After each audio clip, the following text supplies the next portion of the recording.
Hey guys, tonight we begin with something wonderfully ordinary. Not a king, not a battle, not a city burning beneath a red evening sky, but a bag of milk having a rather unfortunate day.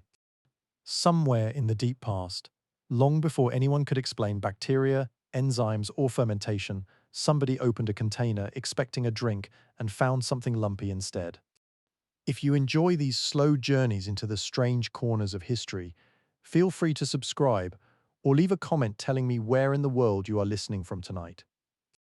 And now dim the lights. Settle into whatever position feels comfortable and let the modern world become quiet for a while. Imagine opening your eyes beneath a sky with almost nothing in it. No roofs crowd the horizon. No towers rise in the distance. There are no paved roads, no chimneys, no church bells, no written signs telling you where you are. There is only pale earth, dry grass, distant hills, and a wind carrying the smell of animals. You are alive thousands of years before the familiar world. The exact place is difficult to pin down, and that uncertainty matters. Cheese is so ancient that no surviving name can be attached to its first maker. No tablet records the moment. No proud ruler ordered a monument carved to celebrate it. The earliest history of cheese lies in fragments, pottery, residues, animal bones, old tools and clues left behind by people who never imagined anyone in the distant future would care about their breakfast. Around you, a small pastoral community is already awake. Goats complain somewhere beyond the shelter. Sheep shuffle through dust. A child carries sticks toward a weak morning fire. Someone is grinding grain. Someone else is repairing a strap. The air smells of smoke, dung, leather, warm wool, and yesterday's ashes. None of this feels especially historic. That is usually how history happens. For generations, humans have been learning something extraordinary about certain animals. Instead of killing every goat, sheep, or cow for meat, you can keep some alive. They can reproduce. They can provide hides. Their dung can become fuel. And under the right conditions, females provide milk. Milk is almost miraculous. It contains fat, protein, sugar, minerals, and water in a pale liquid produced by an animal feeding its young. For a herding family, it represents nourishment that does not require slaughtering part of the herd. There is only one irritating problem. Milk does not care about your plans. Fresh from the animal, it is warm. Leave it sitting in the heat, and the world around you begins working on it immediately. Microorganisms invisible to human eyes find an excellent place to multiply. Acidity changes, smell changes, texture changes. What was sweet and pleasant can become sour surprisingly quickly. You do not know any of this in scientific language. You only know that yesterday's milk is suspicious.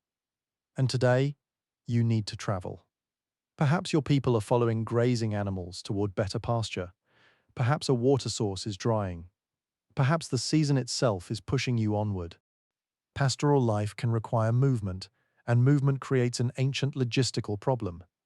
How do you carry food that refuses to stay fresh? There are no glass bottles, no metal canisters, no refrigeration humming quietly in a corner. Pottery exists in many early communities, but pottery is heavy and fragile. A vessel that works beside a hearth may be less convenient when you're walking for hours beside animals over rough ground. So humans use what they have. Animal bodies provide more than meat. Hide becomes clothing and shelter. Bone becomes tools, sinew becomes cord, horn can become a vessel, and cleaned animal organs can become containers. Among these useful objects is the stomach of a slaughtered young ruminant. It is not beautiful, but beauty is not the point. Properly cleaned and prepared, such material can become a flexible pouch. It is light. It can be tied closed. It can hang from a person or an animal. And into a container like this, the old story tells us, someone pours milk. Whether cheese truly begins in one particular stomach bag, on one particular journey, is impossible to prove. The familiar tale is better understood as a plausible image of processes ancient people could have discovered repeatedly. Milk can coagulate through acidity alone, and animal stomach tissue can contain enzymes that encourage coagulation. Across generations and across different regions, humans may have encountered these changes many times, but tonight we are going to follow one traveler. Because sometimes the easiest way to understand thousands of years is to walk beside one tired person. You tie the pouch shut, the morning is already warming, then you begin walking. The bag hangs against your body, or perhaps from the side of a pack animal. With every step it swings. Milk rolls from one side to the other. The path rises and falls. Dust gathers around your ankles. Hours pass. Inside the bag, something quiet is happening. The milk is not merely being carried, it is changing. If the container contains active enzymes from stomach tissue, one of the important substances involved is what later generations will know through rennet. In young milk-fed animals, enzymes help digest milk. One especially useful enzyme causes proteins in milk to gather together rather than remain dispersed through the liquid. Heat encourages the process. Movement does not hurt. Acidity can contribute. And slowly, invisibly, the contents begin separating. There is no flash of light. No heavenly voice announces a culinary revolution. The milk simply stops being milk in the way you remember it. By the time the journey pauses, you are thirsty. You sit in the shade, perhaps beside a stone or a thin tree. Animals gather nearby. Flies move lazily through the afternoon air. You untie the container. And then you look inside. Something has gone terribly wrong. Instead of smooth white liquid, there are pale lumps surrounded by a thinner watery fluid. You stare. Perhaps you smell it. It smells sour. Your first thought is probably not that you have invented something people will one day serve beside wine. Your first thought is probably that you have ruined the milk. This matters because ancient food experimentation rarely looks like invention from the inside. There are no laboratories, no recipe books explaining what comes next. There is hunger, observation, memory, and the very practical reluctance to throw away calories. Food has cost you something. Someone milked the animal. Someone protected that animal from predators. Someone led it toward water. Someone spent seasons keeping the herd alive. You do not casually pour nourishment onto the dirt because it has become slightly strange. So you touch one of the lumps. It is soft, wet, springy beneath the fingers. You taste a tiny piece. And this is where the accident becomes interesting. It is sour, certainly, but it is not necessarily unpleasant. There is richness in it, a mild tang, something substantial that the thin liquid surrounding it does not possess. You chew. Nothing terrible happens, so you eat another piece. Without knowing the words, you're holding curds. The watery liquid around them is whey. Milk has separated into parts, and one of those parts has suddenly become far easier to handle than the original drink. This humble separation is the heart of cheesemaking. Milk contains proteins, including casein proteins. Under ordinary conditions, these remain suspended in the liquid. Change their environment, however, and they can begin joining together. Acids can do this. Enzymes can do it with remarkable efficiency. Once the proteins gather into a network, they trap fat and form the soft mass we call curd. The remaining liquid becomes whey. To you, none of those words exist. There is only the lump and the liquid. But the difference is obvious enough. You can drain the liquid. You can keep the solid. And once humans notice that, a door opens. Perhaps you place the curds in woven material. Perhaps you squeeze them gently. More whey escapes. The mass becomes firmer. Now imagine adding salt. Salt is precious in the ancient world, but its effects are difficult to ignore. It changes flavor, draws moisture, and makes life harder for many unwanted microorganisms. A salted curd lasts longer than fresh milk. Leave it longer, and the texture changes again. Press it, and more moisture leaves. Dry it, and it becomes firmer. Store it somewhere cool, and new flavors appear. What began as spoiled-looking milk becomes a technology. That word may sound too modern for the dusty world around you, but technology does not need gears or electricity. A basket is technology. A stone blade is technology. A clay pot is technology. Cheese is technology you can eat. It takes something fragile and gives it time. And time is exactly what milk has always lacked. Consider the problem from the perspective of your small community. A healthy animal may provide milk during part of the year, but milk production rises and falls. There may be moments when there is more milk than everyone can drink immediately. Without preservation, abundance becomes waste. Cheese making changes the arithmetic of survival. You can remove much of the water. You can concentrate fat and protein. You can salt the remaining curd. You can create something more compact than the original volume of milk. Suddenly, nourishment can wait. Not forever, of course. Ancient cheese is not immortal. Some forms remain soft and perishable, others can be dried or salted more heavily. Different climates produce different possibilities. Different animals produce different milk. Different communities discover different methods, but the principle is powerful. Milk can be persuaded to become something else, and humans become very good at persuading it. The knowledge does not need to travel through writing. It can travel through hands. A child watches an older relative strain curds. A daughter learns how warm the milk should feel. A son learns how much salt is enough. Someone notices that milk behaves differently in one container than another. Someone discovers that yesterday's curd tastes better today. Someone else forgets a cheese in a cool place and returns to find that its surface has changed. Perhaps it looks alarming, perhaps they eat it anyway. This is one of the quieter patterns running through food history. Human beings repeatedly discover that decay and deliciousness live surprisingly close together. Fermentation occupies that narrow border. Fresh food begins changing. Microorganisms act upon it. Acids form.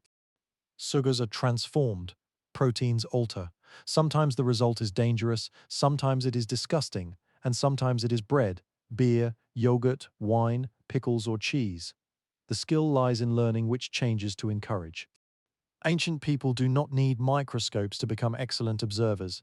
They learn through repetition. This batch smells right. That one does not. This vessel works well. That season is too warm.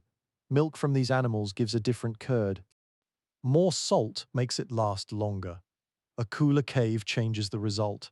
Knowledge accumulates without anyone writing a textbook. Generations become the laboratory, and cheese begins its long transformation from accident into craft. You can almost see that first little community at dusk. The animals settle, smoke hangs low over the shelters. The last light turns the hills copper. Somewhere near the fire sits a small quantity of pale curd, drained from milk that was supposed to remain liquid. Nobody around the fire understands the chemistry. Nobody needs to. They understand something more immediately useful. Tomorrow, the curd may still be food. That simple fact changes everything, because now nourishment can move farther from the udder that produced it. A shepherd can carry it, a traveler can pack it. A family can save part of today's abundance for another day, and eventually communities can trade it. That is the quiet genius hidden inside cheese. Its earliest importance is not luxury. It is not the elegant cheese board, the carefully paired drink, or the enormous wheel displayed in a market. It is preservation, it is portability, it is the stubborn human desire to make tomorrow's meal out of today's surplus. And the strange lump in your hand is only the beginning. Over countless generations, people will press curds beneath weights. They will rub them with salt. They will wrap them, smoke them, dry them, wash them, age them in caves and cellars. They will discover that different pastures change the milk, that different seasons change the texture, and that invisible life in a particular room can create flavors found nowhere else. Eventually, there will be cheeses associated with valleys, monasteries, islands, mountain villages, kingdoms, and nations. Armies will carry cheese, sailors will carry cheese, pilgrims and shepherds will carry cheese, merchants will load it onto carts and ships. Taxes will be paid with it. Workers will eat it beside coarse bread. Wealthy households will serve carefully selected varieties at crowded tables. Monks will tend wheels in cold stone chambers while rain taps against monastery roofs. Much later, factories will produce it on a scale your little pastoral community could never imagine. But none of that is visible tonight. Tonight there is only the fire, only the herd, only a tired traveler staring into a skin bag. You lift another piece of curd to your mouth. It is denser now that some of the whey has drained away. The taste is unfamiliar, but there is something satisfying about it. It fills the mouth differently from milk. It feels like food rather than drink. Perhaps someone beside you tries it, perhaps they make a face. Perhaps they reach for another piece. And that tiny gesture may be more important than it appears. An accident becomes useful only when somebody remembers it. Tomorrow, someone might try to make the same thing deliberately. They may warm milk. They may place it in the same kind of vessel.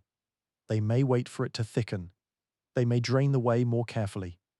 Then they may add salt. The accident becomes an experiment. The experiment becomes a habit. The habit becomes a tradition, and tradition, given enough centuries, becomes culture. The wind cools as darkness spreads over the grazing land. Somewhere beyond the firelight, an animal shifts its weight and a bell gives a dull little sound. The stars above you are painfully bright, untouched by smoke from cities that do not yet exist. Beside you rests a food with no grand name. It is simply transformed milk. Yet hidden inside that transformation is a solution to one of the oldest problems faced by herding people. Milk belongs to the moment. Cheese can belong to tomorrow, and tomorrow can be several valleys away. You could carry concentrated nourishment across dry ground where fresh milk would sour. You could preserve part of a season of abundance. You could bring food into colder months. You could trade what your herd produced for grain, pottery, salt, tools, or something else your family needed. The animal no longer has to travel everywhere its milk goes. That may be the true beginning of cheese's conquest, not flavor, distance. The ability to separate nourishment from the place and moment in which it was produced. For now, however, nobody speaks of conquest. Someone covers the remaining curd. The fire collapses into red embers. The camp becomes quiet.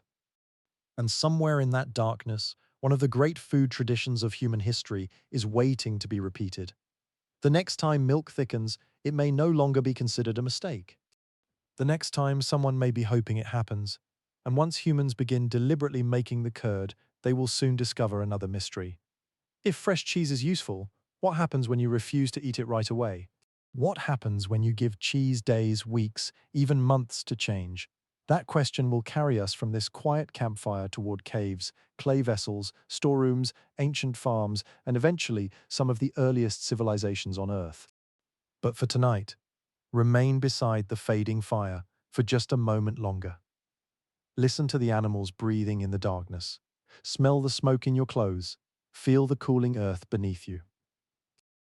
And remember the little skin bag lying nearby. Inside it, milk has done something humans will spend thousands of years learning to control. A meal has become a method, an accident has become knowledge. And a substance that once spoiled before the journey was finished has learned, in its own quiet way, how to travel. Let us leave the fading campfire behind and follow the old path across the grasslands. The little skin bag is still with us, but something has changed. What once happened by accident is beginning to become a habit. Somewhere, a family has learned that milk does not always need to be drunk while it is fresh. Somewhere else, another family has learned the same lesson in a slightly different way. And across the enormous quiet spaces of the ancient world, milk is slowly learning how to survive the journey. Morning comes early among herders. Before the sun grows fierce, animals must be gathered, checked, and milked. Hands move with the confidence of repetition.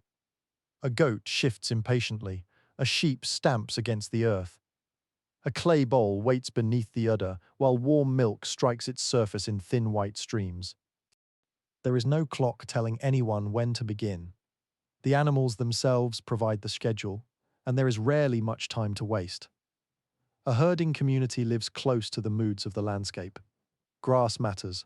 Rain matters. A stream that flowed strongly last season may be weak this year.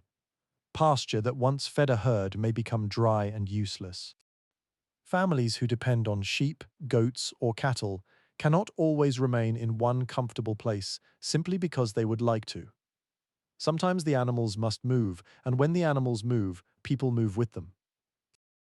Imagine walking beneath a sun that seems to bleach the color from the land. Dust clings to your ankles, flies settle on the animals, leather straps rub against shoulders. The herd spreads along the path in a slow, stubborn river of wool, horns, hooves, and complaints. Fresh milk is valuable here, but it is also inconvenient. You can drink some in the morning, children can have some. The elderly can have some.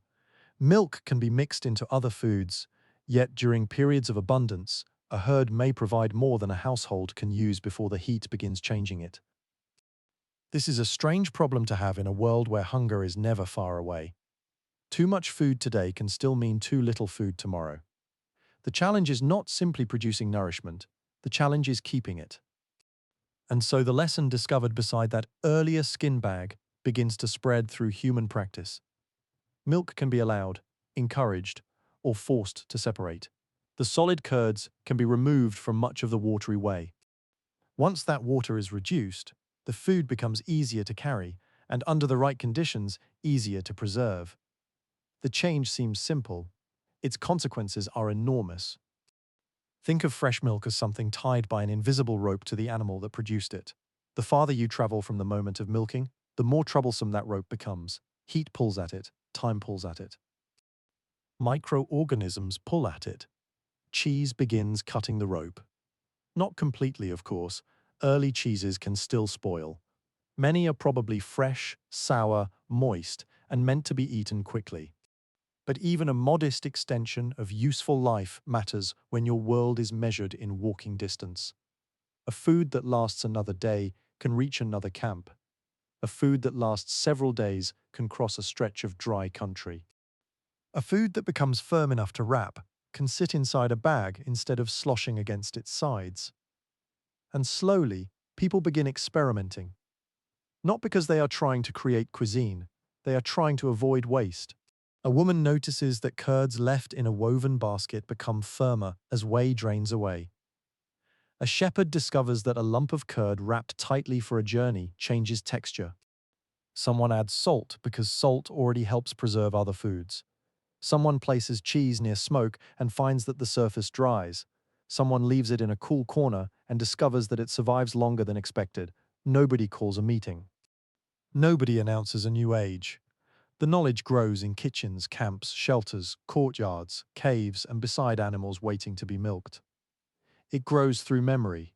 That is important, because we often imagine inventions as single moments. One clever person has an idea, creates something new, and history changes. Ancient food rarely behaves so neatly. Cheese is less like a door suddenly opening, and more like a path slowly appearing beneath thousands of feet. Different people walk it. Different climates bend it in different directions, and nobody can see where it will eventually lead. In a hot, dry place, removing moisture becomes especially valuable. A wet curd is vulnerable. A drier one is tougher. If it is salted as well, its useful life can stretch farther. So curds are drained, then perhaps they are squeezed by hand. Perhaps a flat stone is placed on top, perhaps another weight is added. The pressure forces whey from the pale mass.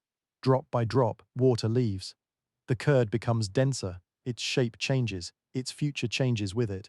You can picture the process in the shade of a simple shelter.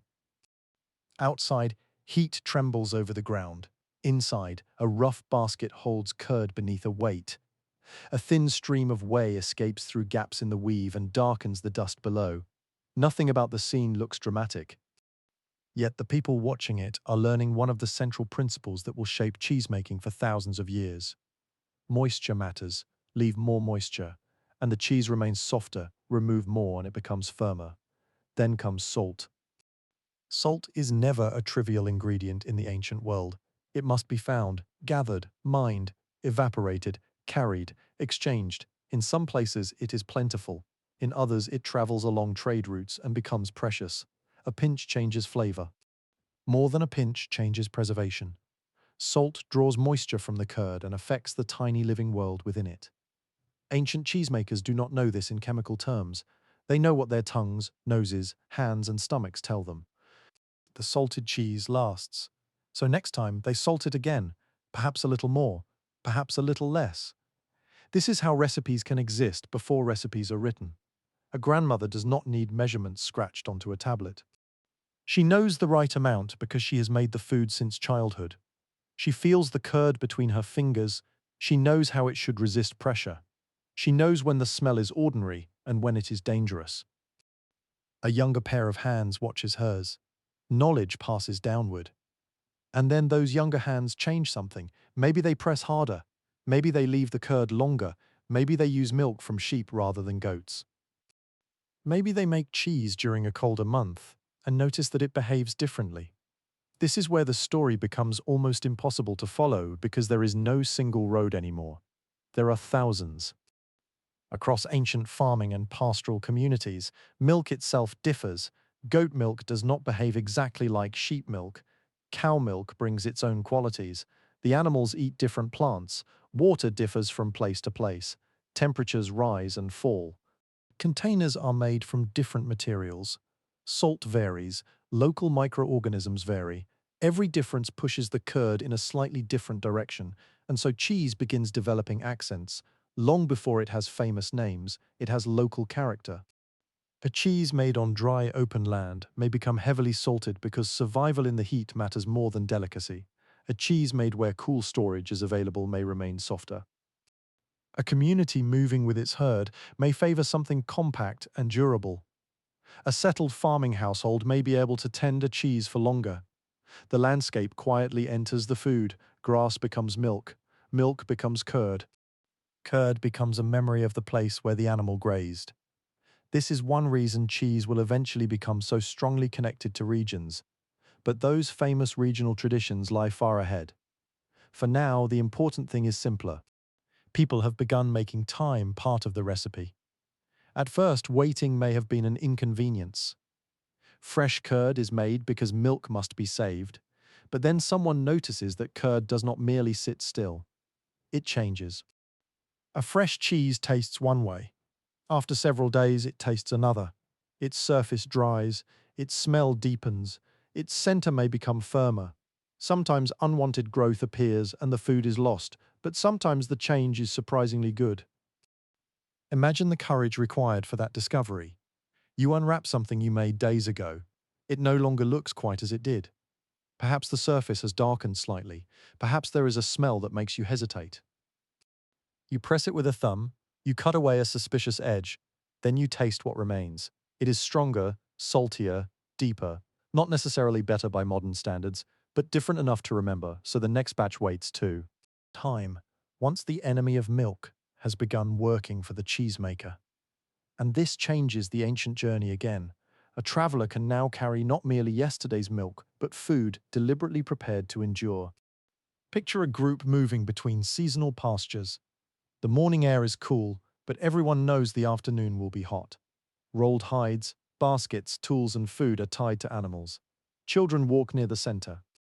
Dogs circle the edges of the herd. Among the supplies are pieces of firm cheese.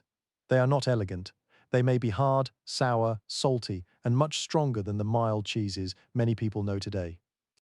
Some may require soaking or crumbling into another dish. Some may be eaten with grain or bread-like foods. Some may be softened in liquid. But they travel, that is their triumph. At midday, when the group rests, no animal needs to be slaughtered for the meal. No fresh crop needs to be harvested. A preserved piece of milk can be divided among tired travelers. Protein and fat have crossed the landscape in solid form. Cheese has become stored pasture. The phrase sounds almost poetic, but it is physically true. Sunlight feeds plants. Animals eat the plants. Animals produce milk. Humans transform the milk. And months after grass has disappeared beneath dry weather or cold winds, part of that landscape can still remain in the food. For communities living close to seasonal uncertainty, this matters deeply. There are good months and bad months. There are births in the herd and losses. There are rains that arrive and rains that do not. There are journeys that take longer than expected. Food preservation creates a small defense against uncertainty. Cheese joins drying, smoking, fermenting, salting, and storing grain as part of humanity's growing ability to negotiate with the seasons. Not defeat them, never that. The ancient world remains dangerous. A drought can still ruin everything. Disease can pass through a herd. Conflict can empty a settlement. A harsh winter can turn careful planning into desperation. But preserved food gives people choices, and choices are a quiet form of power. The sun sinks over the traveling herd. Somewhere ahead is water. Perhaps beyond that, another pasture. You have been walking long enough that your feet ache and your clothes smell of dust and animals. At the evening camp, a piece of cheese is unwrapped. It has survived the heat, it has survived the movement, it has survived the hours. Someone cuts or breaks it apart. There may be grain beside it. Perhaps dried fruit where such things are available. Perhaps nothing else you eat. The cheese is salty enough to make you thirsty, but it is filling. And as darkness settles over the camp, the importance of this simple food becomes easier to understand. Fresh milk belongs near the herd. Cheese can follow the human. That single change allows dairy nourishment to move through space, and increasingly through time. But preservation has an unexpected side effect. Once people learn to make cheese last, they also begin discovering that there is no single correct way to make it last. Press it harder, and one thing happens. Leave it softer, and another happens. Add more salt. Use less salt, dry it beneath moving air, keep it in shade, smoke it, wrap it, store it, turn it, wait. Every decision changes the result. And so as the herding trails stretch across generations, cheese begins splitting into countless forms. The next great discovery is not one invention at all, it is variation. We drift onward now, deeper into those forgotten days, where no written cookbook waits beside the fire and no cheesemaker owns a scale. The work is done by touch, smell, sight, and memory. Milk arrives warm from the animal, and from that moment, the choices begin. Perhaps the curd is cut into large pieces. Large pieces tend to hold more moisture. Perhaps it is broken more finely. More whey can escape. Perhaps it is lifted into cloth or placed in a basket. Gravity begins its patient work. Then someone presses it. At first the pressure may come from hands. Later, a board and stone can do the work more steadily. The curd settles beneath the weight. Whey beads at the surface, runs toward the edge and drips away. The mass grows compact. Yesterday it could have been spooned. Today it can be carried. Given enough drying, it may eventually become hard enough to knock against wood. That hardness is not a failure. In many ancient settings, hardness is useful. Water is weight. Water also gives unwanted microorganisms opportunities. Remove enough of it, and the cheese becomes less welcoming to some forms of spoilage. Then salt strengthens the effect. Salt may be rubbed onto the outside. It may be mixed through broken curd. The cheese may encounter salty liquid. Different methods produce different results. Nobody understands osmotic pressure. Nobody needs to. They understand that one cheese survives and another turns foul. They remember there is a kind of intelligence in this repetition that is easy to underestimate. An ancient cheesemaker may not be able to explain enzymes, bacteria, acidity, or moisture content, yet that person can still possess remarkable practical knowledge. The hand knows before the language does. Press here, wait longer, do not use that milk. Keep this batch cooler. Throw away the one that smells like that. Save the one that smells like this. Human beings are very good at building knowledge from consequences, and cheese rewards attention. It is sensitive to tiny changes. Even the animal matters. Sheep grazing on one hillside may produce milk different from goats browsing shrubs in a dry valley. Cattle feeding on rich grass provide something different again. The season changes what the animals eat. Their stage of lactation changes the milk, the weather changes the speed of fermentation. Then there is the invisible world. Every vessel, cloth, basket, hand, room, and cave carries microorganisms. Some help create acidity, some contribute aromas. Some can ruin food, others eventually become partners in cheese-making. The people cannot see them, but they can see what they do. A certain storage place gives good results, so cheese is stored there again. A certain wooden container seems reliable, so it is kept. A particular old basket may become valued because batches made in it behave well. Tradition forms around results whose causes remain mysterious. And that mystery gives early cheese-making a strange beauty. The cheesemaker knows enough to succeed, but not enough to explain everything. Perhaps that is why cheese develops so differently from place to place. There is no central authority deciding what cheese should be. No ancient committee declares that all curds must have the same moisture, shape, color, or smell. People solve local problems with local materials. Where the weather is hot, they may seek dryness and salt. Where caves or cool chambers exist, longer storage becomes possible. Where wood is abundant, Certain tools become practical. Where reeds grow, baskets leave their patterns on the surface. Where smoke fills the dwelling, cheese may encounter that smoke whether anyone planned it or not. A food begins taking the shape of its environment. And sometimes the environment makes mistakes on humanity's behalf. A cheese is forgotten. A batch receives more salt than usual. A curd is pressed beneath a heavier stone. A family must leave unexpectedly and returns later than planned. A surface develops a strange growth. Someone tastes it. Most such accidents disappear without leaving any trace in history. A few become habits. This is why it is misleading to imagine a single inventor of cheese standing proudly beside the first wheel. There probably is no such person. There are instead generations of unnamed people, herders, farmers, mothers, children, servants, travelers, people milking animals before sunrise and washing containers after dark. Each makes tiny decisions. Most decisions are forgotten, some survive. One community discovers a useful way to drain curd. Another becomes skilled at salting it. Another learns that cool storage changes the flavor. Techniques travel when people travel. A bride may bring household knowledge into a new family. A shepherd may observe what another group does with surplus milk. Traders may encounter unfamiliar cheese at a market. Migrating communities carry methods with them. Neighbors copy neighbors.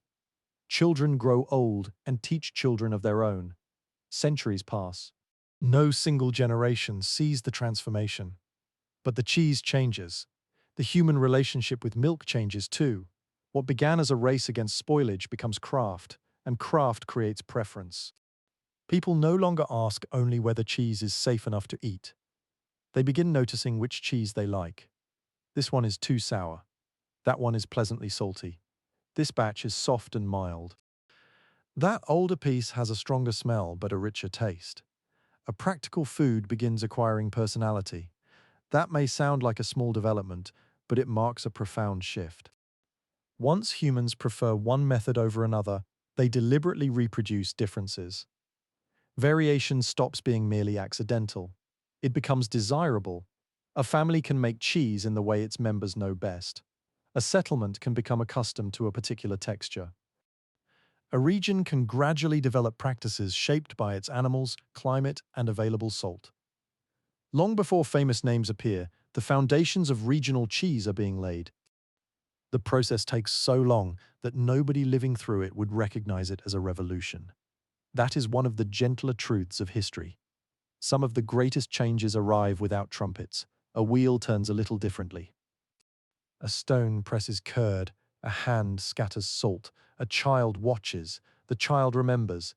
Years later, that child repeats the gesture, and a technique survives another lifetime. Outside, kingdoms will eventually rise, languages will change, roads will appear. Ships will cross wider seas, armies will march through fields where shepherds once walked alone. But cheese has already acquired the trait that will allow it to follow all of them. It can endure, not perfectly, not indefinitely, but long enough. Long enough to reach a market, long enough to cross a mountain pass, long enough to feed a traveler, long enough to become worth trading, and trade will change the story again. Imagine an ancient market beginning to stir in the cool part of the morning. Animals call from pens, grain sits in baskets, pottery catches the sunlight. People speak in voices and languages that will eventually vanish from the earth. Among the goods lies cheese. Perhaps it is wrapped in leaves or cloth. Perhaps it sits inside a container. Perhaps it is a rough salted lump whose shape comes from the basket in which it drained. Someone who does not own enough milk animals can obtain it. Someone who has too much can exchange it. Cheese is no longer merely a household solution. It is becoming a commodity. And once food becomes a commodity, it starts moving along the same paths as people, stories, tools, and ideas. One traveler tastes a cheese unlike anything made at home. One family encounters a new technique. One region learns from another. The ancient world is far more connected than it first appears. Rivers carry goods. Coastlines guide boats. Mountain passes funnel travelers. Seasonal gatherings bring distant communities together. And wherever milk-producing animals can live, the possibility of cheese travels with them. Still, there is no single cheese. That is the point. Cheese has become a family of answers to the same question. What can we do with milk before time takes it from us? One answer is to sour it. Another is to curdle it. Another is to drain it. Another is to press it. Another is to salt it. Another is to dry it. And eventually, another answer is simply to wait. Each method gives time a different role. At first, time threatened the milk. Now the cheesemaker bargains with time. A fresh curd might last briefly. A salted, pressed cheese may last longer. A dry cheese longer still. The exact results depend on conditions, and many early cheeses would be unfamiliar to modern mouths. Some might seem extremely sour, others painfully salty. Some could be tough. Some might be eaten young because long aging remains difficult. But perfection is not required, survival is. The sun falls again over another ancient settlement. A row of curds rests where moving air can reach them. Their surfaces slowly lose moisture. Nearby, someone turns one over. It is a tiny act, almost absent-minded. Yet think of what that hand represents. The person has learned that cheese must sometimes be tended after it is made. Making curd is no longer the end of the process. It is the beginning. The cheese has a life after the milk. It changes while nobody is looking. It becomes drier, sharper, firmer, sometimes better, sometimes worse. Humans begin learning how to guide that transformation. And once they do, a whole new world of flavor becomes possible. The old story of the traveler and the stomach bag now seems almost too simple. Cheese was not born in a single afternoon and then handed down unchanged. Even if an accident revealed the principle, countless experiments made cheese what it became. A little more pressure here, a little more salt there, a colder room, a hotter season, a different animal, a longer wait. Thousands upon thousands of tiny adjustments, most made by people whose names are lost completely. There is something fitting about that. Cheese does not begin in palaces, its earliest masters do not wear crowns, they stand beside animals. Their hands smell of milk and smoke. Their clothes carry dust. Their knowledge is practical, local, and rarely written, yet they are solving a problem that will matter to civilizations far beyond their own lives. They are teaching milk to survive distance. They are teaching abundance to survive the season. And without knowing it, they are creating a food capable of leaving the pastoral camp and entering the wider human world. Soon it will appear in settlements larger than anything our wandering herders have known. It will enter storerooms. It will appear in trade. It will become part of organized agriculture. And eventually, it will leave traces strong enough for people thousands of years later to find. So let the evening wind move softly through the grass one last time. Behind us are the herds, the baskets, the salt, the pressing stones, and the patient hands of people whose names will never be recovered. Ahead, the landscape begins to change. The wandering paths draw closer to rivers. The settlements grow larger. Mud brick rises from the earth. Fields spread beneath carefully managed water. People begin recording harvests, offerings, livestock, and debts. The quiet household craft of preserving milk is approaching the gates of civilization. And there, beneath a hotter sun and beside one of the world's great rivers, cheese will leave the shadows of prehistory and begin to show itself more clearly, not as an accident anymore. Not merely as a clever way to save breakfast, but as food worthy of labor, storage, exchange, and perhaps even eternity. Let us leave the open grasslands behind and follow the water south, toward a country where the river decides almost everything, the air grows warmer, the earth becomes darker beneath your feet. Reeds gather along the banks, birds lift from the shallows, and beyond the green strip of cultivated land, the desert waits with its dry, patient silence. Ahead, mud brick walls rise beneath the sun. Boats move slowly along the current. Men carry baskets, women grind grain, cattle stand in shaded enclosures, flicking their tails at flies. We have reached ancient Egypt, and somewhere between the river, the fields, and the heat, cheese has found a new kind of home. The Nile is the great organizer of life here. Each year, its waters rise and fall, leaving behind fertile soil and giving farmers a narrow but extraordinary ribbon of abundance through a landscape otherwise dominated by desert. Grain grows well. Flax grows, date palms offer fruit and shade. Cattle, sheep, and goats graze where pasture allows.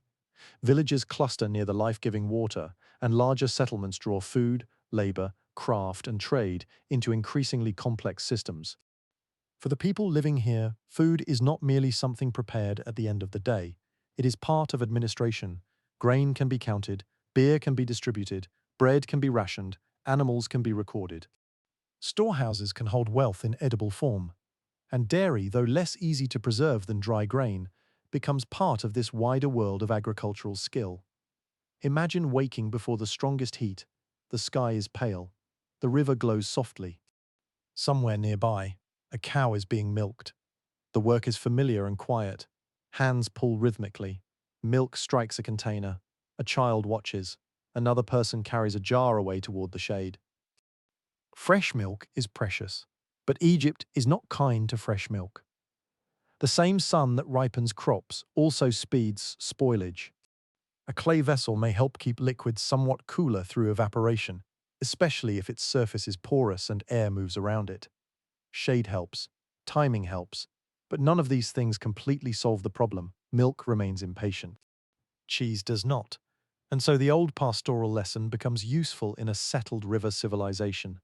The milk can be soured, the curd can be separated, the watery part can be drained away, salt can be added. The result is more stable, more concentrated, and easier to store than the liquid from which it came.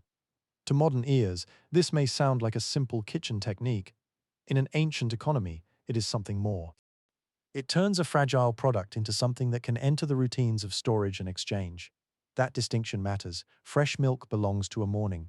Cheese can belong to a week, sometimes longer. And anything that survives longer can travel farther through the systems that bind a society together.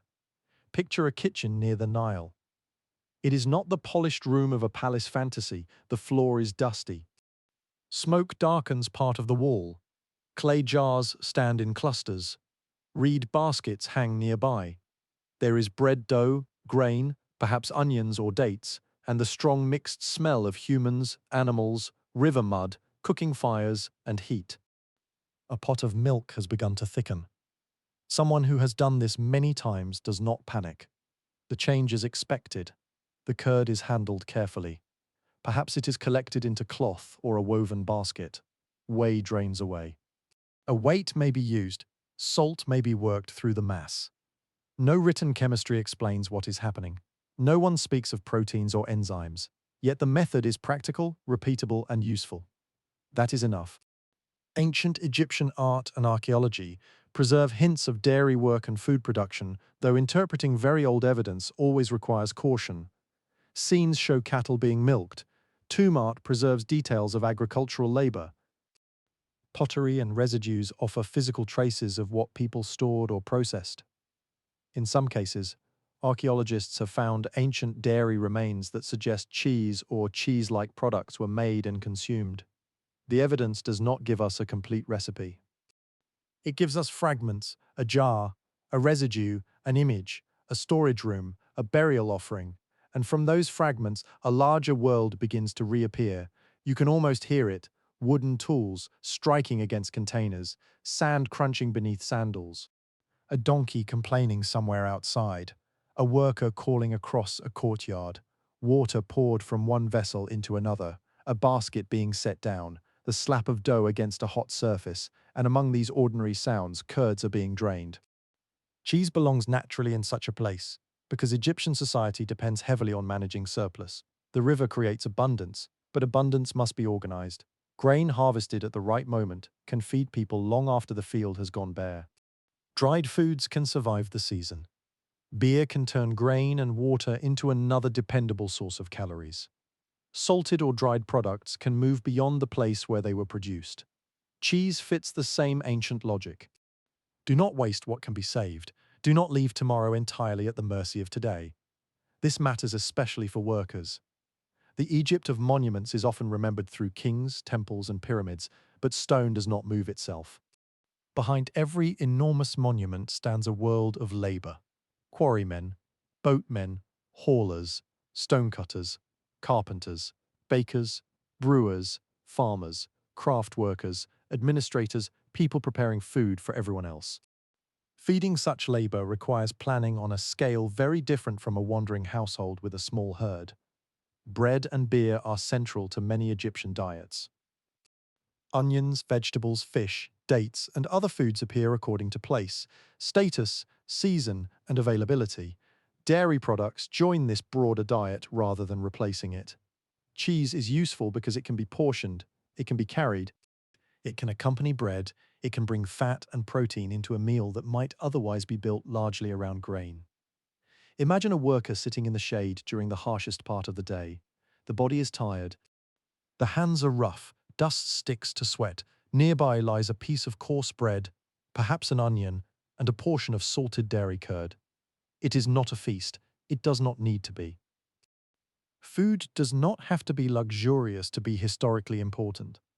Sometimes the food that changes civilization is the food that simply gets a person through another afternoon, and cheese is learning how to do that. Yet, there is another side to the story. Egypt is a place where ordinary objects can acquire extraordinary meaning. Bread can be food, wages, and offering. Beer can be daily nourishment and part of ritual.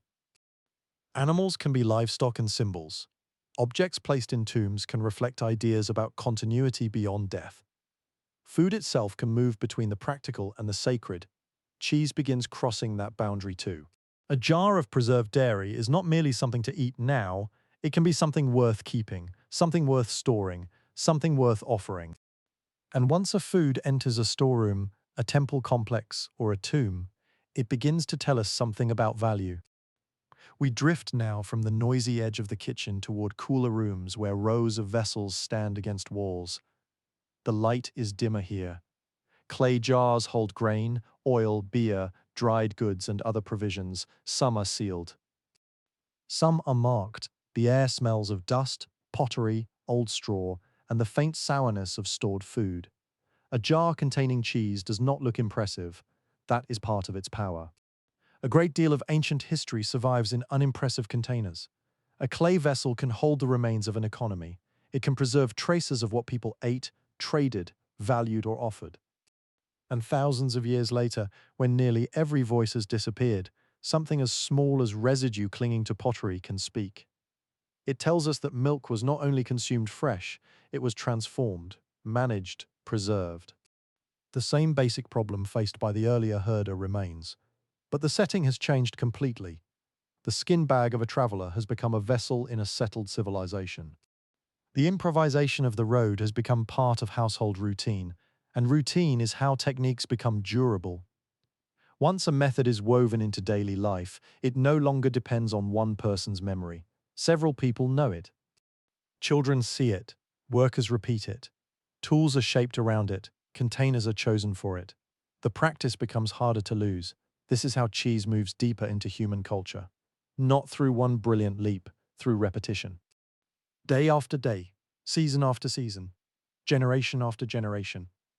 A woman drains curd beneath a reed cover while flies buzz in the heat. A farmer salts another batch. A servant carries jars into storage. A worker eats cheese beside bread. A trader loads provisions onto a boat. A priest receives food offerings. Each act seems small together. They build a tradition, and the Nile carries that tradition outward. Boats are one of Egypt's great advantages. The river is a road that flows through the country. Goods move north and south. Grain travels, stone travels, people travel, livestock can travel, pottery travels, ideas travel with all of them. A preserved food is better suited to such movement than a fragile one. Cheese can sit in a container while the boat drifts beneath linen sail or current. It can leave the farm that produced the milk. It can reach people who never saw the animal. Once again, distance is changing the meaning of dairy, and trade adds another layer. Egypt does not exist alone. Its people exchange goods with neighboring regions and with communities farther across the eastern Mediterranean and Near East. Routes connect river valleys, deserts, coastlines, and ports. Along such networks move metals, timber, oils, wine, grain, livestock, luxury goods, and countless smaller things. Preserved foods belong naturally to a world of movement. Cheese does not need to conquer these routes immediately, it only needs to survive them. That is the quiet requirement behind almost every expansion of food culture. A food that cannot travel remains local. A food that can travel acquires strangers. Strangers taste it, some dislike it, some want more, and preference becomes trade. Still, Egyptian cheese would not necessarily resemble the neat slices or carefully aged wheels familiar today. Some examples were probably fresh and soft. Others may have been heavily salted. Some may have been dried. Milk from different animals could produce different textures and flavors. What mattered most was not conformity, it was usefulness. The ancient cheesemaker was solving a practical problem under difficult conditions: heat, limited storage, seasonal production, uneven access to salt. No refrigeration, no sterilized equipment, no precise temperature control, and yet cheese persisted. In fact, those limits helped create variety. A wetter curd behaved one way, a drier one behaved another. A batch made with goat milk differed from one made with cow milk. More salt changed taste and survival. A longer period in storage changed texture.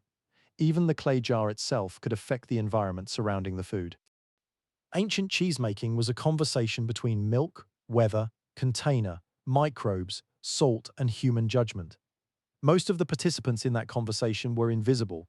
The result was not. Sometimes the result smelled sharp enough to fill a room. Sometimes it developed a crust. Sometimes it failed. Failure mattered.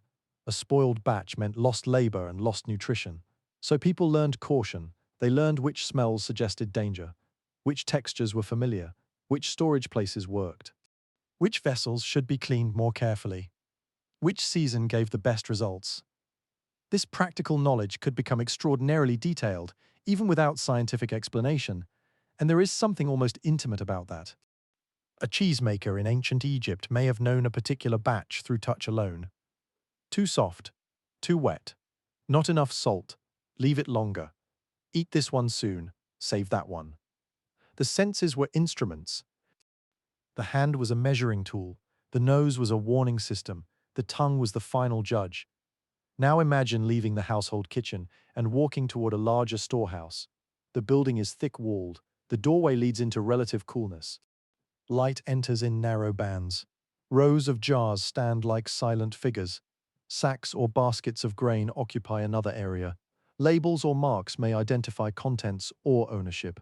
Food gathered here represents more than hunger. It represents control over time. A storehouse says that people expect a future, they expect workers to need feeding, they expect ceremonies, they expect trade, they expect shortage, they expect shortage, they expect tomorrow to arrive. Preserved cheese belongs in that expectation. It can be counted among provisions. It can be assigned, it can be offered, it can be transferred from one person to another. At that moment, cheese stops being merely the answer to spoiled milk. It becomes value. Not value in the abstract sense of modern markets, but value in the oldest possible sense. Someone is willing to save it, someone is willing to move it, someone is willing to give it, someone is willing to receive it. And perhaps most revealing of all, someone is willing to place it where the living may never eat it. The Egyptian tomb changes the atmosphere of our story. The noise of the riverside fades, the heat remains outside. Stone closes around us. Inside, carefully chosen objects speak to ideas of memory, status, identity, and continued existence. Food offerings form part of this world: bread, beer, meat, fruit, and in some cases dairy products or substances identified as ancient cheese. To place food with the dead is to say that food matters beyond an ordinary meal. It belongs to continuity. It belongs to care. It belongs to the imagined needs of another existence. A preserved lump of milk has traveled a remarkable distance from the wandering herder's pouch. Once it was a suspicious accident, now it can enter the realm of ritual. That transformation is easy to overlook because cheese remains humble. It does not glitter, it does not bear inscriptions, it does not tower over the desert. But history is not only made from things that glitter. Sometimes history is a dry residue at the bottom of a jar. Sometimes it is salt trapped in ancient curd. Sometimes it is the faint chemical trace of milk left behind after the person who prepared it has been gone for thousands of years. The desert helps preserve what wetter lands often destroy. Wood, cloth, food remains, and organic materials sometimes survive here, under conditions that would erase them elsewhere. And so Egypt gives us rare glimpses into daily life, not complete answers, glimpses. Enough to remind us that the people beneath the monumental history still had ordinary appetites. They got hungry. They became thirsty. They argued over work. They carried baskets. They milked animals. They worried about food spoiling. They ate bread. They ate dairy. They lived in the same basic human rhythm of hunger, effort, relief, and rest that has always shaped ordinary life. By evening, the air beside the Nile softens, the glare fades. The river catches the last light. Smoke rises from cooking fires. A boat returns slowly toward the bank. Inside one house, a family gathers around simple food. Bread is torn by hand. Perhaps there are onions or lentils, perhaps fish from the river.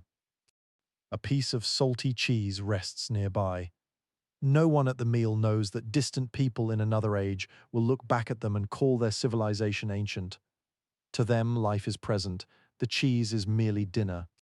And perhaps that is the most useful way to understand it. The grand history comes later. At the moment of eating, food is always personal.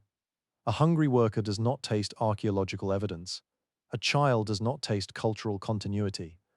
A mother does not taste the future development of Mediterranean dairy traditions. They taste salt, sourness, creaminess, dryness. They decide whether they like it. They reach for another piece. And so history enters the body without announcing itself. The sun disappears behind the western desert. The river darkens, one by one. The sounds of labor begin to thin. But somewhere in a storeroom, a sealed vessel remains. Inside is preserved food, made from milk, that would otherwise have vanished within days. The jar may be destined for workers, for trade, for ritual, perhaps for a burial. Whatever its destination, the meaning is the same. Cheese now belongs to a civilization capable of storing, organizing, exchanging, and remembering. It has moved beyond the temporary camp. It has entered the world of institutions, and from here it will not remain beside the Nile. Across the sea to the north, another culture is waiting there. Shepherds tend goats and sheep on dry hillsides where olive trees twist in the sun. There, sailors travel between islands. There, poets sing about heroes, monsters, gods, feasts, and homecomings, and among those stories, strangely enough, cheese will appear again, not hidden in the bottom of a jar, not merely sitting beside bread in a worker's meal. It will enter legend.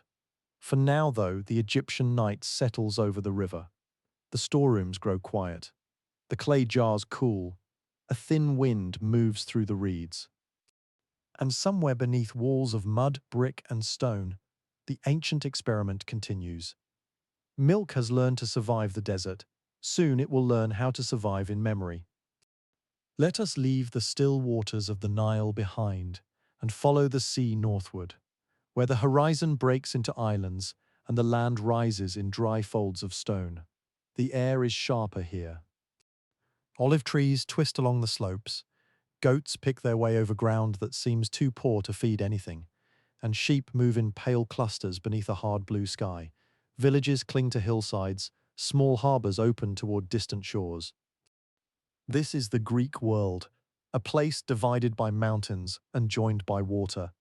And here, cheese is about to become more than preserved milk. It is about to become part of a story people will remember. The landscape explains a great deal. Much of Greece is not an easy place for broad fields of rich pasture.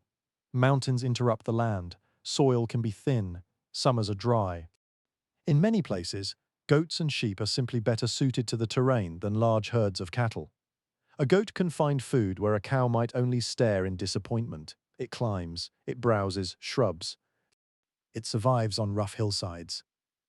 Sheep too can thrive in places where farming is difficult. For communities living among these slopes, milk from goats and sheep becomes deeply practical. It can be consumed fresh, soured, thickened, and turned into curd. And once again, the ancient problem appears. There is too much milk at one moment, and not enough at another. So the old craft continues. Milk warms, curd forms, whey drains, salt enters, hands press, time waits. Only now the setting is different. Imagine a shepherd high above a valley in the early morning. The sun has barely touched the upper stones. A few sheep graze among low plants. Bells knock softly against their necks. Somewhere below, a settlement is waking. But up here, the world feels almost empty. The shepherd carries food that must be simple: bread, perhaps olives, perhaps dried fruit, and cheese. The cheese is dense enough to travel, salty enough to endure, strong enough in flavor that a small piece can transform plain bread into a meal. There is no dining room, no table, no polished plate. The shepherd eats sitting on a stone while watching animals wander through thorn and grass. This is one of cheese's most natural homes, not the banquet hall, the hillside. Greek life is full of such contrasts. There are cities with busy marketplaces and rural regions where people live close to animals and seasons. There are wealthy households and poor farmers. There are sailors, soldiers, craftspeople, traders, shepherds, enslaved laborers, priests, and aristocrats. Cheese moves among all of them in different ways. For a herder, it is preservation. For a household, it is food. For a trader, it can be merchandise. For a host, it can be part of hospitality. For a poet, astonishingly, it can become imagery. That final step matters, because when a food enters literature, myth, or song, it gains another kind of life. It begins to survive not only in the stomach, but in memory. And the Greek world is very good at memory. Stories are sung, genealogies are recited, heroes travel across seas, gods interfere in human lives, monsters wait in caves, guests arrive at doors and must be fed. Food appears constantly in these stories because food is part of how people understand civilization. A stranger who enters a household may be offered bread, wine, meat, or cheese. Hospitality is not a decorative custom. It can be a moral duty. The way a host feeds a guest says something about who that host is. And in one of the most famous surviving works of Greek literature, cheese appears in a place no polite traveler would choose to spend the night: a cave. The owner is not a kindly shepherd. He is the Cyclops. You can almost see the scene: a rough cavern. Animals crowding near the entrance, baskets holding cheeses, vessels filled with whey, the smell of sheep, damp stone, milk, and smoke. This detail is important because it is ordinary. The terrifying creature lives outside normal human society, yet his dairy work is recognizable. He milks his animals, he curdles milk, he stores cheese. Even the monster knows cheese making. That tells us something about how familiar the practice must have been to the audience hearing the story. The cheese does not need explanation. People already understand what it is doing in the cave. It belongs there. It is the natural result of keeping sheep and goats. This is where food and myth begin touching each other. Cheese is still practical, still humble, still produced through repetitive labor. But now it appears in a cultural world that gives ordinary objects symbolic weight. The cave filled with cheese is not a recipe. It is a sign of abundance, a sign of pastoral wealth, a sign that even far from cities, even in the home of a monstrous shepherd, milk is being transformed and stored. And behind that imagined monster stand real people, real shepherds, on real hillsides, real hands cutting curd, real baskets draining whey, real families depending on dairy through dry seasons. For them, cheese is not mythical at all. It is work. You wake early, you milk animals, you clean vessels, you watch the curd, you salt it. You carry it. You repeat the process tomorrow. The rhythm is slow enough to disappear into ordinary life. But these small acts connect villages across the Greek landscape. Different islands, valleys, and mountain districts develop their own habits. Some cheeses are eaten fresh, some are salted heavily, some are firmer, some are softer, some are made from sheep milk, others from goat milk. Mixtures are possible: season affects flavor, pasture affects flavor, storage affects flavor. Again, there is no single Greek cheese. There are many local answers to the same problem, and geography encourages this variety. Mountains separate communities, islands create their own traditions, yet the sea connects them. This is the strange shape of the Greek world. Land divides, water unites. A village hidden behind a ridge may be isolated from another village only a short distance away by modern standards. But a coastal settlement can also send a boat toward islands, ports, and distant markets. The Mediterranean is not a wall, it is a road, a dangerous road. Certainly, storms appear quickly, ships are small by later standards. Navigation depends on experience. Cargo can be lost, sailors can vanish. Pirates are never entirely theoretical. Still, the sea carries goods. Wine, olive oil, pottery, grain, metal, timber, and preserved food. Cheese can join that traffic. A hard or salted cheese is not ideal because it is fashionable. It is ideal because it survives. That simple trait gives it economic power. Imagine a harbor in the morning.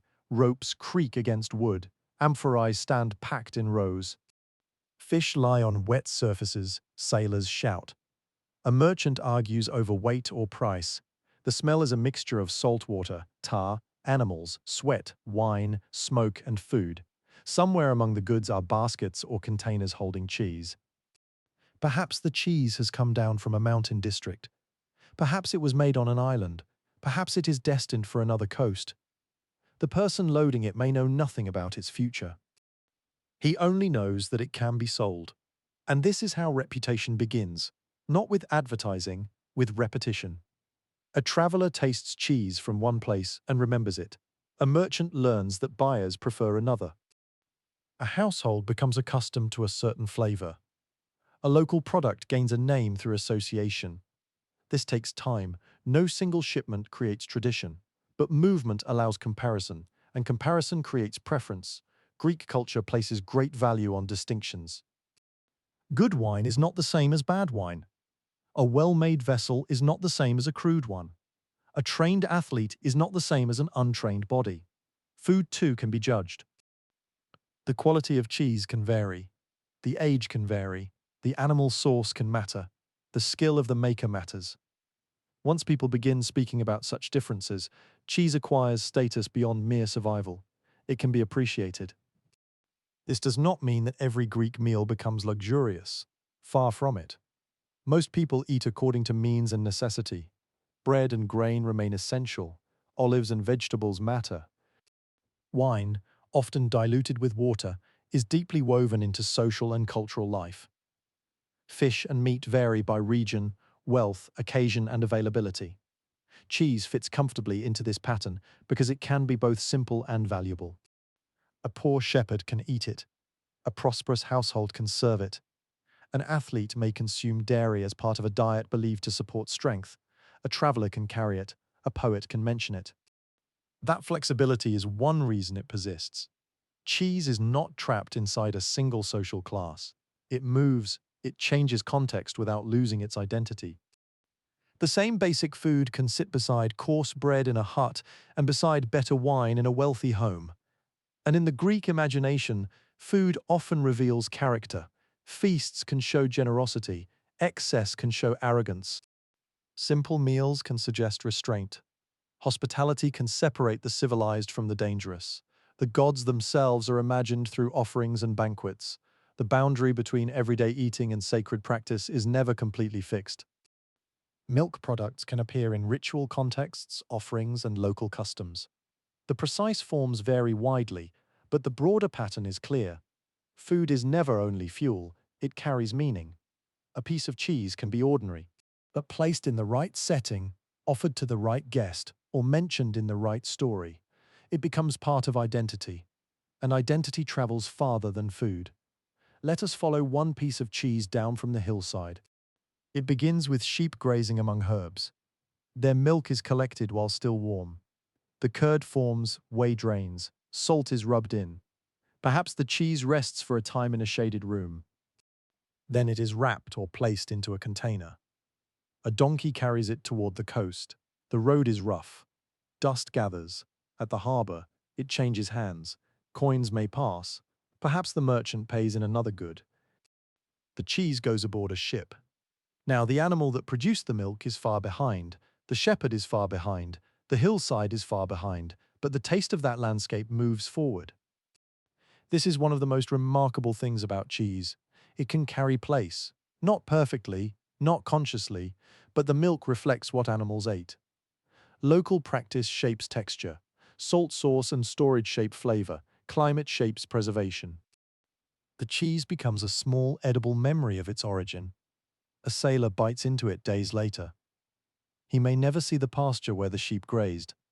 Still, some part of that pasture has reached him.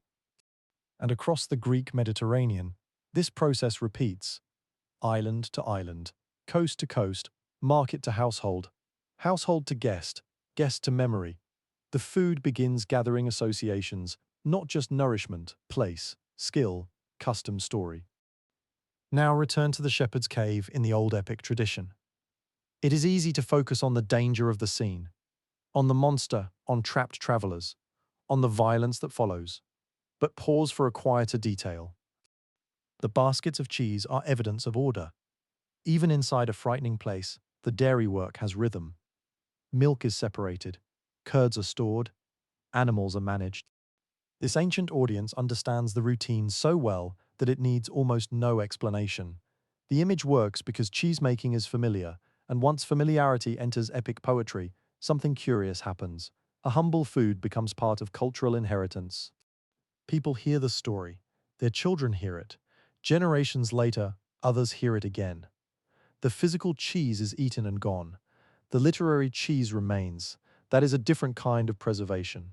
The earliest cheesemakers learned to preserve milk. Poets learned to preserve memory. Greek culture brings the two together. And perhaps this is one reason the history of cheese begins to feel richer here. We are no longer reconstructing only what people might have done from residue and tools. We can also glimpse how they imagined pastoral life. We see that cheese belongs naturally beside sheep, beside caves, beside travel, beside hospitality, beside meals. It has entered the mental landscape. The day grows warmer on the Greek hills. A shepherd moves the flock toward shade. Cicadas fill the air with their endless dry buzzing. The sea shines far below. In a village, someone cuts a fresh curd.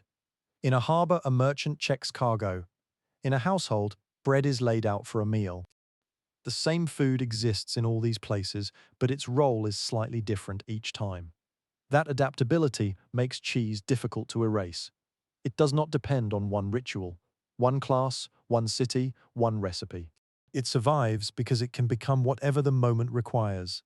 Food for a shepherd, provision for a sailor, trade good for a merchant, offering in a sacred setting, ingredient in a household, image in a poem, and every role strengthens the others.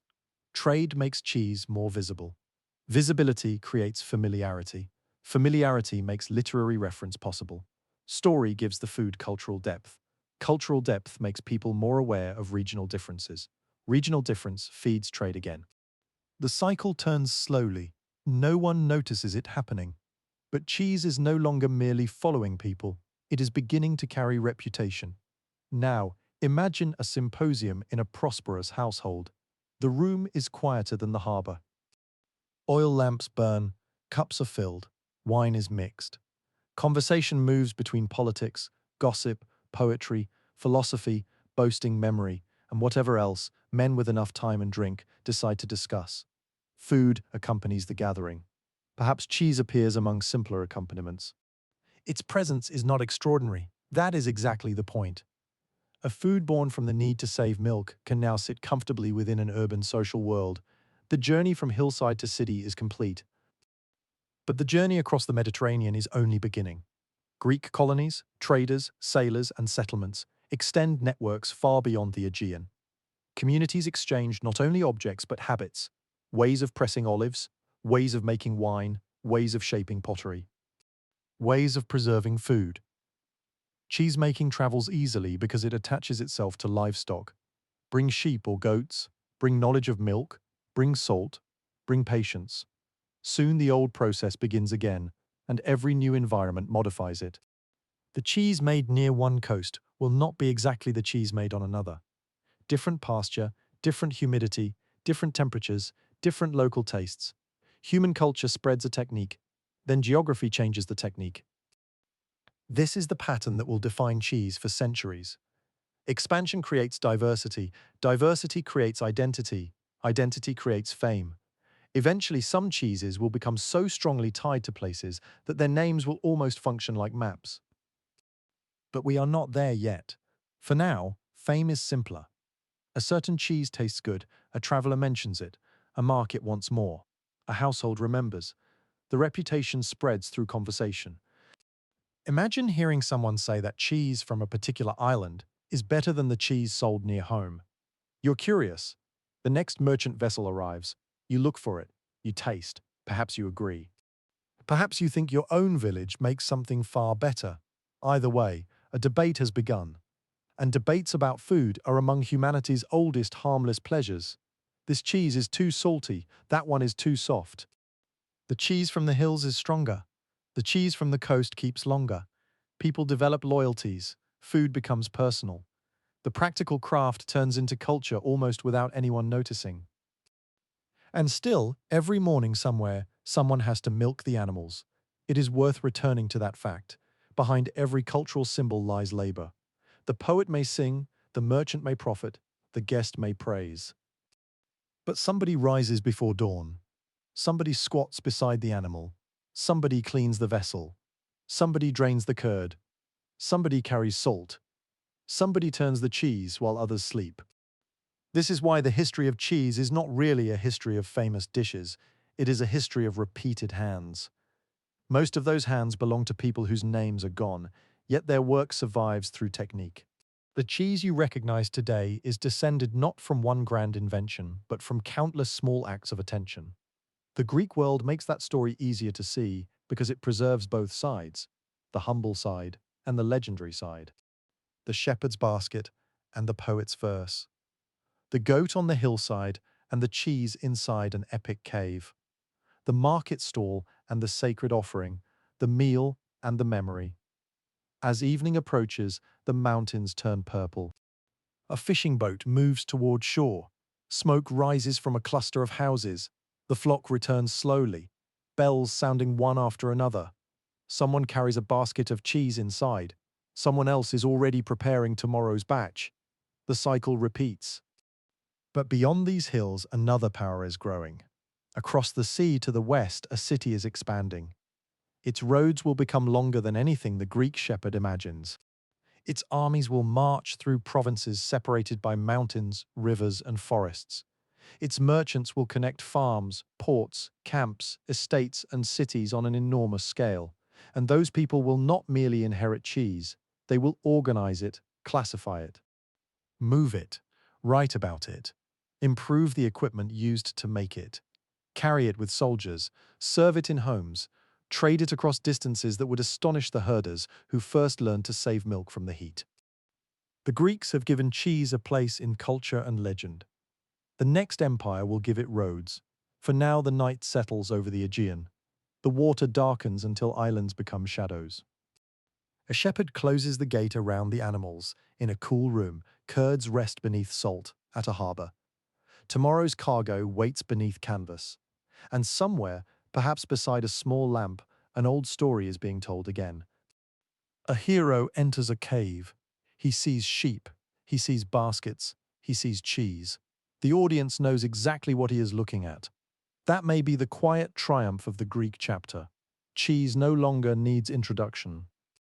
It has become familiar enough to enter myth. And once a food enters myth, it has traveled farther than any ship can carry it. Let us leave the dark Aegean behind and travel west, following merchant ships toward a world that thinks in roads, lists, measures, taxes, and distance. The hills become wider, ports grow busier, warehouses rise near the water. Carts groan beneath grain, oil, pottery, and wine. Soldiers move in ordered columns.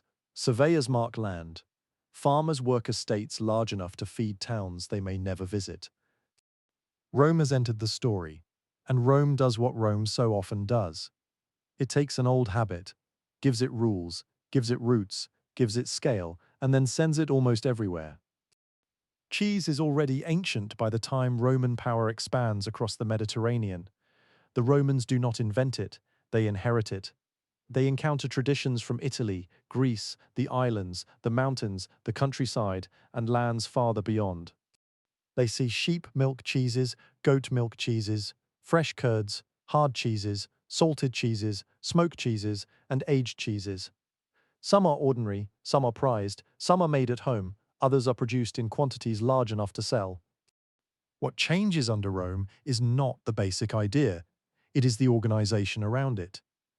Imagine a farm in the Italian countryside. Morning light falls across tiled roofs and open yards. Cattle shift in their stalls. Sheep crowd near a gate. Workers carry pails. Someone calls for a missing tool. A dog sleeps beneath a cartwheel, as though administration is beneath its dignity. Milk arrives warm from the animals.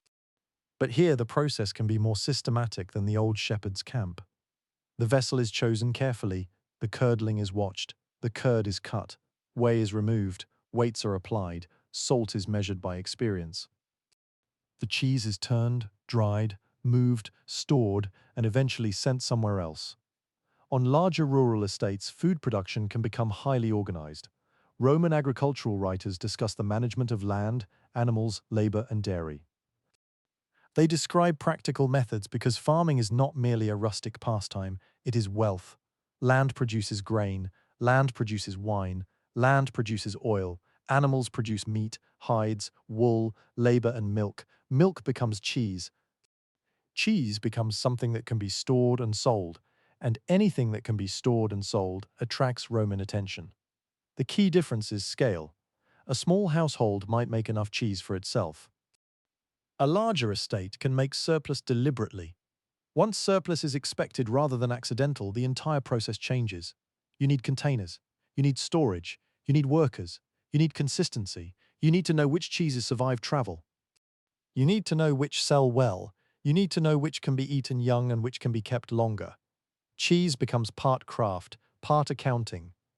This may sound less romantic than the Greek hillside, it is. Rome has a special talent for making even delicious things administrative. But administration changes history. A recipe known in one valley is limited. A product moving through organized markets is not. Roman cheesemaking could vary widely by region and period, but written sources show a culture familiar with differences in quality and technique. Cheese can be fresh or aged, it can be pressed, it can be salted, it can be smoked. Some varieties are associated with particular places. Some are everyday food. Others attract attention because of flavor, size, origin, or reputation. This means that Romans do not merely eat cheese, they compare it. Comparison creates categories, and categories create markets. Imagine entering a Roman town on market day. The street is crowded before you even reach the stalls. A mule refuses to move. Someone is shouting over the price of olives. A fish seller has begun an argument with another fish seller for reasons that probably seemed important at the time. There are baskets of fruit, jars of oil, bread, cured meat, vegetables, wine, and cheese. Some cheeses are soft enough to eat quickly, others are firmer, some smell mild. Others announce themselves from several steps away. A buyer examines the surface, presses with a finger, asks where it came from. Perhaps the answer matters. This one is local, that one came from farther north, another is known for being strong, another travels well. Reputation now moves beside the product. The idea that cheese can belong to a place becomes stronger under large trade networks. Not every buyer knows every maker. Instead, a region can become shorthand for a style or quality. The food begins collecting geography. The Romans also become skilled at manipulating moisture. This is crucial. A fresh curd contains more water and generally keeps for less time. Pressing removes whey. Drying removes more moisture. Salt helps preservation. A firmer cheese can survive longer journeys and rougher handling. That makes it useful not only to households, but to travelers, merchants, and armies. Pressure becomes a kind of engineering. Imagine a round mass of curd wrapped in cloth. A board rests above it. A heavy stone presses down. Slowly, whey seeps away. The cheese becomes denser. The longer it is tended, the more it separates itself from its fragile beginning as warm milk. A fresh drink has become cargo. That transformation sits at the center of Roman expansion. The empire thrives on movement. Soldiers move, tax grain moves, wine moves, oil moves, ceramics move, letters move, officials move, enslaved people move, merchants move, ideas move, food must move too. Some foods fail at this. Fresh milk is difficult.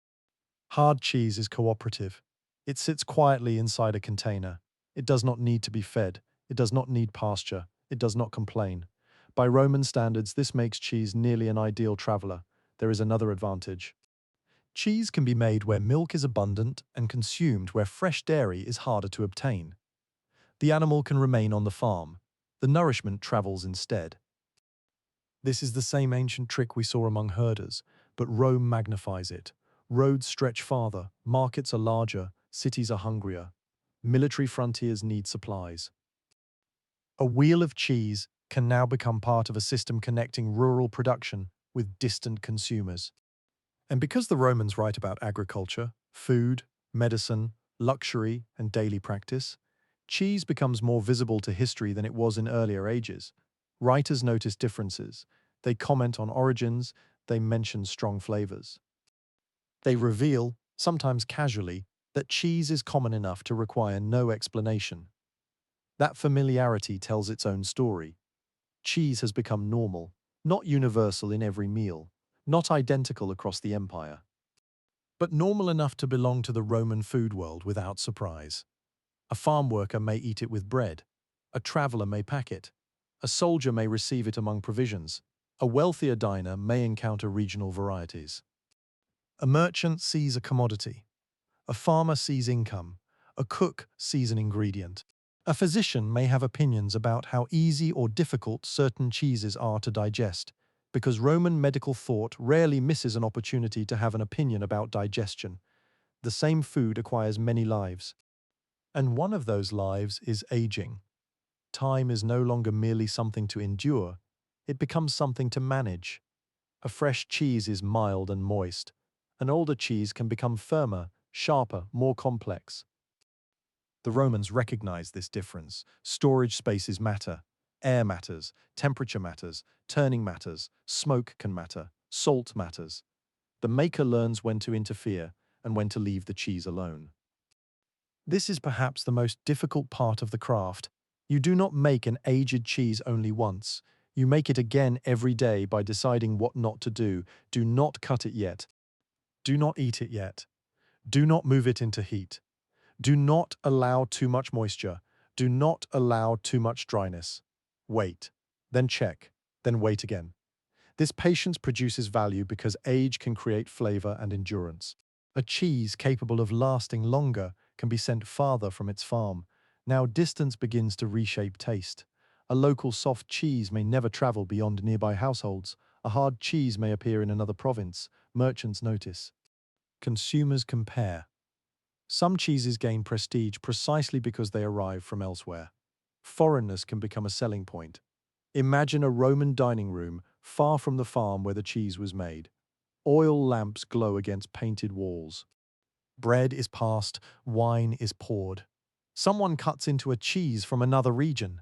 The host mentions its origin. That detail matters. Once origin becomes worth mentioning, food has become cultural information. You are not only eating cheese, you're eating a place. This is a habit that will become enormously important in European food history. But Rome still has one greater transformation waiting. Cheese is about to stop traveling mainly between farms, towns, and dining rooms. It is going to join the army. Now we move from the warm estates of Italy toward the roads.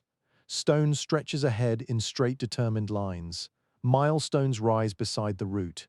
Bridges cross rivers. Carts grind through ruts. Boots strike the surface in steady rhythm. A Roman road is not magical. It still floods, cracks, wears down, and makes your feet hurt. But compared with many older routes, it allows astonishing levels of movement. And along these roads come soldiers. The Roman military machine depends on food almost as much as it depends on weapons. A legion cannot march on glory. Men need grain, they need water, they need salt, they need fat, they need protein. They need food that can survive transport.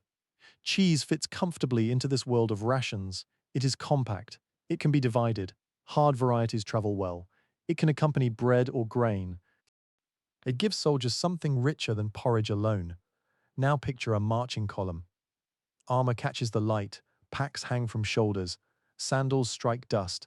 A mule train follows with heavier supplies. Someone is already tired, someone else has a blister. Somewhere in the line, a man is thinking less about empire and more about dinner. That evening, the camp rises with practiced speed. Ditches may be dug, tents are arranged, fires appear, grain is prepared. And among the provisions there may be cheese. A piece is cut, shared, eaten with bread. The soldier does not need to know where the milk came from. That is the brilliance of the transformation. The cow, sheep, or goat may be days away. The food remains. Cheese has become military distance made edible.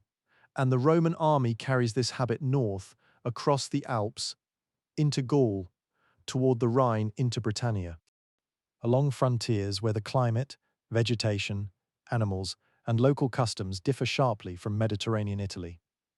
Here, the story becomes more complicated and more interesting.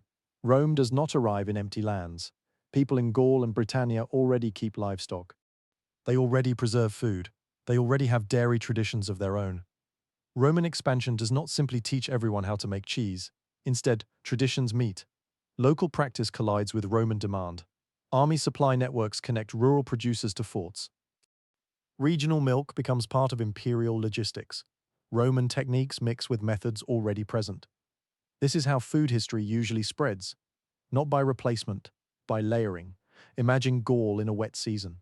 The road is muddy beyond the paved surface. Forests stretch toward low hills. Cattle graze in richer pasture than many Mediterranean animals ever see. The milk is different, the climate is different, storage conditions are different.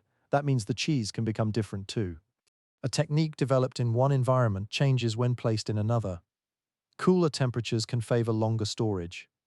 Rich pasture changes milk composition and flavor. Local woods alter smoking. Local salt supply alters preservation. Old regional habits resist Roman standardization. The result is not one imperial cheese. It is a widening family. Rome connects the cheesemakers without making them identical. That may be one of its most lasting contributions. A road allows difference to travel. Farther north, the frontier hardens. Forts appear.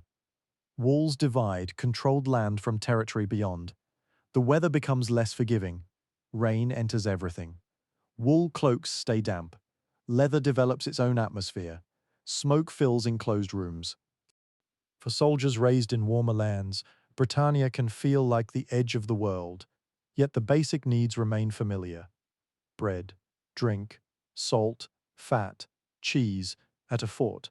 Food is not only comfort, it is morale.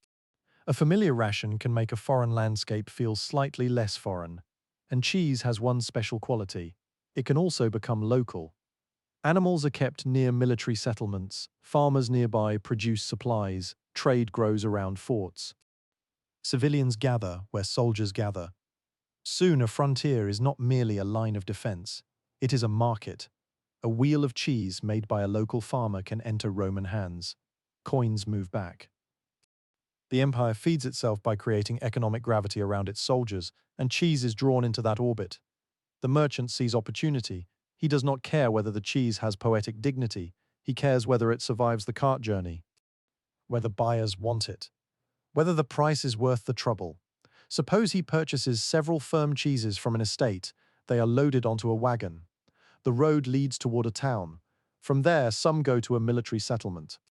Others may continue toward another market. Each stage separates the cheese farther from the milking shed. Transport itself begins influencing production. If a cheese repeatedly cracks during travel, makers may change the shape. If it spoils before reaching buyers, they may press it harder. If consumers prefer a stronger flavor, it may be aged longer. The market starts speaking back to the farm. This is an important change. Earlier cheesemaking mainly responds to household needs and local climate. Under large trade systems, distant consumers can affect local technique. A cheese now has to please people the maker may never meet. That is industry in its early form. Not factories, not machines. Coordination, specialization, repeated production for exchange, knowledge of markets, control of storage, attention to transport. Rome makes all of these things easier, and once food is being made for strangers, classification becomes useful: fresh, aged, soft, hard, local, imported, ordinary, fine, strong, mild. These categories need not be formal to shape behavior. A merchant knows which cheese sells quickly. A buyer knows which one is worth more. A household knows which variety lasts. A cook knows which one melts or crumbles. A soldier knows which one has survived too many days in a pack and should perhaps be approached with caution. Cheese gains a vocabulary of difference. With vocabulary comes expectation. With expectation comes identity. Now imagine standing in a market somewhere in Gaul. A Roman official passes. A local farmer argues with a buyer. A soldier purchases bread. A merchant opens a basket. Inside are cheeses from more than one source. One came from nearby pasture, another traveled south. Perhaps another has a reputation attached to its place of origin. You smell them before you understand them. The air itself contains geography. This is how empire can taste. Not like one uniform cuisine, like many regions forced into contact. Oil from one place, wine from another, garum from a coast, grain from a distant province, cheese from a valley. Spices from farther away than most diners will ever travel. Rome's great achievement is less that it invents foods than that it moves them. Movement changes diets, it changes desire. It teaches people that somewhere else produces something different. And once you know that, local food is no longer the only possibility. Cheese becomes one of the quiet beneficiaries of this enormous network. But roads do not last forever. Administrations fail, armies withdraw, markets shrink, political borders fracture. And when Roman authority eventually weakens in the western provinces, much of the great system changes. Yet cheese does not disappear. This is perhaps the most important part of the story. Infrastructure can collapse. A food tradition can survive. Why? Because cheese does not require an empire to exist. It only requires milk, knowledge, labor, salt, or other preservation methods and time. The road may break, the farm remains, the tax collector may vanish, the goat still needs milking. The imperial warehouse may empty. A family still has surplus milk. That resilience allows cheese to outlive the system that once carried it. And the Roman world leaves behind more than ruined roads. It leaves habits, techniques, regional reputations. Agricultural knowledge, trade connections, taste. A memory that cheese can be made deliberately, classified, aged, transported, sold and valued according to origin. Those ideas survive even when the banners change. Evening falls along the northern road. A wagon stops near an inn. The driver loosens a strap, the animals drink. Inside, travelers eat simple food. Bread, perhaps stew, wine or ale depending on place and habit, and cheese. The cheese may have crossed more territory than some of the people eating it. No one raises a toast to this achievement. No historian records the meal. Tomorrow the travelers continue. The cheese grows smaller, but the system behind it remains astonishing. Milk produced by an animal on one farm has become food for strangers far away. That was once almost impossible. Now it is routine. And routine is the final sign that an invention has truly conquered a problem. What began as a frightened glance into a curdled skin bag has become an organized product moving on imperial roads. The accident has become agriculture. Agriculture has become trade. Trade has become logistics, and logistics has carried cheese to the edge of the known Roman world. Yet the next chapter begins precisely where Rome grows weaker. The roads become quieter, the villas change hands. Some towns shrink. Political certainty disappears. In many places, the old networks fragment into smaller worlds. You might expect cheese to retreat with them. Instead, it finds new guardians. Behind thick stone walls, in communities shaped by prayer, labor, routine, and long winters, milk will continue to be transformed. There will be cellars, there will be wooden shelves, there will be damp air, there will be patience. And there will be something the Romans understood, but never fully controlled: the strange power of time. Let us leave the last military wagon fading into the distance. The road is still there, but grass grows between the stones. Rain has begun. Beyond the hills stands a monastery. Inside, beneath arches darkened by smoke, someone is carrying a fresh wheel of cheese down a narrow staircase. The air below is cool, the walls are wet. The room smells of earth, milk, wood, and something slightly alive. The wheel is placed on a shelf. No one plans to eat it tomorrow. That simple decision will change the story once again. Let us leave the Roman road behind. The stones are still there beneath our feet, but weeds have begun to push between them. The milestones remain, though fewer travelers stop to read them. Villas stand quieter than they once did. Market towns have changed hands. Borders have shifted, and the old imperial certainty has broken into smaller kingdoms, estates, villages, bishoprics, and scattered communities trying, as people always do, to make ordinary life continue after extraordinary systems have fallen apart. We move onward into medieval Europe, where rain gathers on monastery roofs, bells divide the day, and somewhere beneath thick walls of stone, a wheel of cheese is waiting in the dark. The monastery appears slowly through the morning mist. It is not necessarily the enormous abbey you might imagine from later centuries. Depending on where and when we have arrived, it may be modest, almost severe. Stone walls surround a church, sleeping quarters, workshops, kitchens, gardens, barns, and storage buildings. Beyond them lie fields, pasture, woodland, and perhaps a village whose life is tied in some way to the religious house. The bell sounds. Men move. Some go to prayer. Others go to work. That division is less complete than it sounds, because work itself belongs to the rhythm of monastic life. Grain must be harvested, vegetables must be grown, animals must be tended. Beer or wine may be produced according to region. Bread must be baked, visitors must be fed, the poor may arrive at the gate, and cows, sheep, or goats remain wonderfully indifferent to theology. They still need milking. So before long, warm milk enters the kitchen. Here, the old problem returns once again. Milk is abundant only at certain times. It spoils quickly. Fasting customs can also shape how animal products are consumed, though rules and practices vary by place and period. The monastery must think in seasons, stores, and supplies. Preservation matters. Cheese fits naturally into this world. But monasteries possess something especially useful to cheesemaking. Routine. The wandering herder could experiment. The Roman estate could organize. The monastery can repeat. The same community may occupy the same place for generations. Knowledge can remain attached to buildings, fields, tools, and habits. A monk learns from an older monk. A lay worker knows which pasture gives rich milk. Someone remembers which cellar stays cool during summer. And beneath the monastery, the earth itself becomes part of the recipe. Follow a narrow staircase downward. The light fades. The air changes first. It is cooler here, damp too. The walls hold the cold of the ground. Water beads between stones. Wooden shelves stand against the darkness. Perhaps a small lamp throws weak gold across the room, but much of the cellar remains shadow. On one shelf rests a fresh cheese. It is pale and plain. Nothing about it suggests that time will make it more interesting.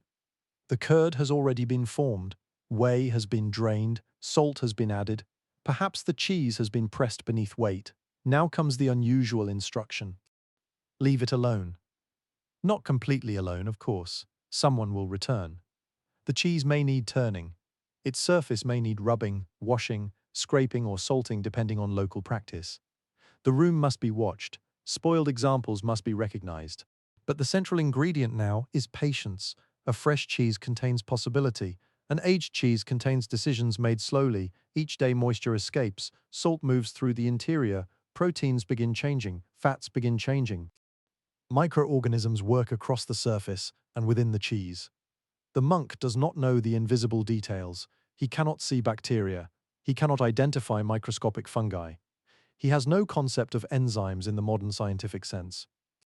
But he can smell, he can touch, he can remember, and memory is enough to build craft. This wheel is too wet, that one is drying too quickly. Turn this one, move that one farther from the wall. The cheese near the doorway behaves differently from the cheese in the back corner. A wooden shelf gives a different result from another surface. The winter batch is not like the summer batch. The milk from one pasture is richer than milk from another. Tiny observations accumulate. Eventually they become rules. Not universal rules, local rules. That distinction will shape European cheese for centuries. Imagine two monasteries separated by mountains. They may follow similar religious traditions. They may read similar texts. Their bells may call communities to prayer in familiar rhythms. But their cheeses need not resemble one another at all. One monastery has cool limestone caves. Another has a damp cellar beneath heavy clay soil. One keeps cattle. Another depends more heavily on sheep or goats. One has easy access to salt. Another uses it carefully. One region is cold. Another is mild. One summer is wet. Another is dry. The microorganisms living in each environment differ as well. So the same basic act of preserving milk begins producing different results. Geography is writing recipes without holding a pen. This is one of the quiet secrets behind traditional cheese. People make the cheese, but the place makes it too. The grass enters the milk, the animal enters the milk, the season enters the milk, the salt enters the curd, the cellar enters the rind, the air enters everything, and then time binds it together. Weeks pass, the wheel on the shelf darkens slightly, its surface is no longer smooth, perhaps a pale bloom appears, perhaps spots form. Perhaps the rind becomes sticky to modern eyes, especially eyes trained to distrust anything growing on forgotten food. This can look alarming. To an inexperienced medieval worker, it may have looked alarming too. But experience teaches a difficult lesson. Not every strange surface means disaster. Some do, others mean dinner is becoming interesting. This is where cheesemaking approaches a dangerous border. Rot and ripening can resemble each other. The difference is not philosophical when food is scarce. Eat the wrong thing, and illness may follow. Throw away everything unfamiliar, and valuable food disappears. So communities learn distinctions through painful experience. This smell is expected, that smell is not. This mold can remain. That growth means the wheel should be discarded. This rind protects what lies beneath. That softness has gone too far. The knowledge may not be perfect. Foodborne illness remains a real danger throughout history, but repeated observation improves the odds. And in the cool cellar, some of the most useful accidents are allowed to repeat. Perhaps a wheel develops mold in a crack. Someone cuts into it. Blue or green lines run through the pale interior. The first reaction may not be enthusiasm. It looks like the cheese has been invaded. In a sense, it has. Fungi have entered spaces where oxygen allows them to grow. Their activity changes the cheese. They break down compounds. They produce new aromas. The flavor becomes stronger, sometimes sharply. So a cautious taste follows, and once again the old story repeats. Something that looks spoiled is not necessarily ruined. Someone takes another bite. The next time, perhaps the conditions are deliberately repeated. This is the pattern we have followed since the skin bag. Accident, observation, memory, repetition, tradition. The difference now is that the environment is stable enough for the repetition to become extraordinarily precise.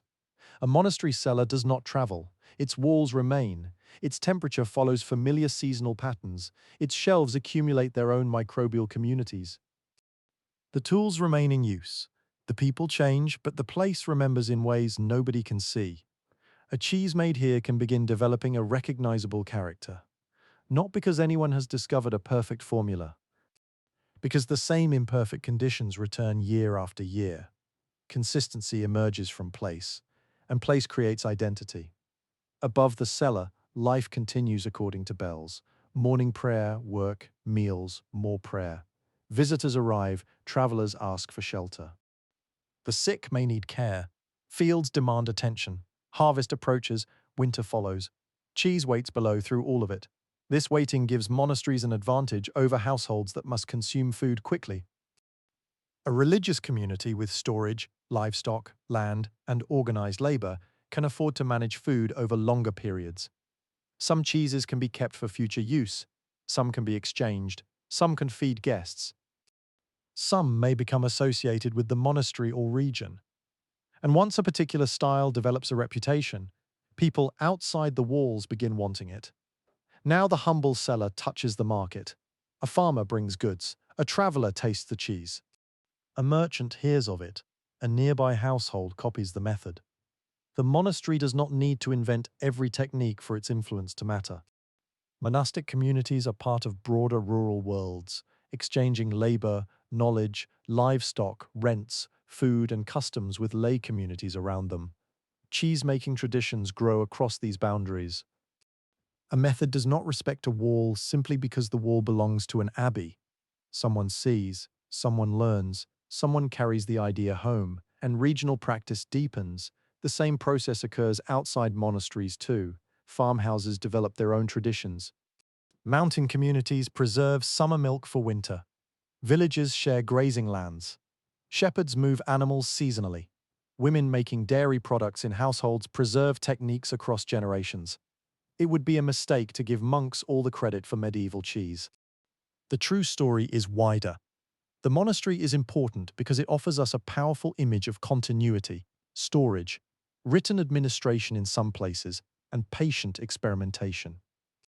But beyond its gates, thousands of unnamed rural cheesemakers are performing the same quiet work. They milk, they drain, they salt, they press, they wait. And Europe begins filling with cheeses that belong increasingly to landscapes. In the mountains, the challenge may be seasonal abundance. Animals graze high pastures during warmer months. Milk is plentiful, but winter is coming. Fresh milk cannot be carried through the year. A large, firm cheese can. So curds are pressed harder. More moisture leaves. Salt helps protect the wheel. Size itself can become useful. A large cheese stores an enormous amount of milk in concentrated form. Imagine carrying such a wheel down from a mountain pasture. It is heavy, awkward, valuable. The milk that produced it would have filled many containers. Now the nourishment has become one solid object. Winter has been packed into a wheel. In wetter lowlands, different problems appear. Soft cheeses can thrive where quick, local consumption is possible. Cellars encourage different surface growth. Rinds develop differently. Some cheeses are washed, others are left to bloom. Some become pungent enough to announce their presence before the door opens. Medieval people do not need our modern language to appreciate these differences. They know the cheese from home, they know the cheese sold at a nearby market. They know when a traveler brings something unusual. Regional taste begins forming alongside regional production. And slowly, the map of Europe becomes a map of milk. Cow country, sheep country, goat country, mountain cheese, valley cheese, monastery cheese, farmhouse cheese, fresh cheese, winter cheese, cheese for the household. Cheese for market. Each category grows from circumstance, yet beneath all this variety, the same ancient transformation continues. Water leaves, curd remains, salt protects, time changes, and the cellar breathes. We drift deeper now into that cellar, because the darkness contains the strangest part of the story. The cheese is not aging alone, it is crowded with life, invisible life. Bacteria are present in milk, on tools, on hands, on wooden surfaces in the environment. Fungi release spores into the air. Yeasts may play their part. Some organisms are helpful to the cheesemaker, others are harmful. Many simply compete for the same damp, nutritious world. A fresh wheel is an ecosystem. The medieval cheesemaker does not know this. He sees consequences. A rind changes color. The surface becomes tacky, a smell develops, the interior softens. A crack opens. One batch swells strangely and is clearly wrong. Another becomes richer and more desirable. The cellar is conducting experiments nobody knows are experiments. Temperature shapes which organisms thrive. Humidity changes the surface. Airflow matters. Salt selects. Acidity selects. Moisture selects. Every choice encourages some invisible inhabitants and discourages others. This is why moving the same recipe to another place may produce a different cheese. The written instructions, if any exist, cannot carry the cellar. You can copy the amount of salt, you can copy the shape, you can use milk from the same kind of animal, but the air is different, the stone is different, the water is different, the seasons are different. The invisible population is different. The cheese knows where it is. Imagine a damp cave in a limestone region. Cool air moves through cracks in the rock. Water seeps slowly along the wall. The temperature remains steadier than the weather outside. A wheel placed here encounters conditions almost impossible to reproduce in an ordinary warm kitchen. Mold finds openings. The rind changes. The interior develops slowly. the cave becomes more than storage. It becomes an ingredient. Elsewhere, a monastery cellar behaves differently. The walls are less damp, the air is still. Cheese is dry at another rate. Workers wash their surfaces with brine or another liquid, perhaps as part of a practice learned through experience. The washed surface encourages one community of microorganisms while discouraging another. The rind becomes orange, brown, sticky, or pungent. The smell can be astonishing. Imagine descending the stairs for the first time. You stop halfway. Something down there smells as though an old boot has developed religious ambitions. Yet the people working in the cellar continue calmly. They know the smell. That matters. Familiarity is a form of safety in a world without laboratory testing. Not perfect safety, but accumulated judgment. They turn the cheese. They inspect the rind. They move to the next wheel. And weeks later, the interior may be soft, savory, rich, and far more complex than the fresh curd from which it began. The transformation seems almost impossible. Milk was mild. The cheese is powerful. Where did the flavor come from? Time did not simply preserve the food, time rebuilt it. Proteins break into smaller compounds, fats break down, new aromas appear, textures soften or harden depending on the style. The rind interacts with the interior. A cheese can become nutty, earthy, sharp, buttery, grassy, mushroom-like, or intensely animal in character. Medieval people would describe these sensations differently, of course, but they could appreciate them, and preference guides repetition. The wheel everyone dislikes is not deliberately copied. The wheel people praise is remembered. Next season, someone tries again. Maybe the result is close, maybe it is not. This uncertainty makes traditional cheese-making deeply human. The maker controls much. Never everything. The animal has a vote. The weather has a vote. The microbes have many votes. The cellar appears to have veto power. And so skill becomes less about domination than guidance. A good cheesemaker learns to cooperate with processes that cannot be seen. This gives aging an almost mysterious quality. You place a pale wheel on a shelf. You wait. You care for it. Months later, you retrieve something that tastes as though it came from another substance entirely. No wonder cheese gathers stories. No wonder certain places become famous for it. A cave that reliably creates excellent cheese acquires value. A monastery with a trusted method acquires reputation.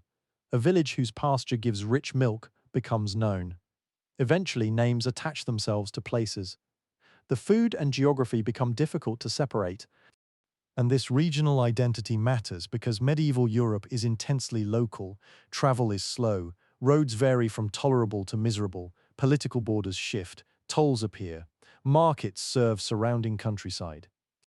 Most people spend much of their lives near the place where they were born. Food reflects that closeness. A cheese made several valleys away can genuinely feel foreign. Imagine arriving at a market after walking since dawn. Mud clings to your shoes. The square is noisy. Chickens complain from baskets. Someone sells onions. Someone else sells wool. There is bread, ale, salted fish, perhaps meat, pottery, tools and cheese. You recognize the cheeses from nearby farms. Then you see another. Its rind is darker. Its smell is stronger. The seller says it came from a religious house beyond the hills. You hesitate, you taste, and suddenly the geography beyond your ordinary life has a flavor.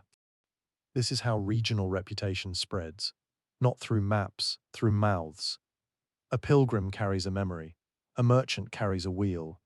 A noble household requests more. A monastery exchanges goods with another estate. A technique crosses a river. The cheese moves farther than the person who made it. Once again, preserved milk becomes a traveler. But unlike Roman times, the movement is less uniform. There is no single imperial network tying everything together. Instead, there are overlapping routes. Pilgrimage roads, market roads, river routes, monastic connections, seasonal fairs, noble households, ports, village tracks. The network is messy. Cheese does not mind. It has always been comfortable with mess. In fact, some of its greatest discoveries come from things looking slightly wrong. Consider mold again. For most food, visible mold is a warning. For certain cheeses, particular molds become central to identity. They alter the rind or interior in controlled ways. The important word is controlled. A medieval maker may not understand control scientifically, but tradition can create it practically. Use this room, use these shelves, salt this way.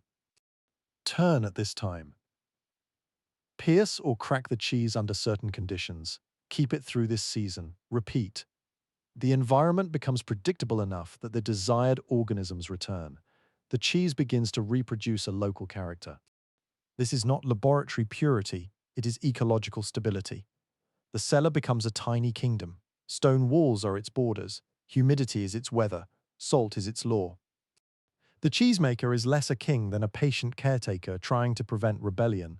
Sometimes the kingdom collapses, a batch spoils, rodents find it, insects damage it, the room becomes too warm, milk arrives contaminated, a rind goes wrong. Months of work can be lost. This is why successful aging has economic meaning. Waiting creates risk. A fresh cheese can be eaten or sold quickly. An aged cheese occupies space. It requires care. It can fail before anyone receives value from it. If it succeeds, however, the reward may be a product that lasts longer, travels farther, tastes stronger, and commands greater interest. Time becomes an investment. The medieval cellar is therefore not merely romantic darkness filled with beautiful wheels, it is stored labor. Every cheese represents pasture, milking, fuel, salt, human effort, space, weeks or months of waiting. To lose one hurts. To lose many can matter seriously. So the person turning the wheel does not do so for atmosphere. He is protecting value. And perhaps this is where the old accident finally becomes something close to mastery. The first curd may have surprised its maker. The medieval cheesemaker expects transformation. He may not understand why it happens, but he has inherited enough experience to guide it. He knows milk can become curd. Curd can become cheese. Cheese can become something greater with age. That is an enormous distance from the skin bag. And yet the original principle remains untouched. Humans are still using controlled change to rescue nourishment from time. Only now, instead of merely fighting spoilage, they have learned to make certain kinds of change desirable. The enemy has become a collaborator. Time once ruined milk. Now time creates flavor. Microbes once meant danger. Now some of them are invited, even if no one knows their names. Dampness once threatened stored food. Now a particular damp cellar may be treasured because cheese ripens beautifully there. History has turned the problem inside out. Outside, winter arrives. Snow settles on roofs in colder regions. Pastures disappear beneath white or become hard with frost. Animals remain sheltered where possible. Fresh milk may become scarce. But below the monastery, summer still exists in another form. Wheels made when pasture was green rest on wooden shelves. The grass is gone, the milk is gone, the warm days are gone, yet their nourishment remains. Cut into one of those cheeses and you're opening preserved season. This is why hard-aged cheese becomes especially valuable in places with long winters or seasonal mountain grazing. It carries abundance across the calendar. The ancient herder carried milk across distance. The medieval cheesemaker carries it across months. Space was the first conquest. Time is the second. And with those two victories, cheese becomes extraordinarily difficult for European society to live without. It belongs in peasant households, in monasteries, in markets, in noble kitchens, along roads, in travelers' bags, in mountain huts, beside bread, inside pies and cooked dishes, broken into soups, eaten fresh, eaten old, loved mild, loved frighteningly strong. There is a cheese for immediacy and a cheese for waiting. A cheese for home and a cheese for trade. And because every region solves the same problems differently, Europe begins producing an astonishing patchwork of traditions. We can now look across the landscape and see the future forming. In one valley, large wheels. In another, soft rounds. In damp caves, blue veins. In monastery cellars, washed rinds. On isolated farms, fresh curds. Near smoky hearths, cheeses absorbing the atmosphere of the room. None of these traditions appears fully formed. They develop, change, borrow, disappear, return. The modern names we know should not simply be projected backward unchanged. Recipes evolve, borders shift, Animals change and methods improve. But the foundations are here: place, milk, salt, microbes, time, human attention. That combination will create some of the most distinctive foods on Earth. Late at night, the monastery is almost silent. The final bell has faded, footsteps disappear, wind presses against the outer walls. Down in the cellar, there is no human movement yet. The room is not still. Every wheel is changing. Moisture moves, salt moves, enzymes work, bacteria multiply and die. Fungi spread microscopic threads, rinds breathe, flavors deepen. The darkness is busy. Perhaps that is the strangest realization of all. Cheesemaking continues after the cheesemaker leaves. The craft depends on knowing when to act and when to walk away. Tomorrow, someone will descend the stairs. A lamp will appear, hands will turn the wheels. A nose will judge the air. One cheese will be ready, another will need longer, another may have failed. And then the monk or worker will climb back toward daylight, leaving the cellar to continue its slow, invisible labor. Beyond those walls, villages are growing, markets are becoming busier. Towns draw farmers, craftsmen, merchants, servants, pilgrims, and animals into crowded streets. Cheese will leave the quiet cellar and enter that noisier world. It will be weighed, sold, taxed, carried, argued over. Stolen occasionally, because apparently no chapter of human civilization is complete until someone steals food. It will appear on the tables of people who spend their lives working fields, and on the tables of people who own those fields. And the differences between those meals will tell us as much about medieval society as the cheese itself. So we leave the cool cellar reluctantly. The staircase rises, the air warms, a wooden door opens, morning light enters. Beyond the monastery wall, a muddy road leads toward a village. Smoke hangs above thatched roofs. A church bell answers the monastery bell in the distance. Someone is driving pigs through the lane. Someone is carrying wool. Someone has already begun bargaining at a market stall. And somewhere beneath a cloth sits a wheel of cheese that spent months growing old in the dark. It has survived milk's first enemy, heat. It has survived its second enemy, time. Now it must face something even more complicated: people, because once cheese enters the medieval market, it stops being only a preserved food. It becomes rent, wages, status, trade, daily nourishment, regional pride. And sometimes, for a hungry family staring at the last hard piece beside a loaf of dark bread, it becomes the thin line between an ordinary winter evening and an empty meal. The cellar has given cheese character. The village will give it a social life, and beyond the monastery gate, the mud is already waiting. Let us leave the monastery cellar behind and follow the muddy road toward the village. The air is colder here, sharper with wood smoke and wet earth. A cart creaks somewhere beyond the hedges, crows lift from a ploughed field. In the distance, a church tower rises above a cluster of thatched roofs, and beyond it the land folds toward places whose names will become familiar across medieval Europe. Normandy, Flanders, York, the English countryside market towns, river crossings, and green pastures cut by stone walls. Cheese has survived the cellar, now it must survive ordinary life. Before dawn, the village is already moving, not quickly. Nothing about a cold medieval morning feels quick. A door opens reluctantly. Smoke leaks from a roof. Someone steps into the dark, carrying a wooden pail. The ground is wet enough to soak through poor footwear. Frost may cling to the grass. In winter, breath hangs white in the air. In summer, the morning is kinder, but the work remains. Animals do not care whether the person milking them slept well. A cow shifts its weight. A goat pulls against a tether. A sheep complains with surprising conviction. Cold fingers begin their work.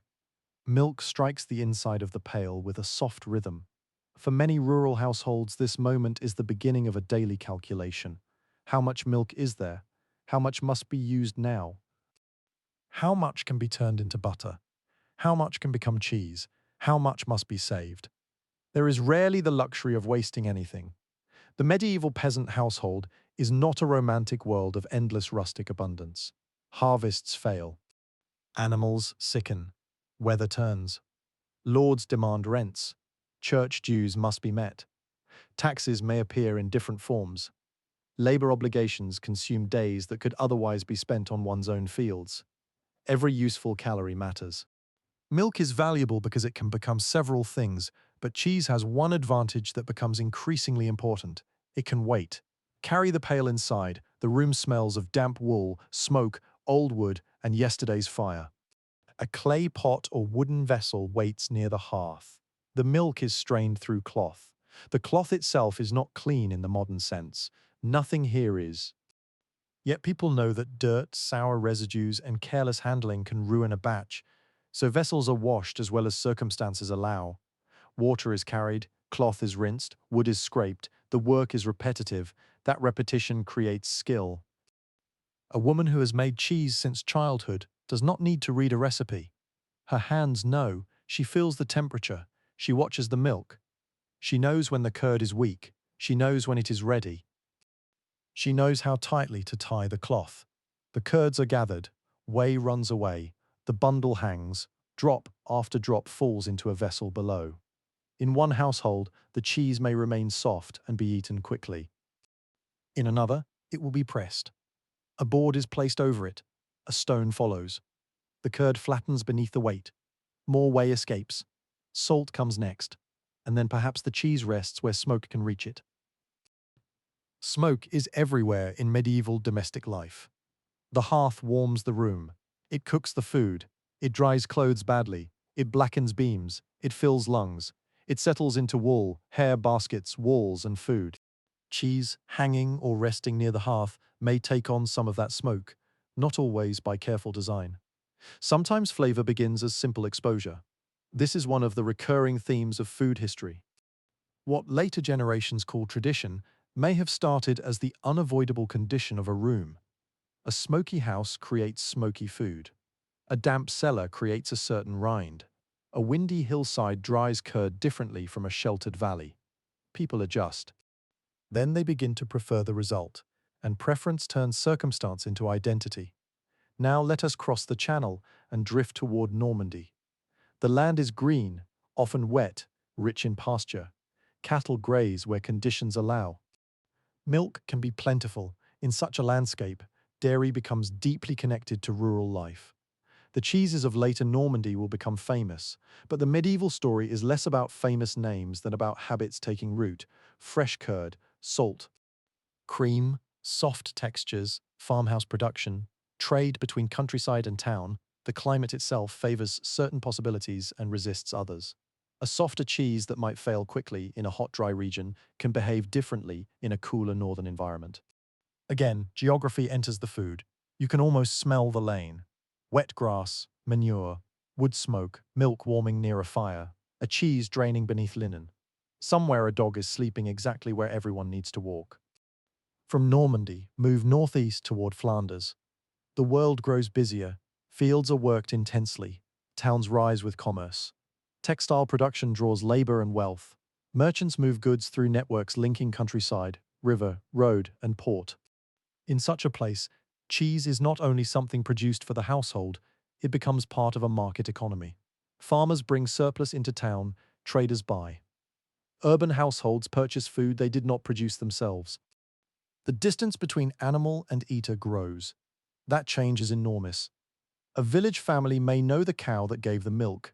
A town buyer does not. The buyer knows the seller, or perhaps only the stall. Trust now matters. Reputation matters, weight matters, price matters. The cheese becomes less personal and more commercial. And yet, when it is cut at the table, it remains intensely physical: salty, sour, creamy, hard, crumbly, pungent. The market can standardize exchange. It cannot standardize taste. Now drift west again, over grey water and into England. The roads are rough. Rain follows us with unnecessary enthusiasm. By the time we reach York, mud has become less an obstacle and more a permanent companion. York is a busy place. A city of walls, markets, churches, craftsmen, merchants, religious houses, inns, animals, carts, smells, bells, and people from surrounding countryside. Food flows inward: grain, meat, fish, ale, vegetables, butter, cheese. Some cheeses arrive from nearby farms, others travel farther. The city depends on the countryside, and the countryside depends on the city. That relationship gives cheese another role. It becomes a bridge between rural labor and urban hunger. Imagine market morning. The sky is low and grey. Stalls gather along a street or square. A butcher is already working. Fish lie on boards. Bread cools beneath cloth. Ale is being carried. Bundles of herbs and onions appear. Then there are cheeses. Small ones, larger ones, fresh ones, harder ones. Some wrapped, some exposed to air. A buyer approaches, she lifts one, feels the weight, looks at the rind, perhaps presses it, perhaps smells it. There is negotiation, too much, not worth it. This one is better. That one is old. The seller disagrees. Of course the seller disagrees, and somewhere in that exchange, cheese becomes money without quite becoming coin. This is because a durable food can hold value. A fresh bowl of milk loses value quickly if it spoils. A hard cheese can be stored, moved, divided, sold later, given as payment, counted among rents or dues. In some medieval contexts, agricultural products themselves can form part of obligations between tenants, estates, religious institutions, and lords. Grain can be owed, animals can be owed, eggs can be owed, butter can be owed, cheese can be owed. A wheel of cheese is not merely dinner, it can represent debt. Imagine a tenant household near the end of a demanding season. The family has harvested what it can. Some grain must remain for seed. Some must feed the household, some may be owed elsewhere. Animals must survive winter. Cheese made during richer months sits in storage. Then comes the day when part of that stored food leaves the house. Not because the family wants to eat it, because it belongs, by custom or obligation, to someone else. A cart carries produce toward an estate centre or religious house. Among the goods are cheeses. This is the less cosy side of the medieval dairy world. Food carries power. Who produces it? Who owns it? Who gets to eat the best part? Who takes a share? These questions shape daily life far more deeply than the grand political events remembered in chronicles. A peasant may never see a king. He sees rent. He sees weather. He sees livestock. He sees the condition of stored cheese in late winter. That is the scale at which survival operates, and the difference between rich and poor appears clearly at the table. In a humble household, the meal may be built around bread, pottage, onions, beans, ale, and whatever dairy is available. Cheese can be valuable precisely because it makes plain food more satisfying. A piece of hard cheese beside dark bread offers salt and fat. Crumbled into a dish, it changes texture. Melted or softened, it stretches a small amount of richness through a larger meal. The cheese may be strong. It may be dry. It may be older than anyone would prefer. But hunger improves diplomacy. A tired laborer comes in from the field. Clothes are damp. Hands are cracked. The meal is already waiting. Bread, a bowl. A piece of cheese, no silver, no polished plate, no imported spice. The food is simple because the life is expensive in effort, yet simple does not mean meaningless. That cheese represents months of decisions. The animal survived. The milk was not wasted. The curd formed. Salt was available. The batch did not spoil. The household did not need to sell all of it. What looks like a small piece of food is actually accumulated success. Now leave that table and cross, in imagination, into a wealthier household. The room is larger, the fire is stronger, the serving vessels are better. There may be meat more often, there may be wine. Spices can appear, especially among the truly wealthy. Servants carry dishes. Cheese may still be present, but its meaning changes. It is no longer merely a dense source of calories. Choice becomes possible. One cheese can be preferred over another. A cheese from a particular estate may be praised. A stronger cheese may be served at a certain point in the meal. Imported or regional foods can display connections and wealth. Status does something strange to ordinary food. It turns necessity into preference. The peasant asks whether there is cheese. The wealthy diner can ask which cheese. That difference is small in language and enormous in society. But do not imagine medieval elites as constantly eating grand feasts. Daily life varies. Even wealthy households have routines, fasting days, seasonal limitations, shortages, and practical concerns. Still, greater wealth brings access, more kinds of food, more distant food, more choice. And cheese can move upward through those layers without losing its rural roots. A lord can eat the product of a peasant's morning work. A bishop can eat cheese made on an estate belonging to a religious house. A merchant can purchase cheese brought through a regional fair. Food links classes even when society keeps those classes apart. The link is not always fair, but it is real. Now imagine a fair larger than the ordinary weekly market. People arrive from farther away. Carts crowd the approaches. Animals are traded. Cloth changes hands. Metal goods appear. Salt arrives from another region. Wine comes from a distance. Cheese appears beside all of them. This is where regional differences become visible. A buyer can compare. One cheese is harder, another softer. One is better for immediate eating, another will survive the road. One came from upland pasture, another from rich low fields. One seller boasts about quality, another simply lowers the price. Commerce turns taste into information. The buyer learns what lasts, the merchant learns what sells, the producer learns what buyers reward. That feedback changes cheesemaking. A household making only for itself can follow family habit. A producer making for market begins listening to strangers. If buyers prefer firmer wheels, more pressing may follow. If larger cheeses travel better, size may change. If a certain rind signals quality, makers begin protecting that appearance. If a region gains a reputation, sellers use the reputation, tradition becomes economic. And once reputation carries money, people become very interested in preserving it. This is one path toward the famous regional cheeses of later centuries. Not instant invention, slow concentration of habit. A valley develops a method. Buyers recognize it, merchants carry it farther. The name of the place begins to matter. The cheese becomes almost a messenger. It tells the eater where it came from. And sometimes the eater has never been there. A person in York tastes cheese made in countryside beyond the city. A merchant in Flanders handles cheese from another district. A household in Normandy sends surplus toward a market. The village is no longer closed. Food makes holes in local isolation, but every journey begins in the same place: morning. Cold hands, milk, cloth, wood, salt, smoke. It is worth returning to that kitchen because the market can make us forget the labor. The cheesemaker lifts the curd, the cloth tightens, whey runs over fingers. The hands may be reddened by cold water. There is no protective glove, no thermometer, no stainless steel. The wooden tub carries the memory of countless previous batches in scratches and stains. A spoon has been repaired rather than replaced. The room is dim. A child is watching. Perhaps the child is expected to help.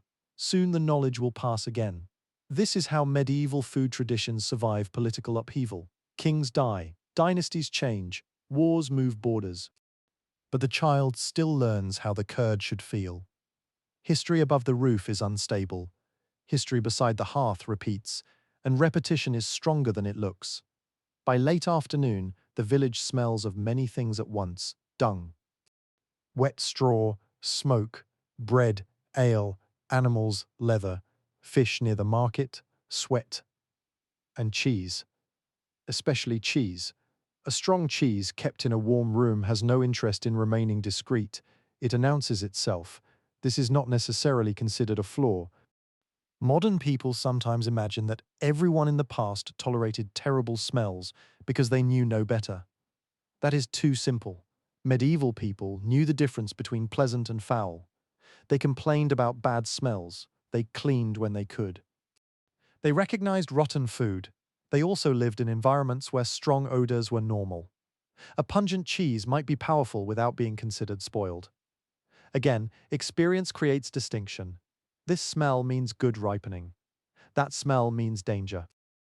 The nose remains one of the household's most important tools. Evening gathers over the village. The market closes. Unsold goods are packed. Animals are driven home. Coins are counted. Perhaps a cheese wheel is carried back because no buyer offered enough. Perhaps another is gone, exchanged for money that will buy salt, grain, cloth, or tools. Inside a wealthier house, a servant cuts cheese. Inside a poorer one, someone cuts a smaller piece. Different rooms, different plates, different portions. The same ancient food, and somewhere beyond those houses, an estate steward keeps accounts. The entries may record land, grain, livestock, labor, rents, food. Cheese can appear in such records because by now it has become countable value. This is one of the strangest transformations in its long history. Milk begins as something fluid, temporary, almost impossible to keep. Cheesemaking gives it shape. Pressing gives it durability. Markets give it price. Law and custom give it obligation.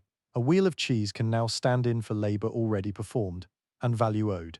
It has become portable wealth, not great wealth. No king builds a treasury entirely from cheese, which would have presented serious architectural challenges. But at the level of rural economy, a durable food can matter deeply. A household with stored cheese possesses options. Eat it, trade it, pay with it, gift it, save it. A household without stored food possesses fewer choices. That difference can become frightening when winter stretches longer than expected. Imagine the cold months. The fields are quiet, fresh greens are scarce. Days are short. Rain or snow keeps people close to shelter. The cow gives less milk. A sheep gives none at all during parts of the year. The household turns toward what was saved: grain, dried peas, salted meat if there is any, stored onions, ale, and cheese. The wheel made during summer is cut again. Its rind is hard, the center is dense, the flavor is stronger now. Everyone knows exactly how much remains. No one says the number aloud, they do not need to. The eye measures scarcity very well.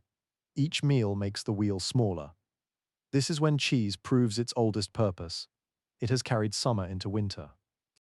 The grass that vanished months ago is still present in concentrated form. The milk that could not have survived more than a short time has crossed the season. The family eats pasture long after the pasture has stopped growing. There is something almost miraculous in that, though no one at the table would call it a miracle. They would call it supper. Outside, the wind presses against the thatch. Inside, someone tears bread. The cheese passes from hand to hand, and for a few quiet minutes all the complicated systems surrounding it disappear. No market, no rent, no lord, no tax, no merchant, only people eating. That ordinary moment is the center of the story. Cheese has become social because it can survive long enough to enter almost every layer of life. It can sit in the peasant's cupboard and the lord's pantry. It can be weighed at market and demanded as rent. It can travel from Normandy to a town, from a farm outside York toward an urban stall, from the dairying countryside of Flanders into the hands of merchants. And with every exchange, regional styles become more noticeable. This cheese keeps well. That cheese is softer. This one is worth carrying farther. That one should be eaten nearby. People remember. Then geography begins narrowing those memories into traditions. The wetter lowland, the colder upland, the rich pasture, the mountain valley, the coastal plain. Each creates different conditions, and by the end of the medieval period, Europe is full of places where cheese no longer means simply cheese. It means our cheese, the one made here, the one our animals give us, the one our mothers taught us, the one travelers recognize, the one merchants ask for. That sense of belonging is powerful. Food becomes part of local identity because it repeats more faithfully than politics. A border can move, a ruler can change, a dynasty can disappear. The pasture remains, the herd remains, the cellar remains, the method remains. And so a cheese can outlive the authority that once taxed it. The village grows quiet now. Doors close. The last cart leaves the market road. Rain begins softly across the fields. Somewhere near York, a wheel rests beneath cloth. In Normandy, another softens in cool air. In Flanders, a trader plans tomorrow's journey. Across the countryside, animals sleep in barns or shelters, unaware that humans have built economies around their milk. And beneath all these different lives, one question is beginning to produce thousands of answers. Why does cheese made in one place taste so different from cheese made somewhere else? The medieval villager has no laboratory explanation. But the answer is already beneath his feet. Soil, grass, rain, altitude, animals, salt, cellars, smoke, hands, time. Soon we will leave the crowded market and travel farther into the valleys and mountains, where isolation becomes an ingredient of its own.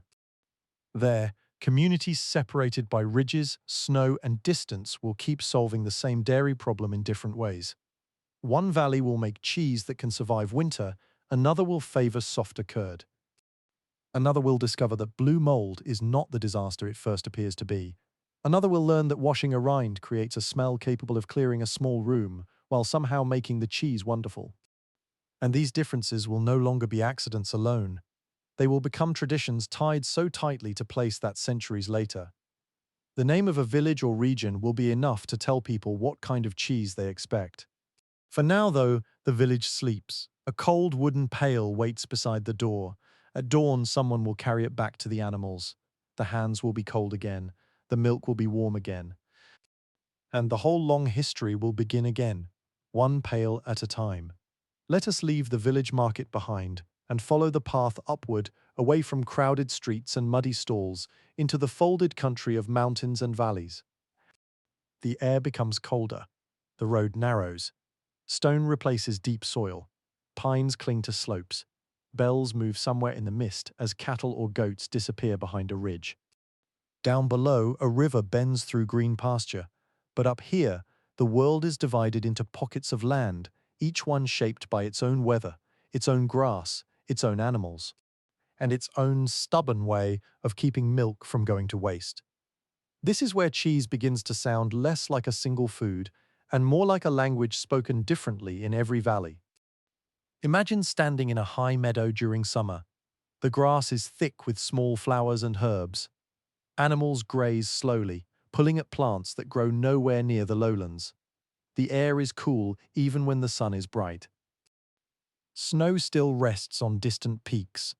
A wooden shelter stands nearby, rough and practical, built for the season when herds are driven upward to richer pasture. Milk here is abundant for a short time.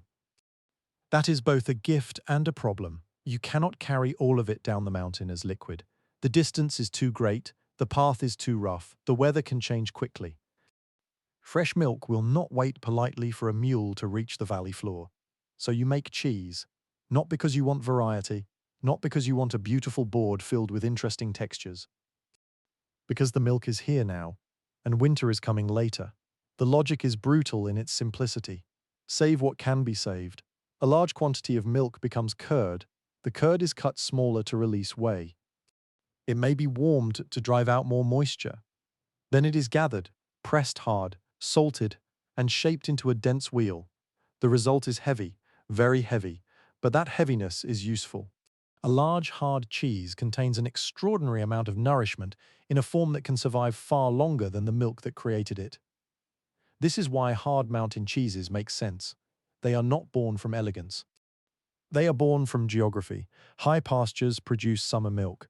Winter makes those pastures useless. The cheese must bridge the gap, so moisture is the enemy. The less water remains, the longer the cheese may endure under good conditions.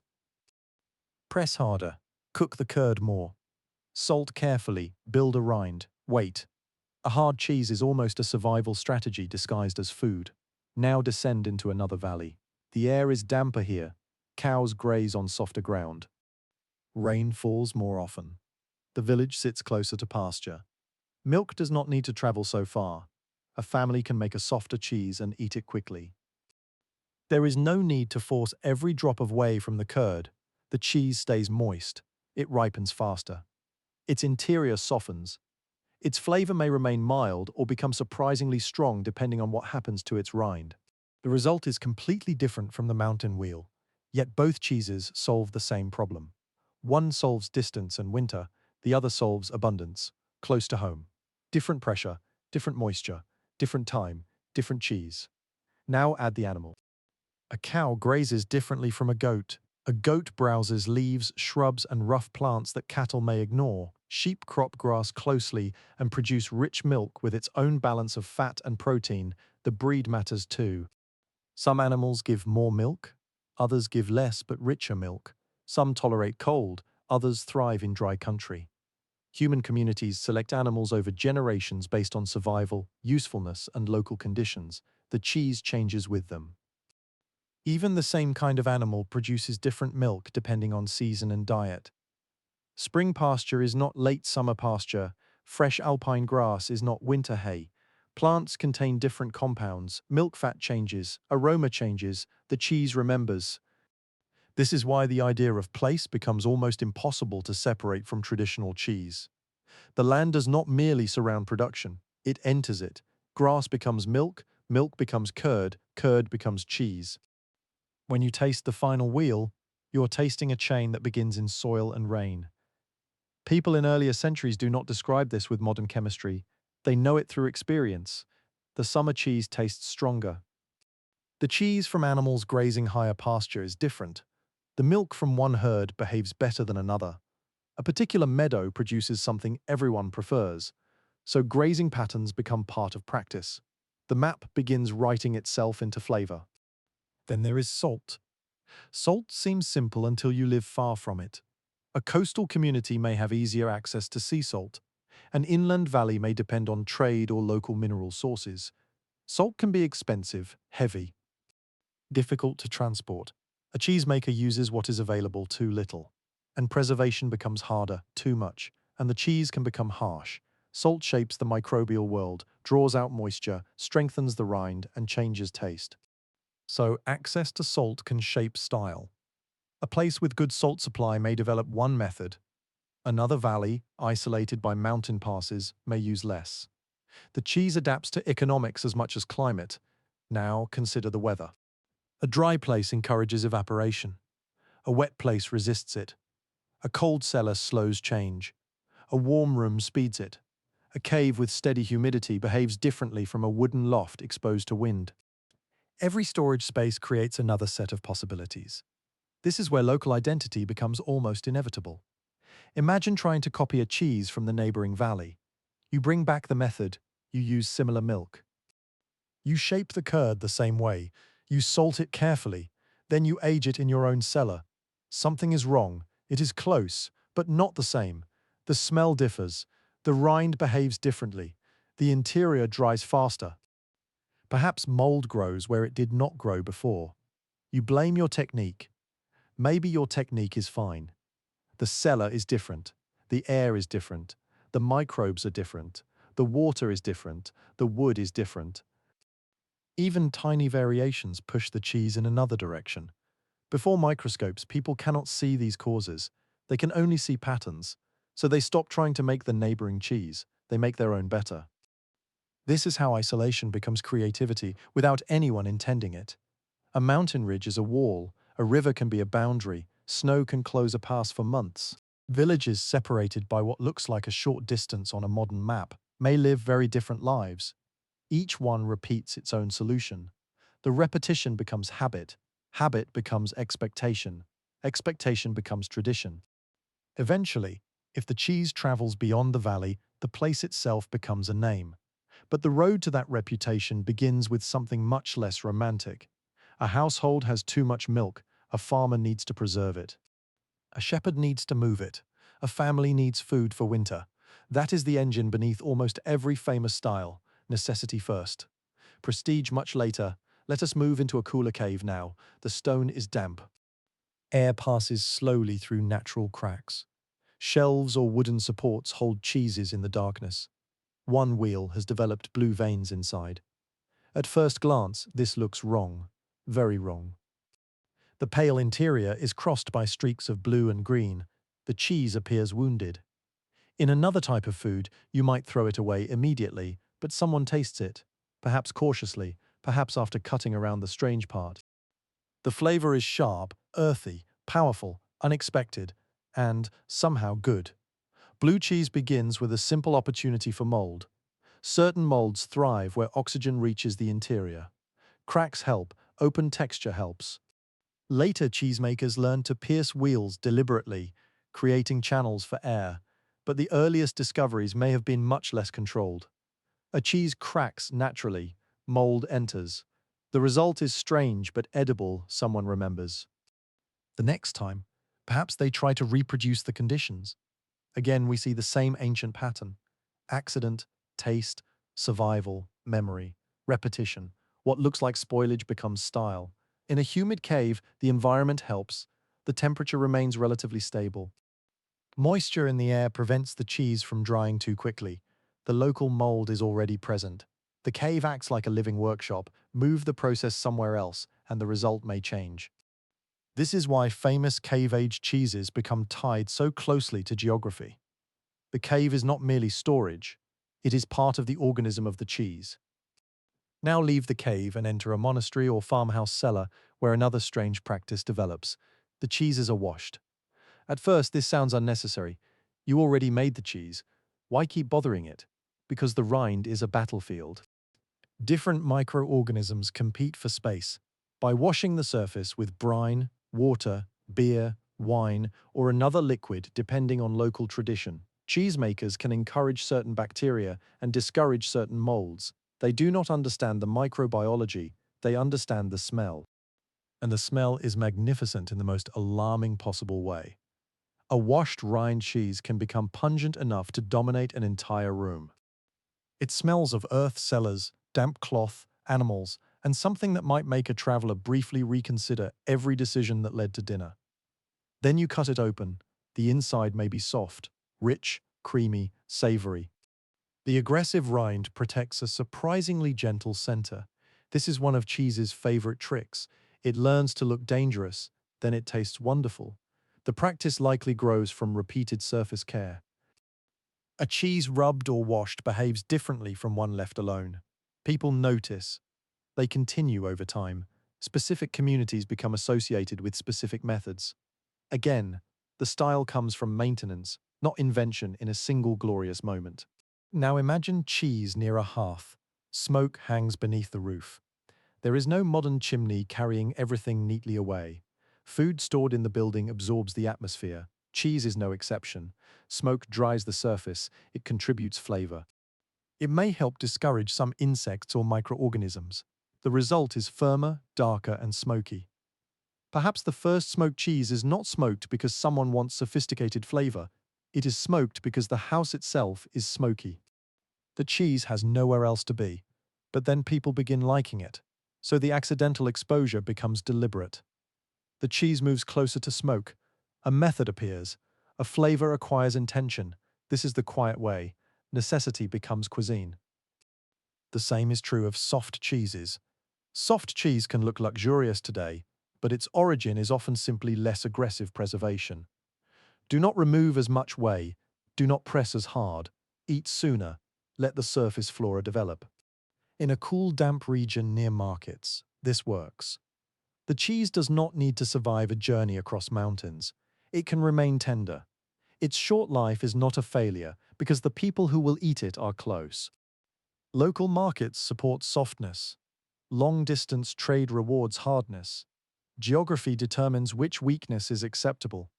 A soft cheese is vulnerable but quick. A hard cheese is durable but laborious. Neither is inherently more advanced. They answer different needs. Now imagine a farmer standing over a fresh batch of curd. He is not dreaming of culinary fame. He is tired. The animal has already been milked. There are fields to tend. Perhaps rain is coming. Perhaps a child is sick. Perhaps the rent is due. The curd must be dealt with before anything else. He does what his family has always done. Cuts it, drains it, salts it, presses it, places it where the household knows it will survive. That simple routine is repeated in another valley with slightly different choices, and another, and another. Across Europe, thousands of local methods take shape. No central planner designs them. No map marks where one cheese ends and another begins. Yet the differences grow strong enough to recognize. One valley makes huge wheels. One makes small soft rounds. One uses goat milk because goats survive the terrain. Another prefers cows because pasture is rich. One smokes cheese because homes are smoky. Another ages cheese in caves. One washes the rind. Another leaves white mold to cover it. One pierces the wheel. Another presses every pocket of air from it. Each method is logical once you understand the place. This is the secret behind variety. Cheese is not creative because ancient people had endless time to experiment with luxury food. Cheese is creative because the world kept giving them different problems: too much milk, not enough salt, too much rain, a long winter, a high mountain, a damp cellar, a distant market, a short journey, a smoky house, a particular mold, a certain animal. Every problem nudged the curd in a different direction, and humans, being humans, eventually developed opinions. The hard cheese from one valley becomes preferable for travel. The soft one from another is better when fresh. The smoked cheese tastes like home. The blue cheese frightens outsiders. The washed rind cheese frightens everyone until they taste it. Preference turns practicality into pride. You hear it in the market. Our cheese is better. Of course it is. Your valley says the same thing. This local pride matters because cheese is becoming an identity marker. A traveler can taste where he is. A merchant knows what buyers expect from certain regions. A household asks for a cheese by place. The food begins carrying reputation stronger than the individual maker. This is a major shift. When origin matters more than the name of the person who produced the wheel, geography has become brand before branding exists. And geography is difficult to copy. You can imitate shape, you can imitate salt, you can imitate aging time. But you cannot easily imitate pasture, weather, cave, herd, water, and microbial environment all at once. The place protects its own difference. Now climb higher. The air thins. A group of herders spends the summer with animals above the settled valley. Milk is produced every day. They cannot waste it. They make large cheeses because large wheels store and transport the season efficiently. At the end of summer, the cheeses descend. The animals descend too. Snow follows. The mountain closes. In winter, one of those wheels is opened. The rind cracks beneath a knife. Inside is dense, pale cheese carrying the memory of summer grass. People eat it beside bread. It has survived months. This is not culinary extravagance. It is agricultural time travel. A meadow from summer appears at a winter table. Move north or west into a wetter region, and the scene changes. A small soft cheese matures quickly in a cellar. Its surface blooms with white mold. The mold helps shape the rind and transforms the interior beneath it. The center remains firmer at first, then ripening moves inward. Eventually the cheese softens. This too feels magical if you do not know the biology. A white coat appears outside. The inside becomes creamy. The rind is alive with microscopic work. Again, people learn by observing. Too cold, and it changes slowly. Too warm, and it runs away from control. Too dry, and the rind suffers. Too wet, and unwanted growth takes over. Cheesemaking becomes a negotiation with an environment that refuses to be perfectly obedient. This makes the craft deeply local because skill is built around familiar conditions. A cheesemaker who understands one cellar may fail in another.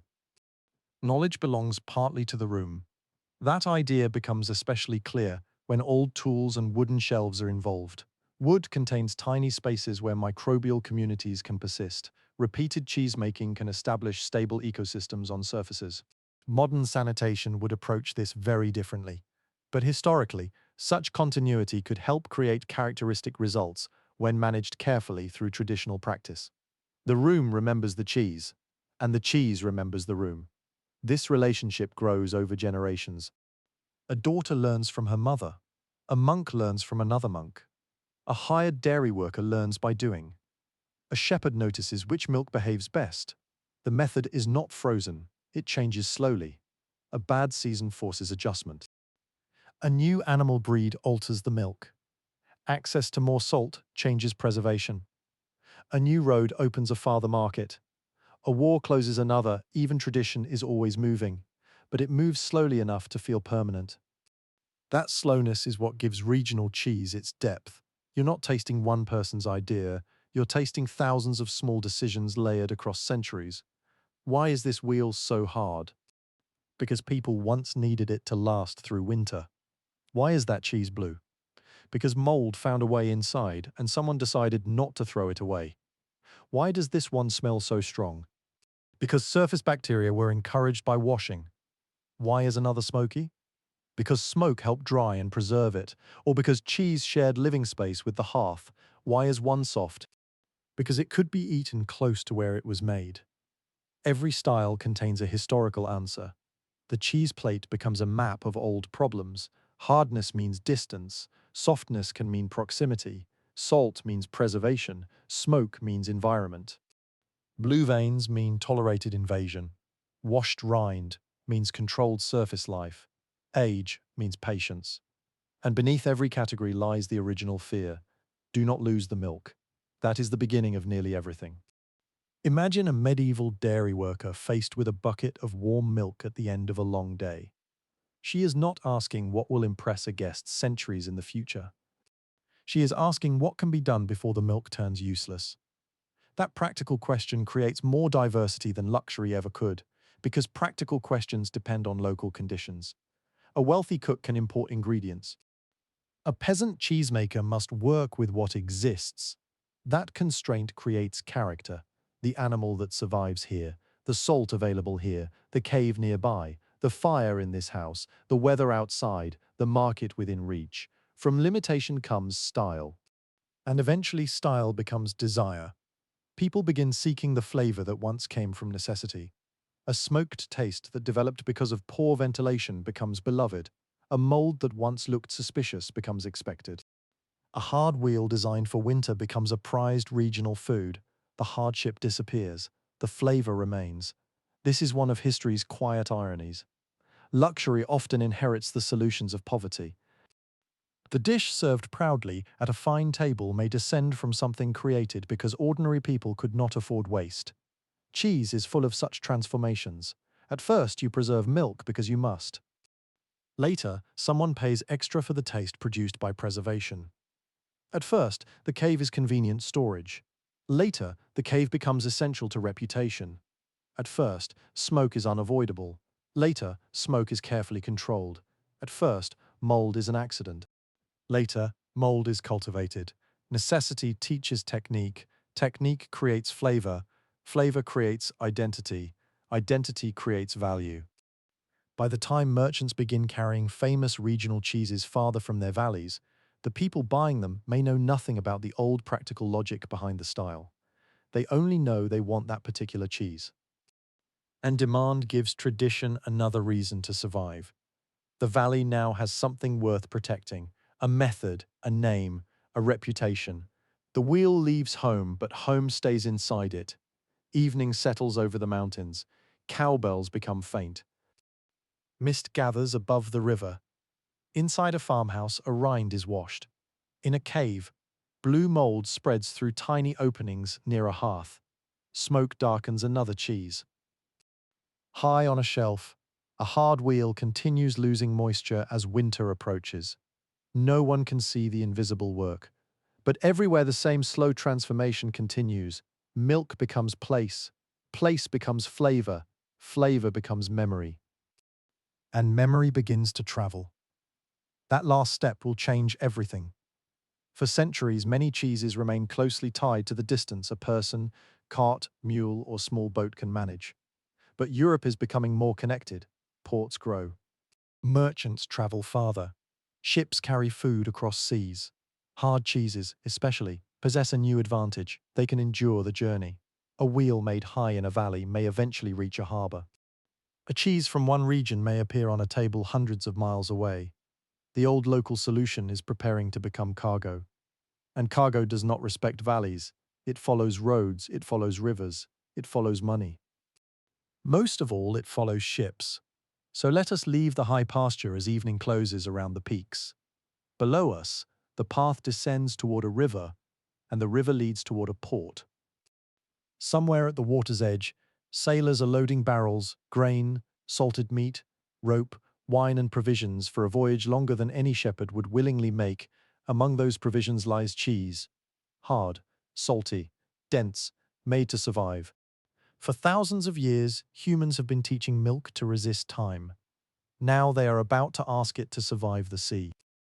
Let us leave the mountain valleys behind and follow the river downward, past vineyards, farms, stone bridges, and crowded towns, until the air begins to taste of salt.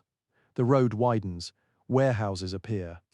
Masts rise above rooftops like a forest of stripped trees. Rope creaks against wood. Gulls circle overhead, screaming as if they have been personally offended by commerce. Somewhere along the quay, merchants are arguing over barrels, sailors are carrying sacks toward waiting ships, and among the provisions being loaded aboard are wheels of cheese, hard, salty, dense, and ready to go farther than most of the people who made them ever will. The harbour is a world of movement. Nothing stays still for long. Ships arrive with grain, wine, timber, cloth, oil, spices, fish, metal, and stories. They leave with other cargo, other passengers, and other hopes. Some voyages are short, hugging familiar coastlines. Others stretch across open water where storms, disease, hunger, and simple bad luck can turn a commercial journey into a burial at sea. Food must survive all of this. That is the problem every captain understands. Fresh vegetables wilt, fresh meat spoils, water goes stale, bread hardens. Grain lasts better, but grain must often be ground or cooked. Salted meat endures, though it can become tough and monotonous. Dried fish survives, but its smell can make a crowded ship feel even more crowded. Cheese fits into this unpleasant collection remarkably well. A hard cheese does not require cooking. It can be cut when needed. It contains fat and protein. It stores more easily than fresh milk. It can be divided among a crew. It can tolerate movement, rough handling, and weeks of travel far better than the liquid from which it was made.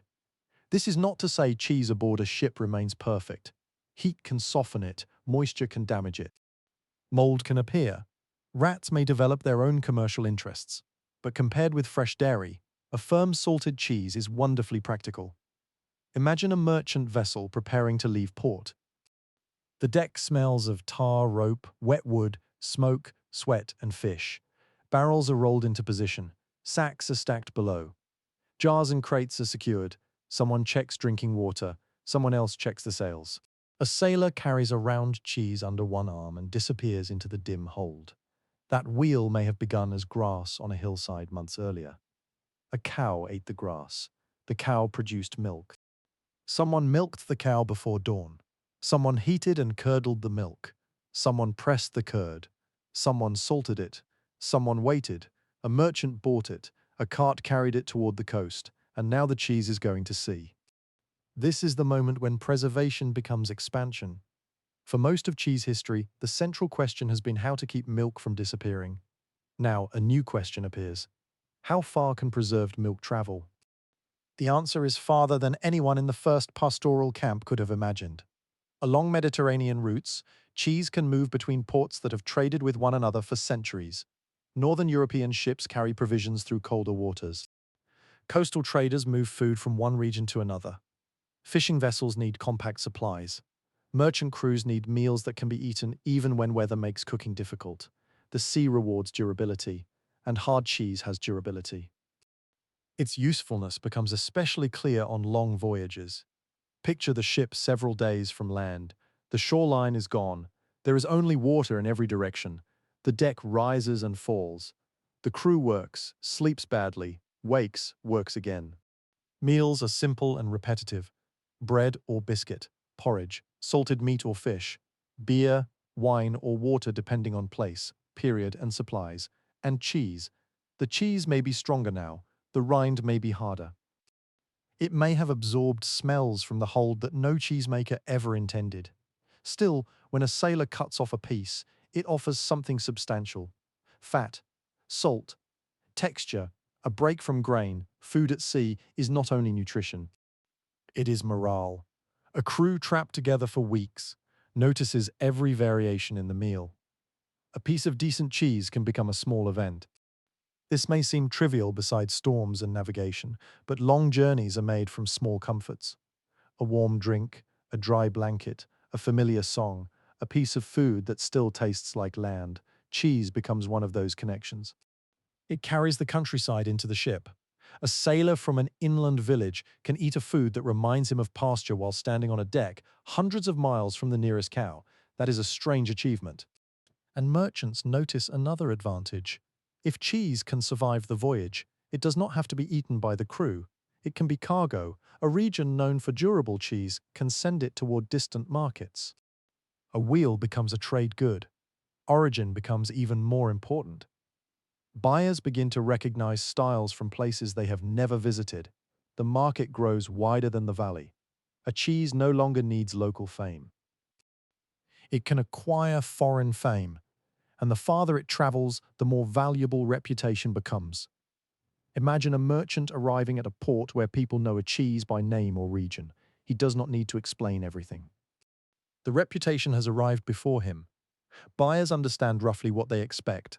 Hard, salty, sharp, mild, good for storage, good for cooking, good enough to pay a little more. Trade rewards consistency. If a cheese from one region is excellent one year and terrible the next, buyers become cautious. Producers therefore have another reason to repeat successful methods. The market strengthens tradition. It does not freeze it completely, but it encourages reliability. A cheese that travels must survive not only time but expectation. That pressure shapes production. A wheel intended for nearby households can be soft and delicate. A wheel intended for sea transport needs more discipline, less moisture, more careful salting. A stronger rind.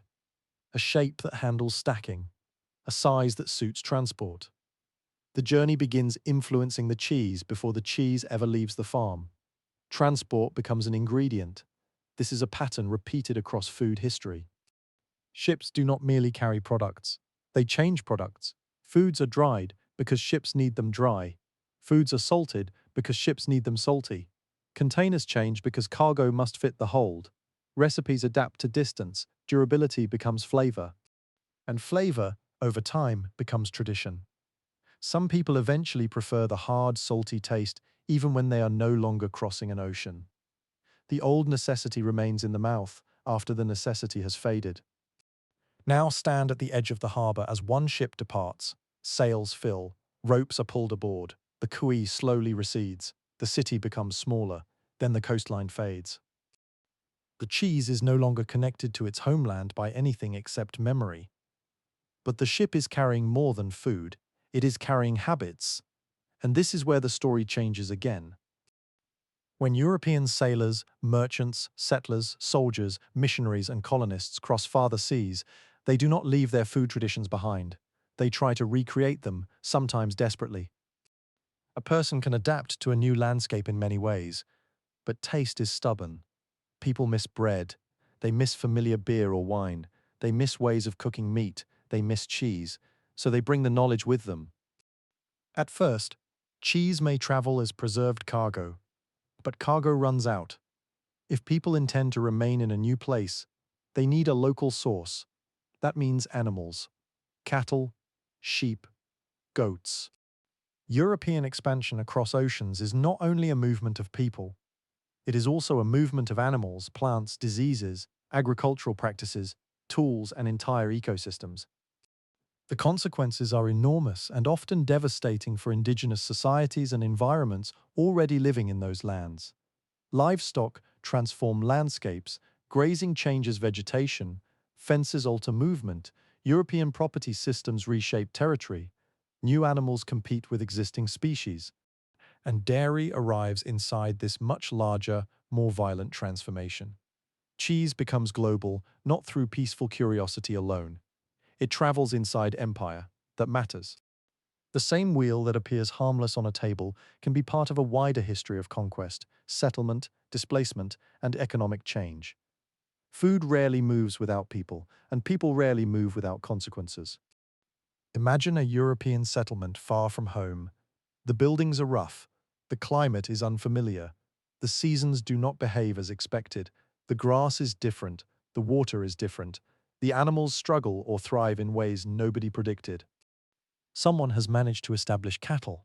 Eventually there is milk, for a moment. That milk looks like victory. Then the old problem returns. It spoils, of course it does.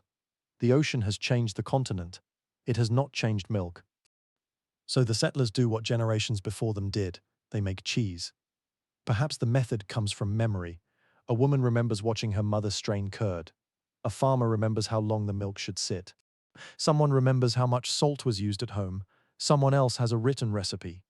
The first batches may fail. The new climate behaves differently. The milk tastes different because the animals eat different plants. The storage room is too warm. The cellar is too damp. The salt is different. The microbes are different. Once again, geography rewrites the recipe. This is the Old Valley story on a global scale. A method crosses the sea. A new place changes it. At first, settlers may complain that the cheese does not taste like home. Then a generation grows up eating the local version. For them, that taste is home. This is how food identity migrates. It does not remain pure. It takes root. It changes. It becomes something new while still claiming connection to something old.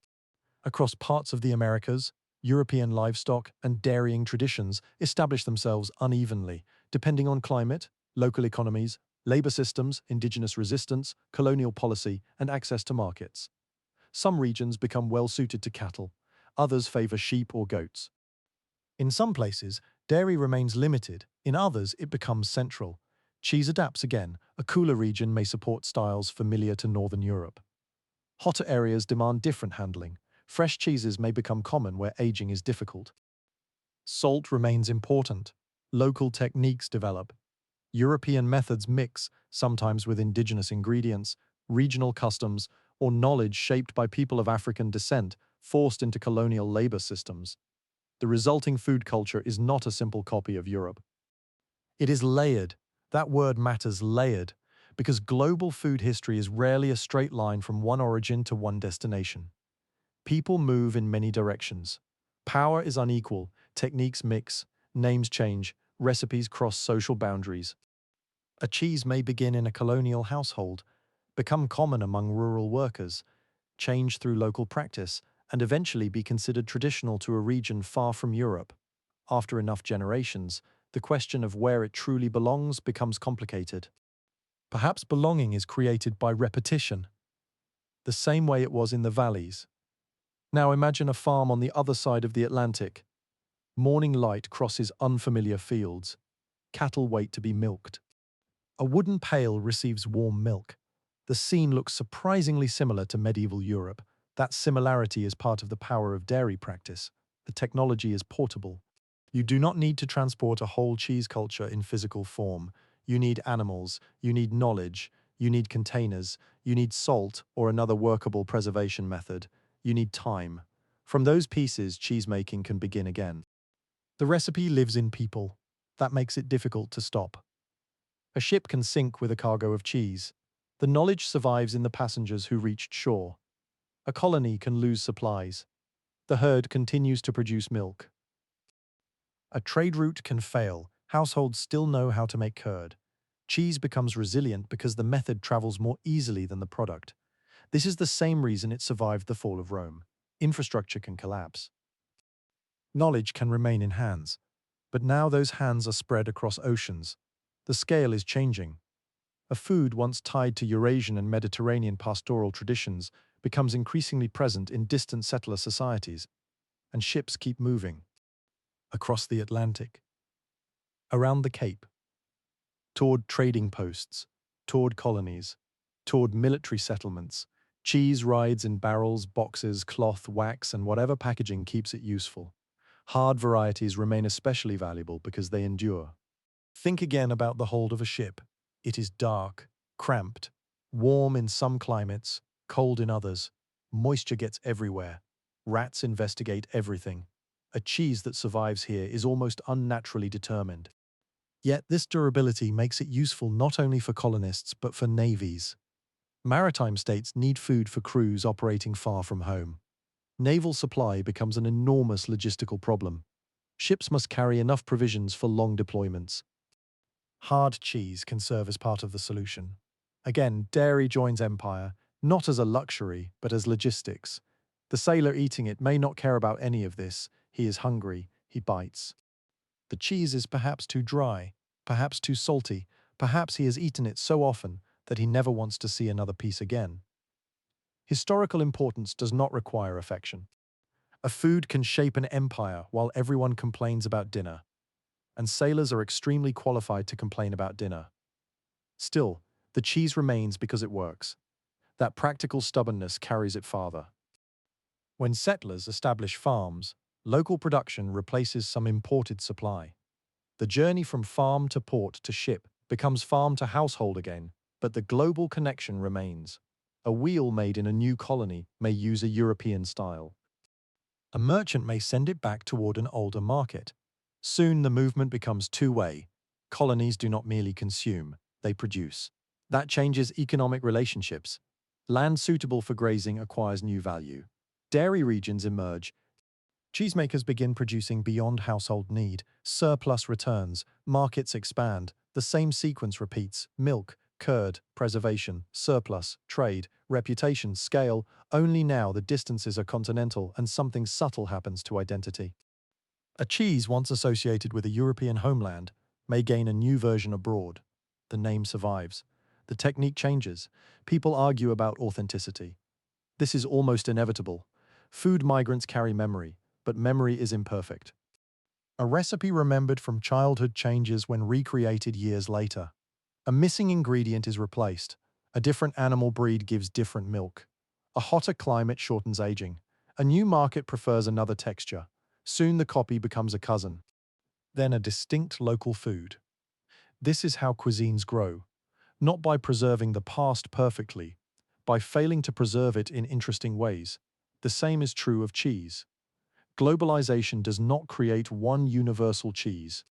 It creates more variety, the method spreads, the environments multiply, the results diverge.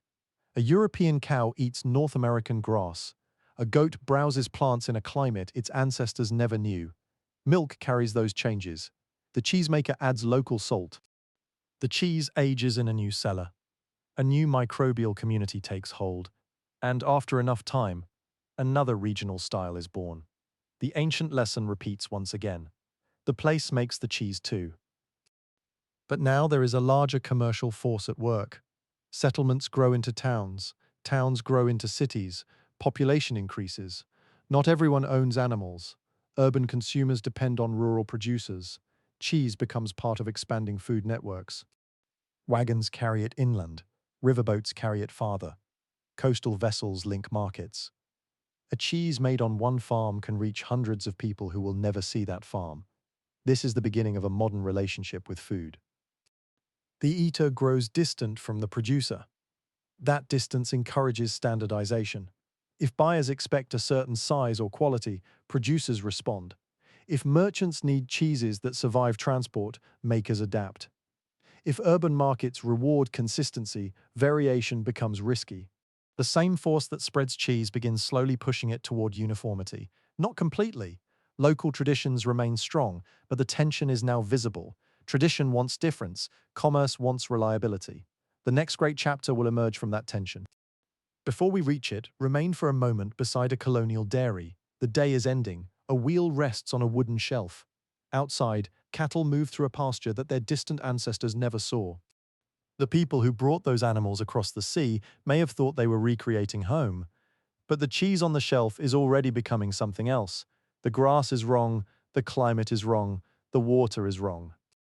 Which means, eventually the cheese will be right for this place instead. That is how culture takes root, slowly, almost accidentally. Generation after generation stops comparing every taste to the old country. Children grow up with the new one. They learn the local method. They call it ordinary. And once something becomes ordinary, it has won. The cheese no longer feels imported. It belongs across the ocean. Ships continue leaving port. Some carry emigrants, some carry soldiers. Some carry merchants, some carry prisoners, laborers or people forced across the world by systems they did not choose. Food traditions travel with all of them in unequal ways. Cheese travels wherever the combination of milk animals, preservation knowledge, and demand makes it possible. It enters new languages, new kitchens, new markets, new economies. It becomes part of meals that would have been unimaginable to the first herder opening a skin bag. But the underlying transformation remains familiar. Milk becomes curd, water leaves, salt enters, time passes. The old technology refuses to become obsolete. Instead, it adapts to every new system built around it. Sailing ship, colonial farm, military storehouse, town market, and soon factory. Because by the time the world becomes more tightly connected through empire, migration, shipping, and expanding cities, the old farmhouse method begins facing a new problem. Demand. More people want cheese. More cities need food. More merchants want predictable quality. More producers want to sell farther from home. The household wheel is useful. The farmstead dairy is productive.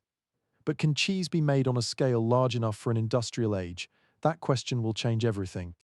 The harbour of our story is already changing. Steam begins to challenge sail. Roads improve. Canals cut through land. Railways will soon redraw distance.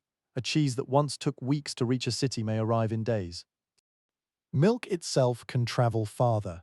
Factories can gather it from many farms. Machines can press curd. Thermometers can replace the hand. Scientific knowledge begins entering a craft once guided almost entirely by smell, touch, habit, and inherited judgment. The result will be cheaper cheese, more consistent cheese, more widely available cheese, but something will also be lost. The old relationship between one herd, one pasture, one cellar, and one wheel begins to loosen. The cheese will still taste of milk, but increasingly it may taste of a system. For now, though, the ship reaches harbour, the anchor drops, ropes are thrown ashore, cargo begins to move.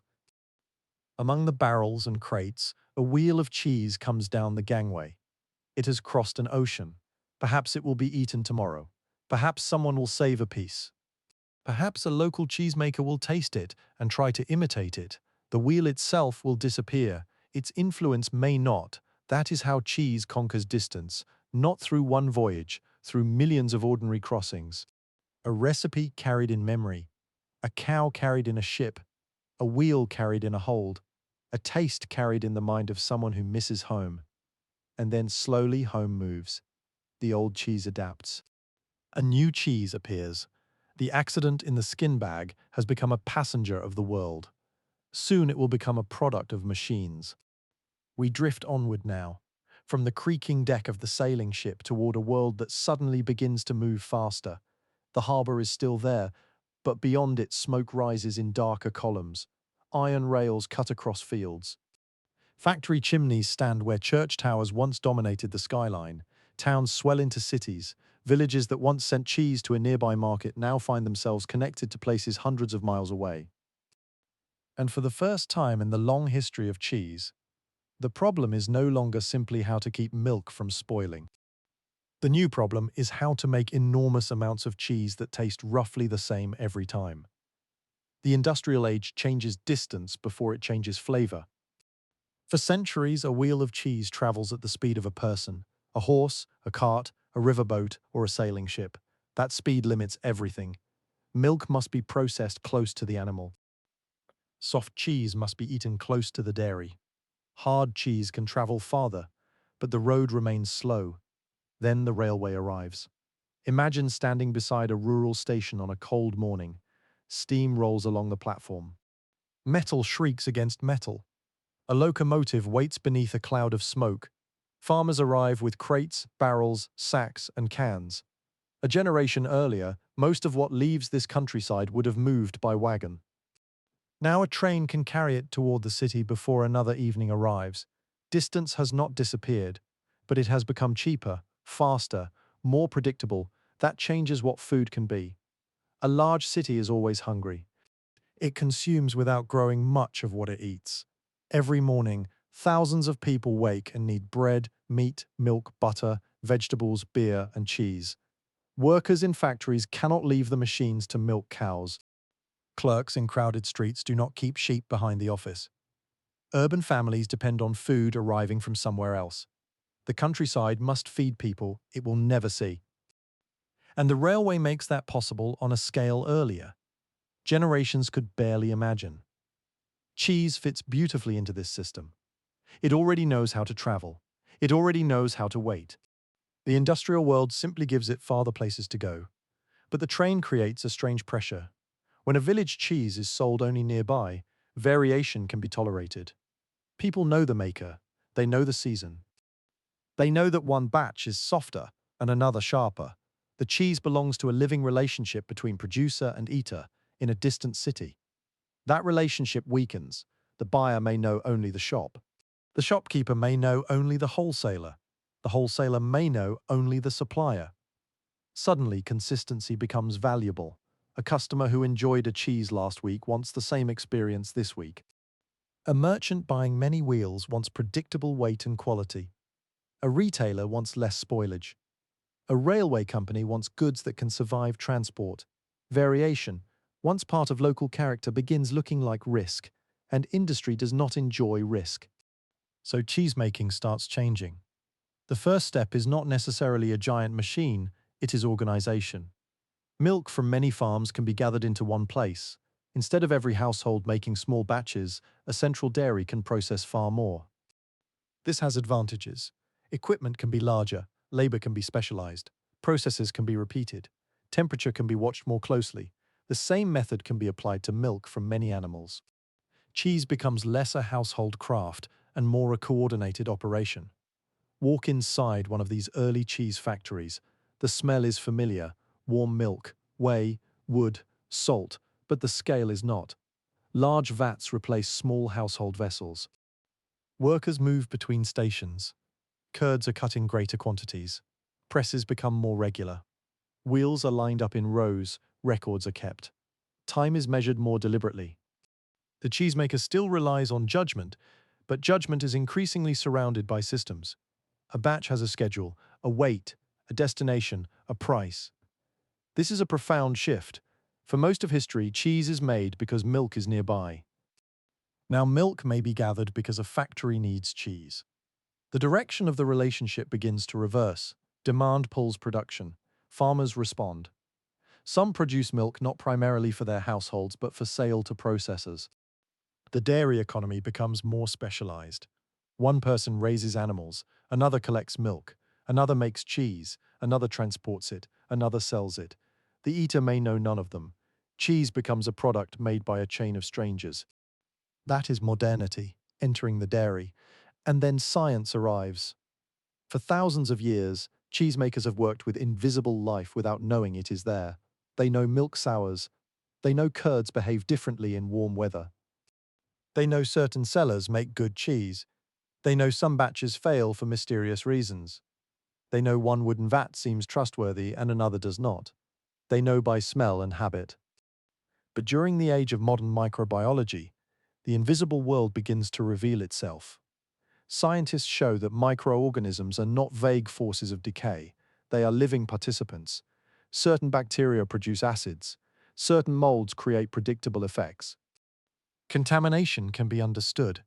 Fermentation can be studied. What generations of cheesemakers learned through touch and memory can now be described in laboratory language. This does not erase traditional knowledge. In many cases, science explains why traditional knowledge worked. The old cheesemaker says the milk must not be too warm. The scientist asks what temperature favors certain bacteria. The old cellar keeper knows one room gives better results. The scientist asks about humidity and microbial populations. The craft and the laboratory are describing the same world from different directions, but once the laboratory understands the process, something new becomes possible. Control. Greater control than ever before. Temperature can be measured rather than guessed. Acidity can be tracked. Cultures of useful microorganisms can be selected. Milk can be treated more systematically. Equipment can be cleaned according to improved ideas about contamination. Factories can reduce some of the uncertainty that has haunted cheesemaking since prehistory. That uncertainty was the source of both disaster and character. Now industry begins separating the two. It wants fewer disasters. If some character disappears as well, the market may consider that an acceptable price. This is where standardization becomes powerful. Imagine a factory manager examining rows of cheese. He does not want each wheel to be a mystery. He wants them to behave the same size, the same moisture, the same aging period, the same general flavor. Predictability means fewer complaints. It means easier pricing. It means easier shipping. It means a cheese made in spring can resemble one made later in the year. That is an extraordinary achievement. It is also a quiet cultural revolution. For centuries, season announces itself in food. Summer milk tastes different. Winter milk behaves differently. Pasture changes flavor. A farmhouse cheese tells you, sometimes loudly, that nature refuses to produce identical results. Industrial production begins muting that voice. Milk from many farms is mixed. Seasonal differences are softened. Selected cultures behave more consistently. Standard processes reduce variation. The cheese becomes reliable. You can buy it far from the pasture. You can buy it without knowing the season. You can buy it without knowing the animal. And increasingly, that is exactly what urban consumers want. Not everyone dreams of surprise at breakfast. Reliable food has real value. Especially in growing cities where adulteration, spoilage, and poor sanitation can be serious problems. Standardization can mean safety, it can mean affordability, it can mean that families with modest incomes gain access to foods once limited by geography or season. Mass production is not simply a villain arriving to destroy craftsmanship. It solves genuine problems. More people can eat cheese. Cheese can be sold farther away. Waste can be reduced. Quality can be made more predictable. But every solution rearranges the old world. The farmhouse no longer controls the entire journey from milk to wheel. The factory stands in the middle. And the factory has different priorities. Imagine the farmer at dawn. That part looks familiar. The cow is milked, the bucket fills. But instead of carrying the milk toward a household cheese room, the farmer pours it into a larger container for collection. Soon it leaves the farm. The milk joins milk from neighbors. Individual identity disappears before the curd even forms. There's a strange poetry in that. For centuries, cheese preserves the identity of place. Now industry begins blending places together. One meadow becomes mixed with another. One herd disappears into the volume of many herds. The resulting cheese may be excellent, but it is no longer telling quite the same story. The story shifts from landscape to process. This vat, this culture, this temperature, this schedule, this brand. The factory creates another kind of identity, not the identity of a valley, the identity of consistency. The label on the package begins to matter more than the pasture behind it, and packaging itself becomes important. A traditional cheese sold locally may need little explanation. The customer sees it, smells it, touches it. Perhaps the seller cuts a piece. Mass markets are different. Food must travel through warehouses, shops, and increasingly complex systems. Packaging protects the cheese, labels identify it, names become commercially valuable. A consumer standing in a city shop can choose a cheese produced far beyond the horizon. The decision is guided by price, reputation, appearance, and eventually advertising. The personal knowledge of the cheesemaker fades. In its place comes trust in the product. That is a new relationship. You no longer need to know the person who made the cheese. You need to believe the system that delivered it. The industrial age is full of such substitutions. Trust the railway timetable rather than the driver. Trust the factory label rather than the craftsman. Trust the measurement rather than the hand. Trust the standard rather than the memory. Cheese becomes one small part of this enormous social transformation, and it travels wonderfully inside it. A wheel produced in one region can now move by rail toward a port. From the port, it can cross by steamship. At the destination, it can move again by rail. The journey that once required weeks or months becomes shorter and more reliable. A cheese can travel farther than the farmer who supplied the milk ever will. Imagine that farmer. Perhaps he was born near the same fields where he now works. Perhaps he rarely leaves the county. He knows the lane, the church, the market town, the weather, the cattle. He may never see a great port. He may never board an ocean vessel. Yet milk from his herd enters a factory, becomes cheese, is packed, loaded, transported, and eaten by a stranger in a city whose name he has only heard. His food becomes more traveled than he is. That is one of the defining paradoxes of industrial life. Objects become mobile while people can remain local. The cheese sees the world, the cheesemaker does not. We move now deeper into the factory, the sound changes. Mechanical equipment begins taking over tasks once performed entirely by muscle. Curds can be stirred in larger vats, presses apply steady pressure, hoists move heavy cheeses, cooling technology slowly improves, later refrigeration will transform the possibilities again. The factory becomes cleaner, brighter, more measured. The old dairy was full of intuitive decisions. The new one is full of repeated procedure. There is a place for everything, a time for everything, a target for everything. And gradually, the sensory knowledge of the individual cheesemaker becomes less central to ordinary mass production. That does not mean skill disappears. Factories still need skilled workers. Milk is unpredictable. Equipment fails. Cultures behave differently. Weather intrudes. But skill becomes embedded in process. One worker can leave, another can follow written instruction. The factory remembers in documents rather than only in people. That is a major difference. Traditional knowledge can vanish when a generation fails to pass it on. Industrial knowledge can survive in manuals, measurements, standards, and controlled cultures. The method becomes easier to reproduce across distance. A factory can be built somewhere else. The equipment can be copied. The procedure can be copied. The microbial culture can be transported. The product can become astonishingly similar, even when the landscape changes. For the first time, cheese begins escaping geography, not completely. Milk still comes from animals. Animals still eat something. Climate still matters. But the influence of place can be deliberately reduced. The industrial cheesemaker does not need the mysterious cave. He can create controlled conditions. He does not need the microbial population of one old cellar. He can introduce selected cultures. He does not need to trust only the warmth of his hand. He has instruments. What once belonged to the valley can now belong to a formula. And formulas travel very well. This is how mass cheese spreads, not because people suddenly stop caring about flavor, because reliable formulas are powerful.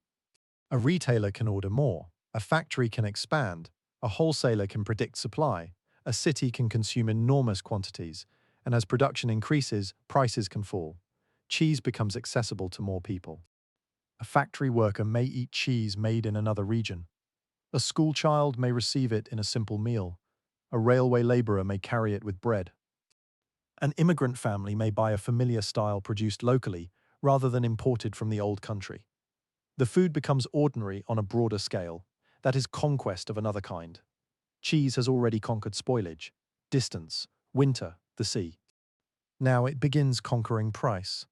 Not every variety becomes cheap, of course. Fine regional cheeses remain valuable. Farmhouse production continues. Traditional methods survive, but alongside them grows a vast world of standardized cheese meant for everyday consumption. The two systems now exist together: craft and industry, place and process, variation and consistency. Sometimes they cooperate, sometimes they compete, sometimes they accuse each other of ruining cheese. That argument is still familiar today. But during the industrial period, the balance begins shifting dramatically towards scale. Cities demand volume, factories provide it, transport distributes it, science stabilizes it. The result is a cheese economy no medieval village could have understood. Yet, there is another challenge industry has not solved. Even a standardized cheese can still change during storage. Heat remains troublesome. Long transportation can still damage texture, fat can separate. Cheese can dry, crack, mold, or become inconsistent when moved through difficult climates. Military supply planners notice this. Merchants notice it. Food scientists notice it. The old preserved food is preserved, but perhaps not preserved enough for the new world. The industrial age is impatient. It wants cheese that can travel even farther, sit even longer, melt more predictably, survive warehouses, survive military supply chains, survive warm journeys, survive the strange demands of mass retail. This desire leads toward another transformation. The natural wheel is going to be taken apart and rebuilt. Before we reach that moment, stay for a while in the city. It is evening. Factory whistles have sounded. Workers spill into crowded streets. Gas lamps glow in shop windows. A grocer is still open. Inside, shelves hold foods from distances previous generations would find astonishing. Tea from abroad, sugar from far climates, tinned goods, spices, preserved meat, and cheese. A customer enters. She does not ask which farmer milked the cow. She does not ask which hillside the animal grazed. She asks the price. The shopkeeper cuts a piece from a standardized block or wheel. It looks like the last piece he sold. It will probably taste much the same. She pays. The cheese goes home. At the table it is eaten with bread, perhaps with pickles or another simple food. No ceremony, no story. But the absence of a story is itself historically remarkable. Cheese has become so dependable that nobody needs to think about how extraordinary it is. That is what successful technology does. It disappears into normal life. Thousands of years earlier, curdled milk was surprising. Now, a city family expects cheese to be waiting at the shop. The miracle has become inventory. And behind that inventory lies an enormous unseen network. Farmers, milk collectors, railways, factories, laboratories, packaging workers, wholesalers, shopkeepers, inspectors, transport companies. No single person understands the entire chain. No single person controls it. Yet every morning the cheese arrives. This complexity changes responsibility. When a farmhouse cheese fails, everyone knows where it came from. When factory cheese fails, blame travels through a system. Was the milk poor? Was sanitation bad? Was the culture contaminated? Was the temperature wrong? Was transport too warm? Was storage careless? Industrial production creates new kinds of safety and new kinds of vulnerability. A small farm can spoil one batch. A large factory can spoil a very large batch. Scale magnifies success. It also magnifies mistakes.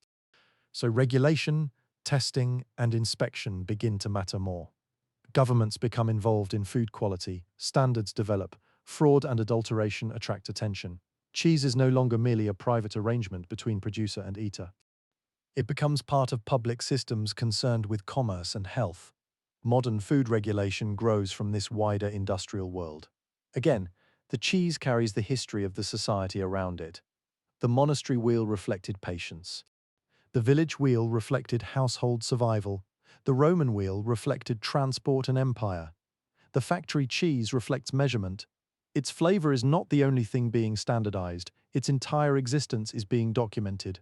Weight, fat, moisture, temperature, time, output, loss. Price. Everything becomes a number, even if the people eating the cheese never see those numbers.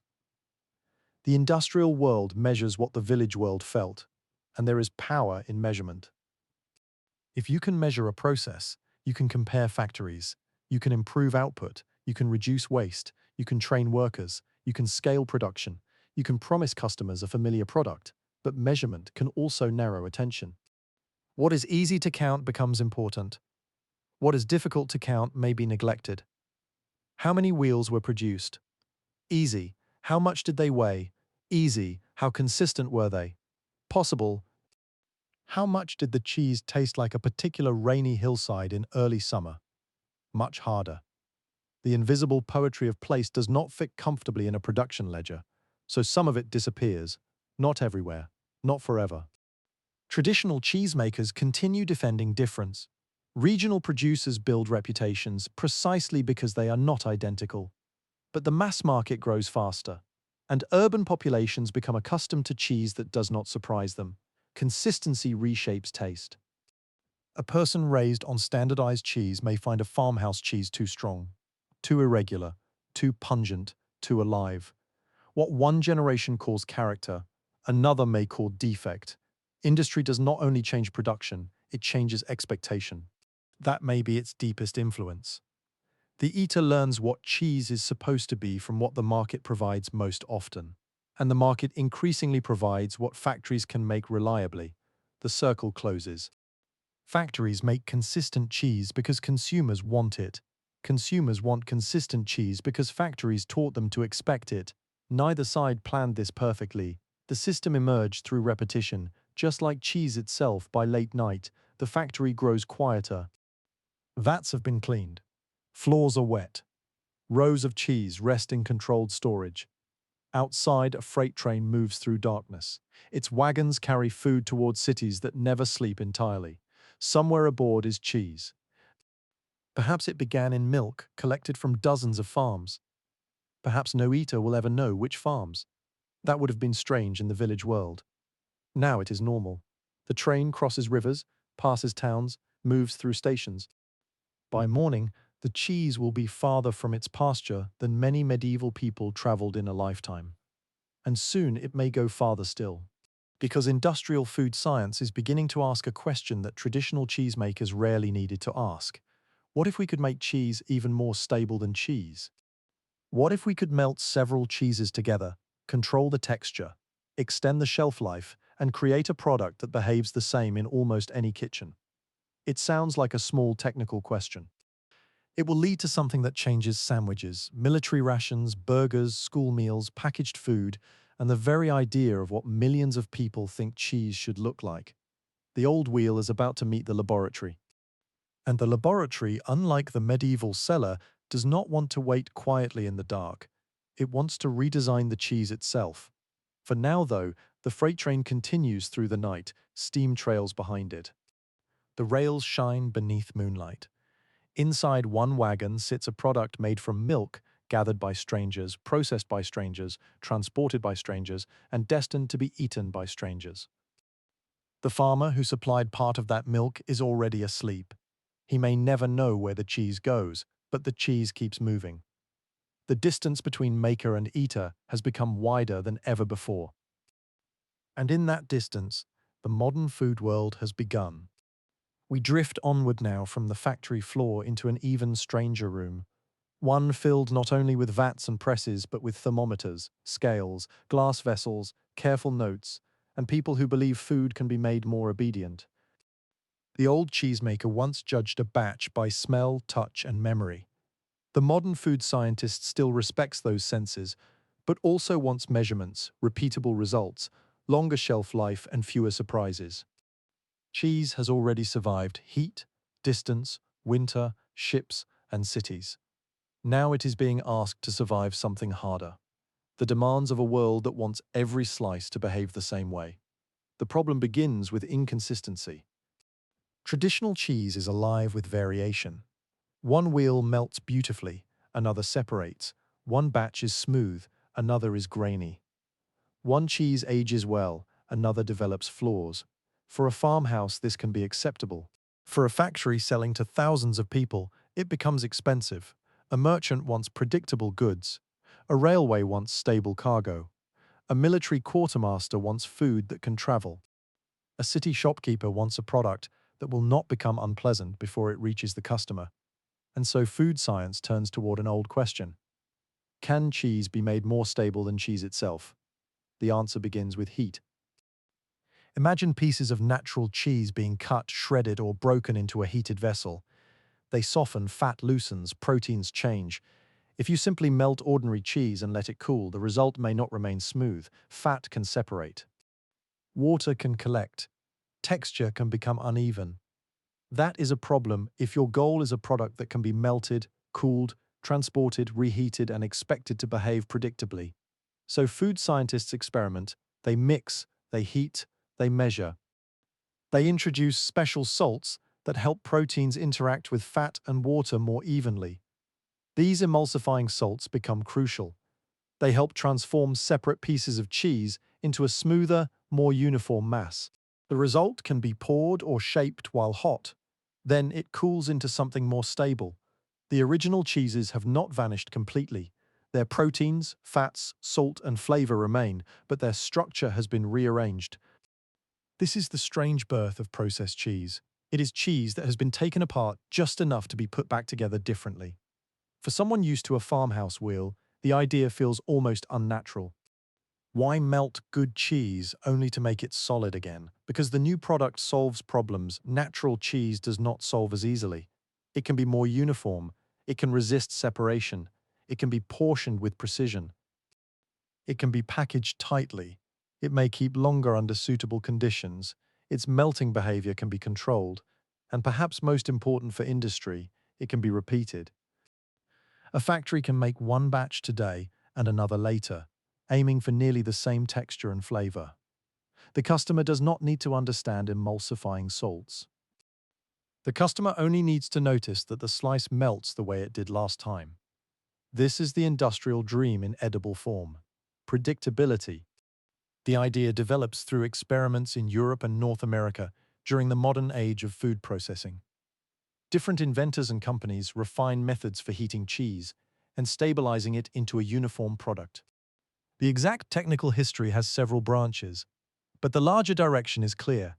Cheese is becoming engineered, not invented from nothing, engineered from something ancient. That distinction matters. Processed cheese does not replace the old tradition, it rearranges it. A natural cheese carries the memory of fermentation, aging, pasture, and local practice. Processed cheese begins with those products, then asks a new set of questions: how should it melt? How long should it keep? How easily should it slice? How consistent should it taste? How well should it travel? The old cheesemaker thinks in terms of ripening. The new manufacturer thinks in terms of performance. That word may sound strange beside food. Performance. But in an industrial kitchen, food performs. Bread must slice, soup must pour, butter must spread, cheese must melt, and once people begin expecting cheese to perform specific tasks, the product changes to meet the expectation. Picture a modern processing plant. Large metal vessels replace wooden tubs. Steam rises, workers in clean clothing monitor gauges. Cheese is fed into machinery in controlled quantities. Ingredients are added according to formula, heat is applied. The mixture becomes glossy and smooth. It moves through pipes or into molds. Later it will be wrapped, perhaps sliced, perhaps formed into blocks, perhaps prepared for institutions, military use restaurants or household kitchens. There is almost no resemblance to the first skin bag, and yet the connection is direct. The ancient herder wanted milk to last longer. The food scientist wants cheese to last longer still. Every century adds another layer of preservation. Milk becomes curd becomes hard cheese becomes shipped commodity becomes processed product. The goal keeps repeating, do not waste the food, make it survive the journey. Only now the journey is no longer merely from pasture to village. It may be from factory to warehouse, warehouse to railcar to port, port to ship to military depot, depot to field kitchen, or factory to supermarket, supermarket to refrigerator. The chain grows longer. And every extra link creates another opportunity for food to fail. Processed cheese is designed partly for that chain. Its uniformity becomes a form of insurance. A traditional wheel can contain surprises. The processed block is expected to contain fewer. There is an economic reason too. Natural cheeses vary in age, shape, condition, and market value. Processing can allow manufacturers to combine cheeses and create a standardized product from materials that might otherwise be harder to sell in exactly the same form. Industry learns to turn irregularity into consistency. This is one of its favorite tricks. Take things that differ, blend them, measure them, standardize them, package them, give the customer the same expectation every time. But there is something almost philosophical happening here. For thousands of years, cheese becomes valuable partly because time makes it different. Now modern processing makes cheese valuable partly because technology makes it the same. Difference was once character. Sameness is now convenience. Neither idea entirely defeats the other. They simply begin living side by side. A farmhouse cheese can remain proudly unpredictable. A processed slice can remain proudly reliable. The eater chooses depending on need, and increasingly modern life creates situations in which reliability wins. Cities are busier. Work schedules become stricter. Households spend less time producing food from raw ingredients. Packaged goods become common. Retail shelves expand. People begin expecting meals that can be prepared quickly. Convenience becomes a market in its own right. This is important because convenience is not laziness. Often it is a response to time. A factory worker returning home late wants dinner quickly. A parent feeding children needs food that behaves predictably. A cook serving hundreds of people cannot spend all evening judging individual wheels. A soldier in a field kitchen certainly does not have time for artisanal uncertainty. Processed cheese enters these lives because it does something useful. It cooperates. Cut it, heat it, melt it, portion it, pack it. The food is designed around the needs of systems, and then the greatest system of all takes notice: war. We move now away from the laboratory and into a world of uniforms, supply depots, trains, ships, warehouses, and military paperwork. War has always been a contest of logistics. Armies need weapons, yes. But weapons are useless if the soldiers are starving. Food must move with millions of people. It must survive transportation. It must be divided into rations. It must be stored under imperfect conditions. It must be familiar enough that troops will actually eat it. Cheese already has a long military history. Roman soldiers knew its usefulness. Later armies carried hard dairy products. But industrial war creates demands on a scale no Roman quartermaster ever faced. Now there are huge armies, long supply lines, mechanized transport, overseas deployments, and millions of meals that must be planned before anyone becomes hungry. Processed cheese fits naturally into this system.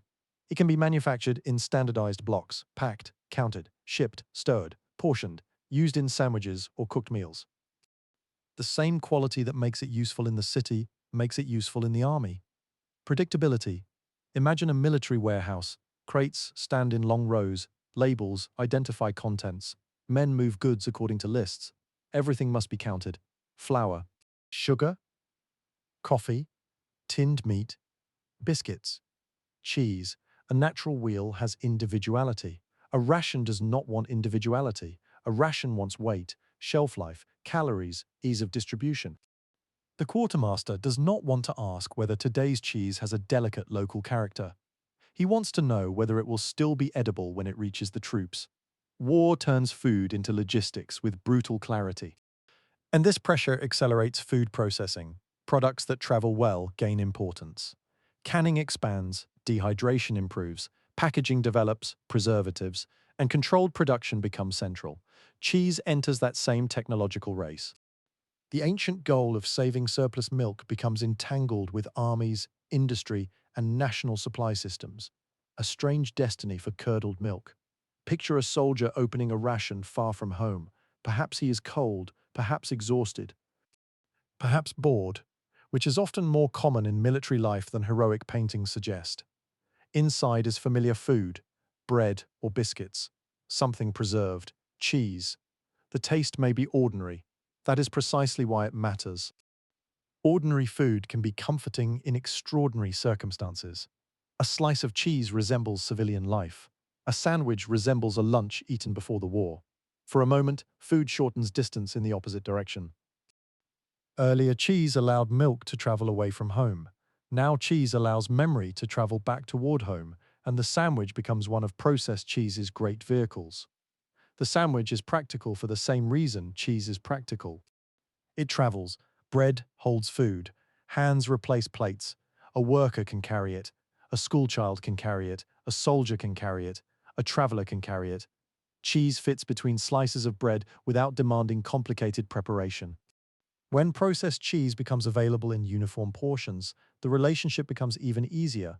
One slice, one sandwich, no cutting, no guessing, no rind, no uneven wedge. The shape of the food begins reflecting the shape of industrial life. Flat, portable, stackable, repeatable. This does not happen overnight.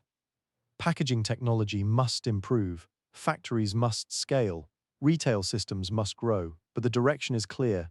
Cheese is being reshaped for speed, and speed becomes one of the central values of modern eating.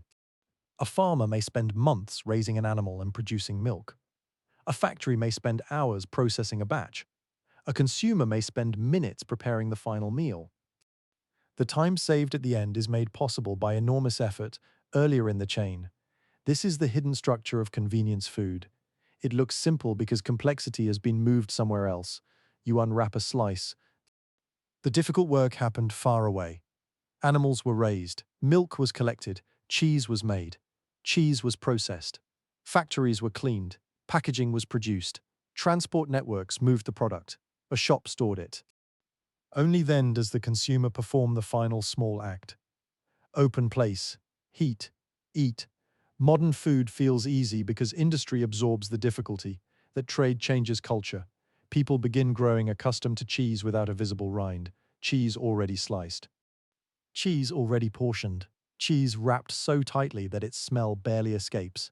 For someone raised on pungent cellar wheels, this would feel almost absurdly tidy. Cheese was once a living object. Now it can look like stationary, neat rectangles. Identical edges, uniform color, one piece nearly indistinguishable from the next. Industry has achieved what medieval cheesemakers never tried to achieve. It has removed much of the mystery, but mystery is not always desirable at lunchtime. A predictable slice has its own charm. You know what it will do? Place it on hot food and it softens evenly. Lay it on bread and it fits. Serve hundreds of sandwiches and portioning becomes simple. Restaurants notice this. Institutional kitchens notice this. Schools notice this. Households notice this. The The food becomes embedded not because it carries centuries of prestige, but because it is useful. Usefulness, once again, conquers. The same force that created cheese in the first place now creates processed cheese. Practicality. The ancient herder did not seek gourmet flavor. He sought preservation. The modern manufacturer does not necessarily seek romance. He seeks stability. Both solve the problem in front of them, and both accidentally change the future. Consider the rise of foods that depend on melted cheese, a hot sandwich, a burger, a quick snack, a mass-produced meal. Natural cheeses can melt beautifully, but they do not all melt the same way. Some release oil, some become stringy, some break, some remain firm. Processed cheese can be designed for controlled melting. This gives restaurants something extraordinarily valuable. Consistency under heat. If a cook serves the same sandwich hundreds of times, variation becomes irritating. The customer expects yesterday's result. Processed cheese helps deliver it. Soon cheese becomes attached to foods that travel through modern culture at incredible speed. The hamburger, the grilled cheese sandwich, packaged snacks, prepared meals, fast service. Each one carries processed cheese into another corner of daily life. What began as a preservation technology becomes a flavor associated with modern comfort. Warm bread, soft cheese. Salt, fat, familiarity. The taste is simple enough to become nostalgic. This is an important cultural shift. Earlier regional cheeses evoke place, a mountain, a valley, a monastery, a cave. Processed cheese increasingly evokes situation, school lunch, roadside meal, army ration, childhood sandwich, late-night snack. The identity moves from geography to memory. People may not know where the cheese was produced, they know where they were when they ate it. That is another kind of belonging. And because industrial cheese travels easily, these memories begin spreading internationally. Factories open in new countries. Global brands appear. Methods are licensed, copied, adapted. Cheese products enter markets where traditional European cheese had once been uncommon or expensive. Local tastes influence formulas. Some products become milder, others saltier. Some are sold in slices, others in jars, tins, blocks, or spreads. The processed cheese family expands just as the old farmhouse family once did. The irony is delightful. Standardization creates new variation. A product invented partly to make cheese consistent begins developing regional forms of its own. Different consumers prefer different textures, different markets use cheese differently, different cuisines absorb it into local dishes. The industrial product becomes local through use. Once again, food refuses to remain exactly what its maker intended. People take it home and change its meaning. This is how globalization works at the table. A factory produces a standardized item. A household uses it in a deeply personal way. A cook combines it with local bread, local meat, local spices, local sauces. The product enters another cuisine. Eventually, a new generation grows up believing the combination has always felt natural. Food history accelerates. Recipes that once took centuries to spread can now cross continents within decades. Packaging carries names and images. Advertising creates desire before the eater has even tasted the product. Radio, newspapers, posters, and later television bring cheese into the imagination of households far beyond the factory. The marketing message is simple, convenient, modern, clean, reliable, good for the family, good for lunch, good for quick meals. The cheese is no longer sold only by weight. It is sold as a promise. This package will make life easier. That promise has enormous power, especially in households where time is scarce. Modern convenience food often grows alongside social change. More wage labor, more urban living. Changing household roles, long commutes, school schedules, factories operating by the clock. Meals must fit into timetables. Processed cheese fits neatly into those timetables. It waits in the refrigerator, or, depending on product and period, survives distribution with fewer problems than many natural cheeses. It is ready when needed. The old cellar required patience. The modern package offers immediacy. That contrast could hardly be greater. In the monastery, a cheese waits months for humans. In the modern kitchen, the cheese waits so humans do not have to. Time has changed sides again, and yet there remains a strange continuity. The product is still about postponing spoilage. That ancient fear has never disappeared. Milk spoils, cheese lasts longer. Processed cheese extends stability in another direction, packaging extends it further, refrigeration extends it again. Every technological layer is another small refusal to accept the natural timetable of food. Humans keep saying no, not yet, do not spoil yet, travel farther, wait longer, feed more people. We have been saying this since the first curd formed. Modern science simply says it with greater precision. Now imagine the inside of a refrigerator in the middle of the modern century. There is milk, butter, leftovers, perhaps fruit, and a package of processed cheese. No fly touches it, no cellar mold covers it, no monk turns it, no farmer checks the rind. The food sits quietly behind paper, foil, wax, plastic, or another barrier developed for industrial packaging. This quietness is extraordinary. Traditional cheese interacts visibly with the world. Processed and packaged cheese is designed to resist the world. Air is controlled, moisture is controlled, portions are separated. The cheese becomes isolated. This helps it travel. It also changes how people understand freshness. A medieval eater looks at cheese, smells it, touches it. A modern eater increasingly looks at a date, a package, a seal, or a brand. Trust has moved again. From the senses to the system. That system becomes larger than any earlier food network. A cheese can begin with milk from farms hundreds of miles from the consumer. The milk goes to a plant. The product goes to a distribution center, then to a warehouse, then to a store, then to a household. The consumer may know nothing about the animal, farmer, cheesemaker, factory worker, or driver. The cheese has become anonymous. But anonymity allows scale. Millions of people can eat it. That trade is at the center of the modern food world. Connection through disconnection. You're connected to distant farms because you do not need to know them personally. The package stands between you. It hides the complexity. It also makes the complexity manageable. There is loss in this. There is gain. The story becomes less intimate. The access becomes greater. A child in a city can eat cheese without ever seeing a cow. That would have seemed impossible during most of human history. Now it seems ordinary, and ordinary things are the hardest achievements to notice. War accelerates this ordinariness. Large government purchases give factories volume. Military supply teaches companies how to package food for long travel. Soldiers become accustomed to certain products. When they return home, some habits return with them. Factories built for wartime production. Search for civilian markets. Products once justified by military need enter family kitchens. This pattern appears across many kinds of processed food. Cheese is part of it. The ration becomes the sandwich. The military block becomes the household package. The logistical solution becomes comfort food. History rarely moves in a straight moral line. A technology can emerge from harsh need and end up associated with childhood. A product designed to survive transport can become the center of a warm lunch. The same slice belongs to both worlds.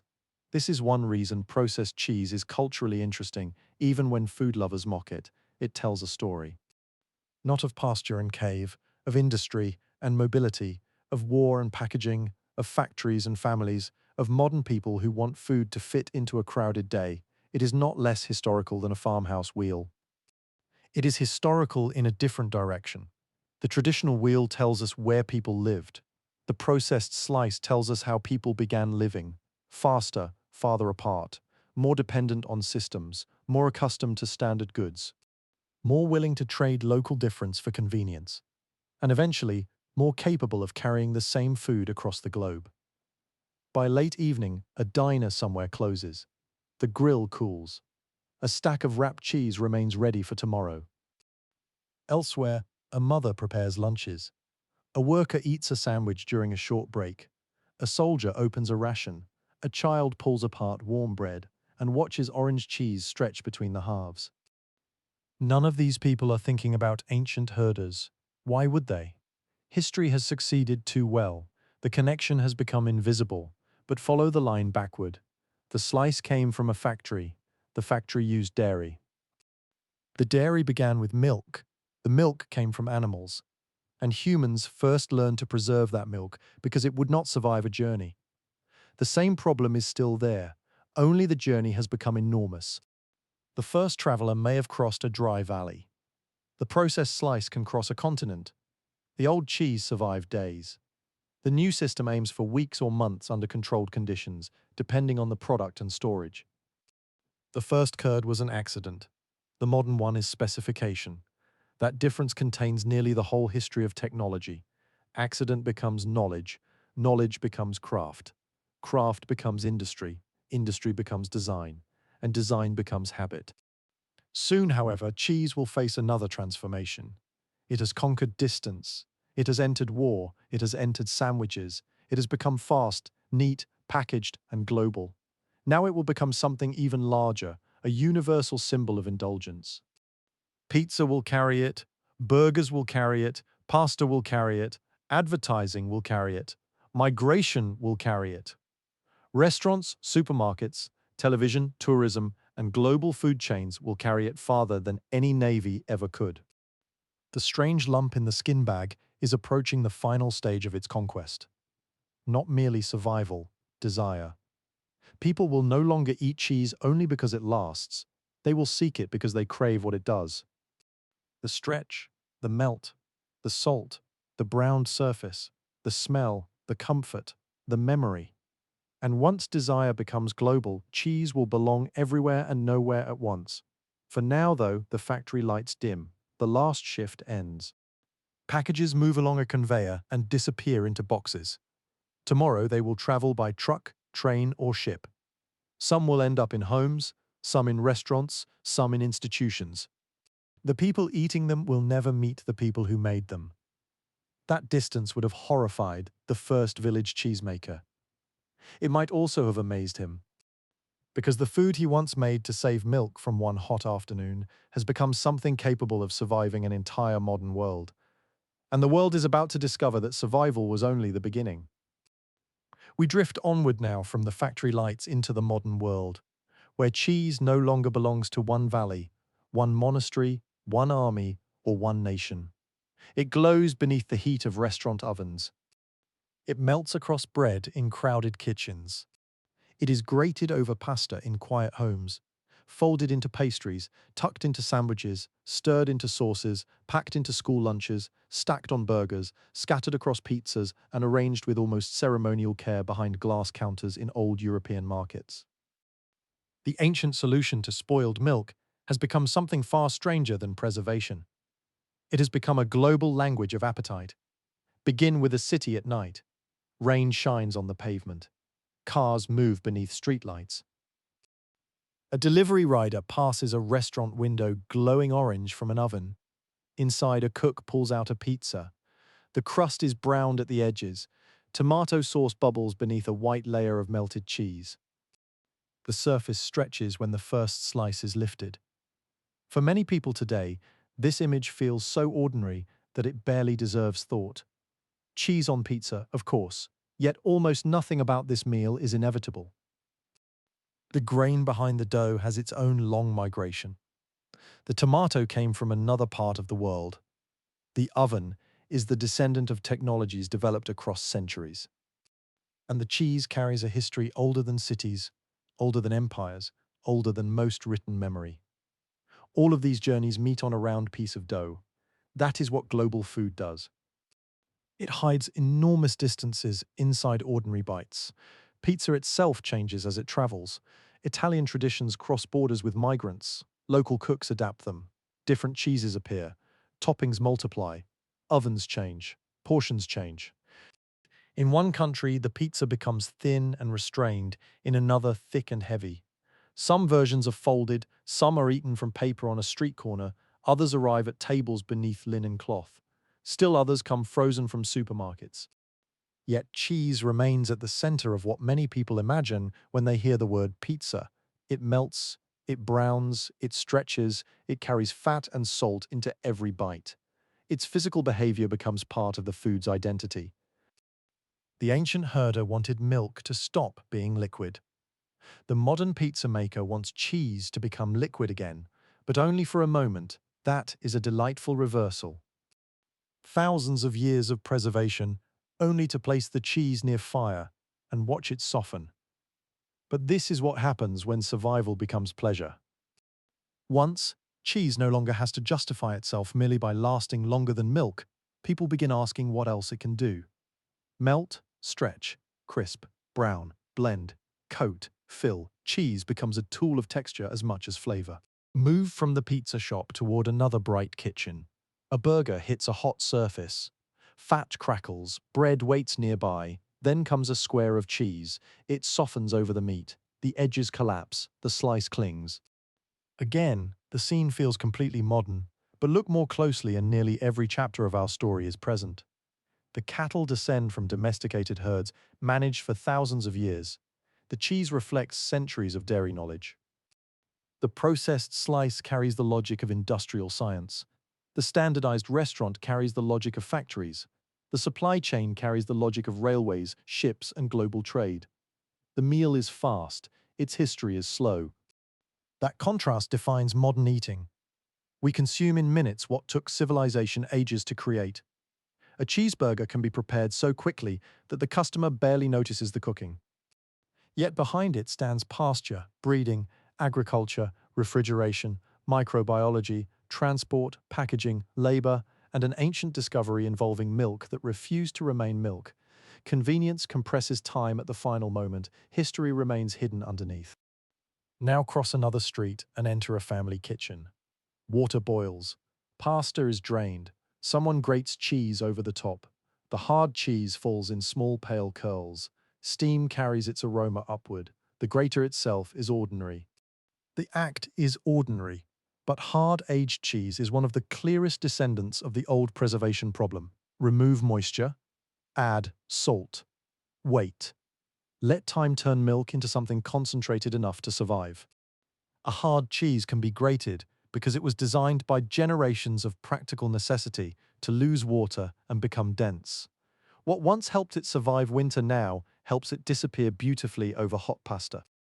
The old solution becomes a modern finishing touch. Across Europe, this relationship between region and cheese remains powerful.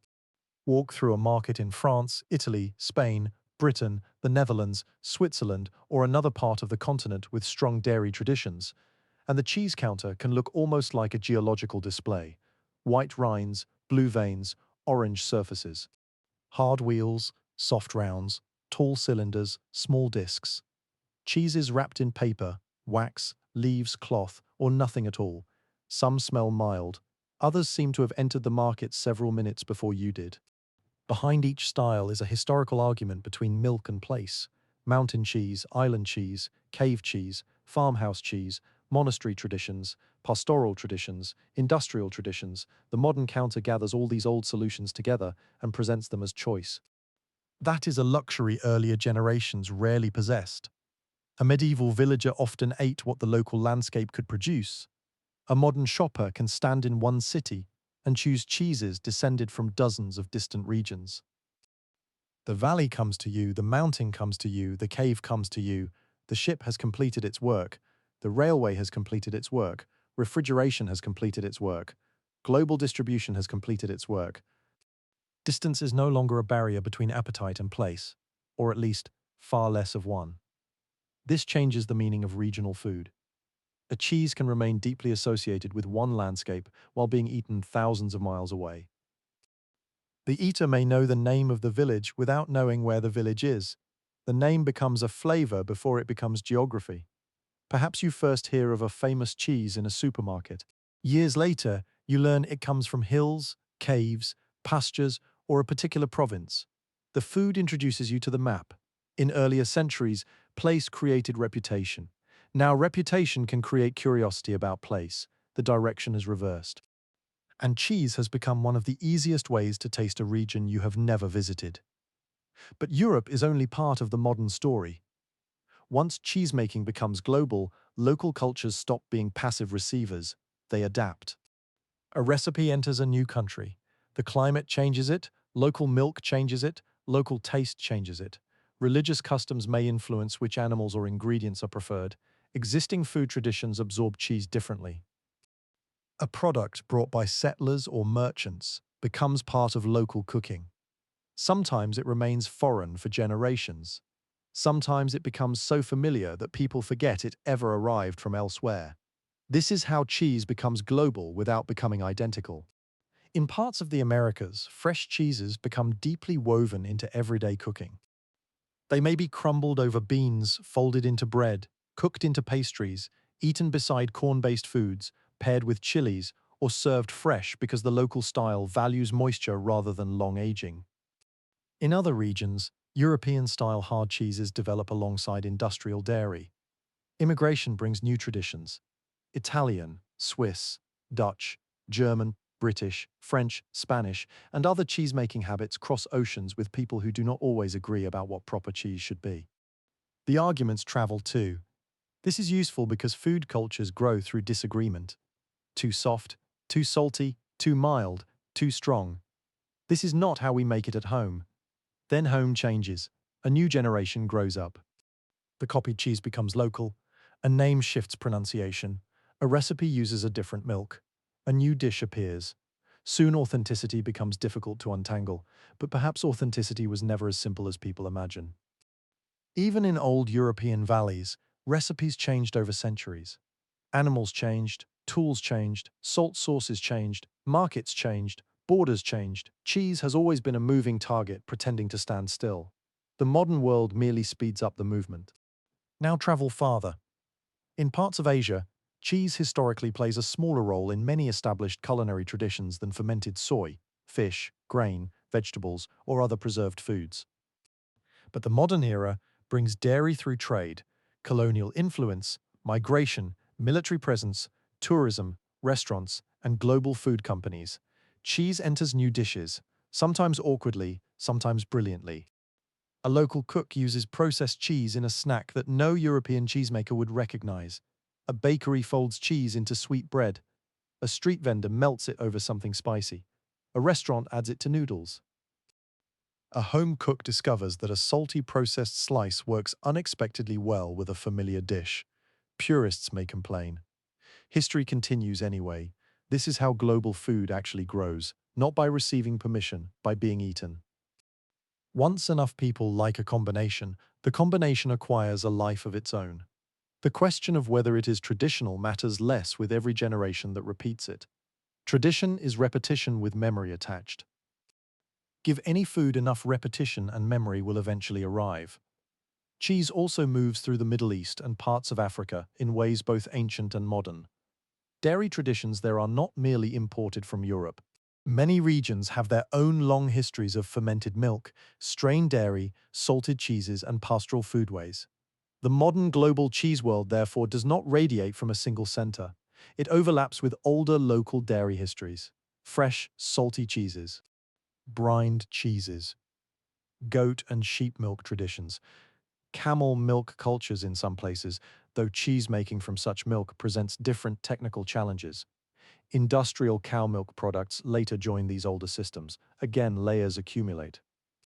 The old and new sit beside each other. A family can eat a traditional local cheese at breakfast and processed cheese in a packaged snack later the same day. Human beings are perfectly capable of maintaining culinary contradictions. In fact, we seem to enjoy them. Now picture a supermarket in a large modern city.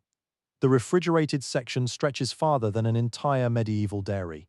There are blocks, slices, shreds, spreads, fresh cheeses, hard cheeses, soft cheeses, blue cheeses, smoked cheeses, cheese made from cow milk, goat milk, sheep milk, mixed milk, cheese designed to melt, cheese designed to grate, cheese sold for sandwiches, cheese sold for cooking, cheese sold for celebration. Cheese sold because someone is hungry at midnight. Nothing about this abundance is historically normal. For most humans who ever lived, food choice was narrow. Eat what grows here, eat what is in season, eat what survived storage, eat what you can afford. Modern global markets break many of those limits.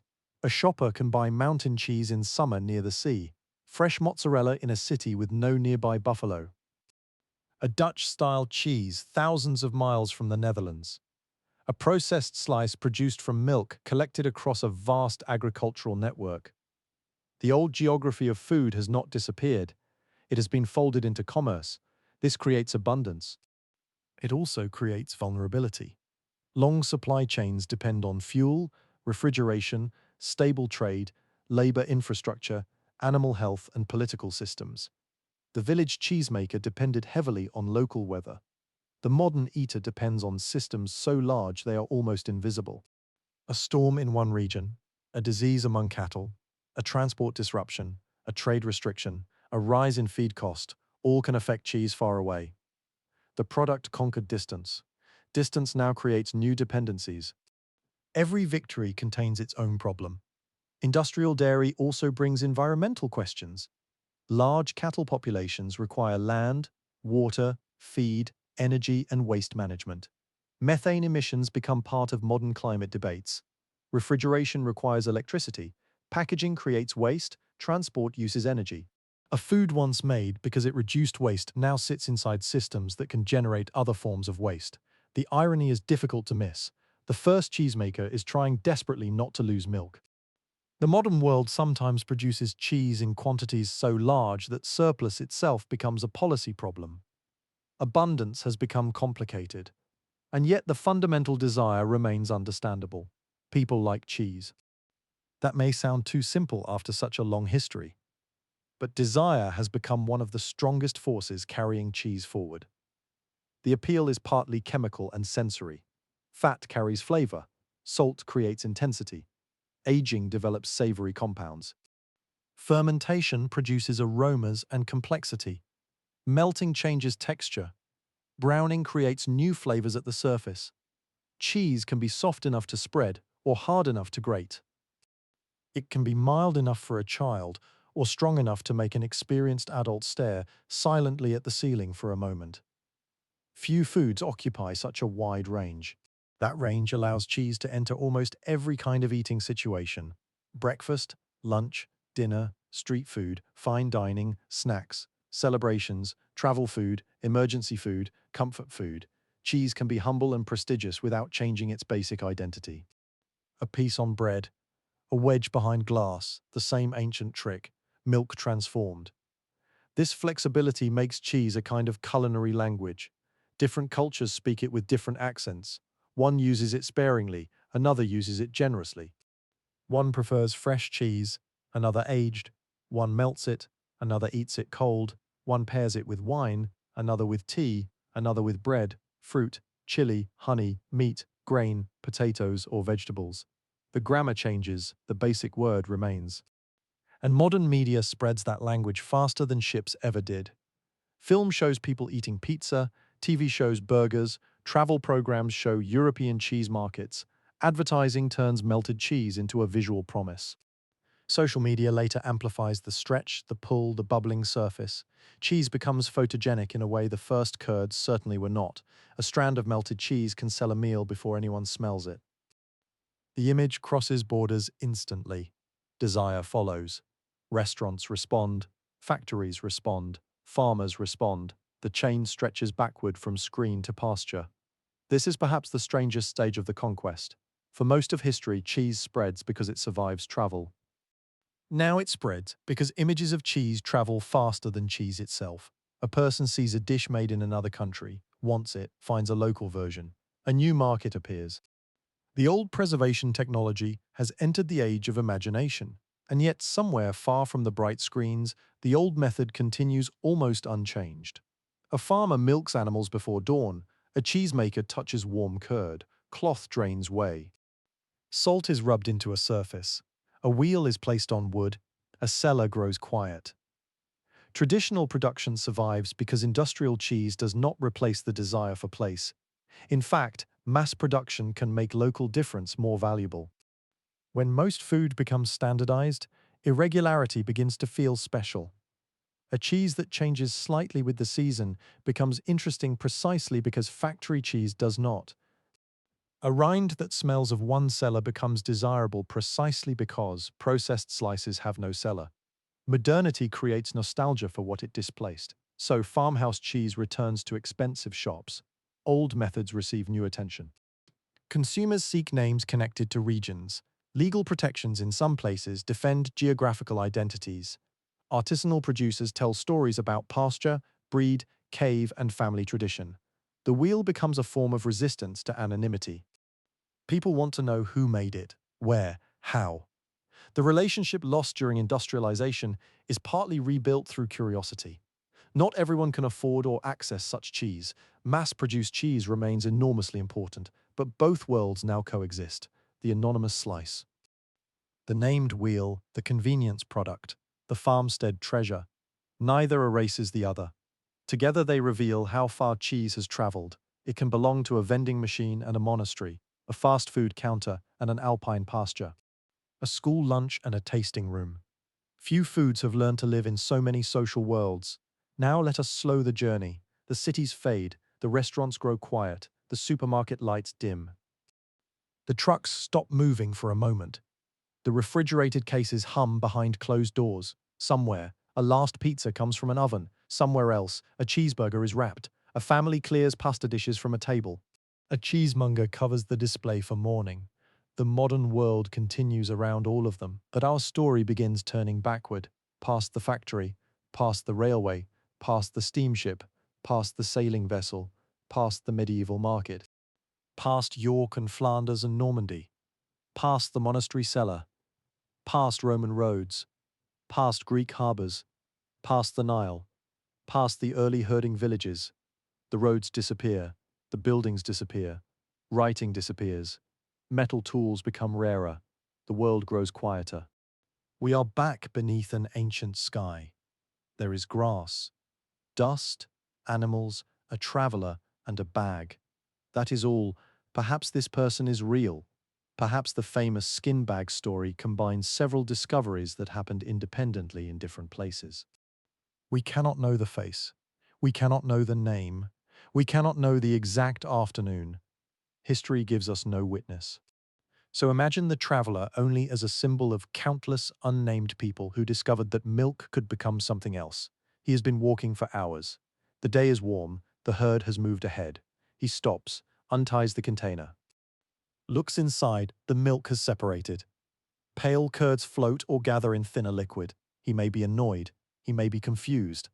Perhaps hungry enough not to care. He tastes. That is the entire turning point. No palace, no ceremony. No audience.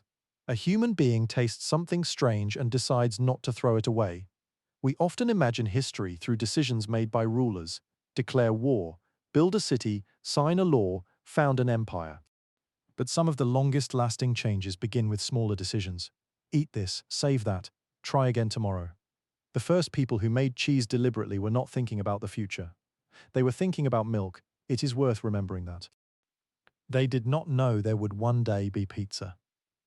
They did not know about cheeseburgers. They did not know about pasta topped with grated aged cheese. They did not know about refrigerated supermarkets. They did not know about armies carrying standardized rations or factories making slices. They did not know that people would one day fly across continents and complain if the airport sandwich did not contain enough cheese. They wanted food not to spoil. That was enough. One practical problem can contain an enormous future. The traveler drains the curd, perhaps salt comes later. Perhaps another community discovers pressing, another discovers drying, another finds a cool cave. Another notices blue mold, another learns to wash a rind, another carries a wheel across a mountain, another sells it in a market, another places it aboard a ship, another puts milk into an industrial vat, another studies microorganisms. Another invents a better package. No one controls the entire story. That may be the most important realization at the end of our journey. Cheese was never invented once, it was invented again and again. Every time someone solved a new problem, cheese changed. How do we save milk? Curdle it. How do we carry the curd? Drain it. How do we make it last? Salt it. How do we make it last longer? Press it. How do we survive winter? Age it. How do we cross the sea? Make it hard. How do we feed a city? Build factories. How do we make every batch reliable? Use measurements and controlled cultures. How do we make it travel even farther? Process it. Package it. Cool it. How do we make people want more? Melt it over something delicious. The history looks complicated from the end. From the beginning, it is only a chain of small answers. This is true of much of civilization. Humans do not usually wake up intending to create the future. They wake up intending to solve today. Today is cold. Make a coat today is dark. Make a lamp. Today there is too much milk. Make cheese. The future arrives later and gives the act a grander name. Innovation, tradition, culture, industry, globalization. The person who first repeated the cheese accident would probably have used none of these ideas. He would have understood the only result that mattered. The milk is still food. That is enough to change the human relationship with livestock. Milk no longer belongs only to the hours after milking. Its nutrients can be concentrated, carried, stored, traded, shared, saved. In practical terms, cheese stretches the useful life of an animal's milk far beyond its fresh state. That makes herding more flexible, it makes surplus valuable, it creates something that can survive travel. And once food survives travel, it begins following people. People rarely stay in one place forever. They migrate, trade, marry across communities, flee war, seek land, build colonies, cross oceans, return home. Every movement carries habits. The cheese follows, sometimes in a bag, sometimes in a ship's hold, sometimes in memory, sometimes in a recipe, sometimes in microbes clinging to old equipment. Culture travels in strange containers. The skin bag is merely the first. Now imagine the traveler at night. The campfire is low, a small amount of curd remains. Perhaps the others have tried it. Perhaps someone liked it. Perhaps someone laughed at the strange texture. Nobody knows this food will outlive their language. That is difficult to grasp. Their words may vanish. Their gods may be forgotten. Their settlement may become dust. Their descendants may scatter so widely that no one can reconstruct the path. But the technique survives. Milk to curd, curd to cheese. The method becomes more durable than memory. There is something almost moving in that. People who leave no names can still leave habits. A way of tying cloth, a way of pressing curd, a way of salting, a way of waiting. Civilization inherits gestures from people it cannot identify. Your hands may repeat movements older than the language you speak. Your food may contain decisions made by strangers whose bones have been dust for millennia. The modern table is crowded with ghosts, not frightening ghosts, ordinary ones, farmers, shepherds, cooks, monks, sailors, factory workers, mothers teaching daughters, fathers teaching sons, children watching from corners, servants doing work no chronicler bothered to record, enslaved laborers whose contributions were often deliberately ignored, migrants carrying recipes, merchants carrying products, scientists watching cultures grow in glass. All of them stand behind a piece of cheese. History becomes enormous when you look closely at ordinary things. That may be why food is such a useful guide through the past. A crown belongs to a few people, bread belongs to nearly everyone, a battle lasts a day. A cooking habit can last thousands of years. The things that seem boring are often the things that endure. Cheese survives because people keep needing food tomorrow. That is not dramatic enough for a monument. It is important enough to shape civilization. And now, thousands of years after those first experiments, the scale is difficult to imagine. Across continents, dairy animals are milked every day. Factories process enormous volumes. Farmhouse cheesemakers still work in small rooms. Markets sell regional wheels. Restaurants melt cheese by the ton. Families grate it. Children unwrap it. Travelers eat it without thinking. People who share almost no language, religion, ancestry, or cuisine can still recognize the pleasure of melted cheese on hot bread. The ancient preservation technique has become a point of culinary familiarity across vast parts of the world, not universal. No food truly is. Some cultures consume little cheese, some people avoid dairy, some cannot digest it comfortably, others simply do not like it. History does not move toward one inevitable global diet. But cheese has traveled astonishingly far from the ecological and cultural settings where early dairying developed. That is conquest enough. It did not conquer through armies of its own. It borrowed ours. Roman legions carried it. Merchants carried it. Sailors carried it. Settlers carried it. Factories shipped it. Advertising sold it. Migrants reinvented it. Restaurants popularized it. The cheese never needed a plan. People provided the movement. And perhaps that is why its history feels so human. Nothing stays pure. Nothing stays still. Every journey changes what travels. A recipe leaves one country and becomes another dish. A cheese style crosses an ocean and meets new pasture. A factory product arrives in a culture with different tastes and gets used in ways its inventor never imagined. The food survives because it adapts. That is the final lesson of cheese. Preservation sounds like keeping something unchanged. Cheese teaches the opposite. To preserve milk, you must change it completely.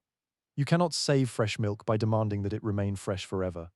You save it by allowing transformation. Let proteins gather, let whey leave, add salt. Let microbes work. Let time alter the texture. The thing survives by becoming something else.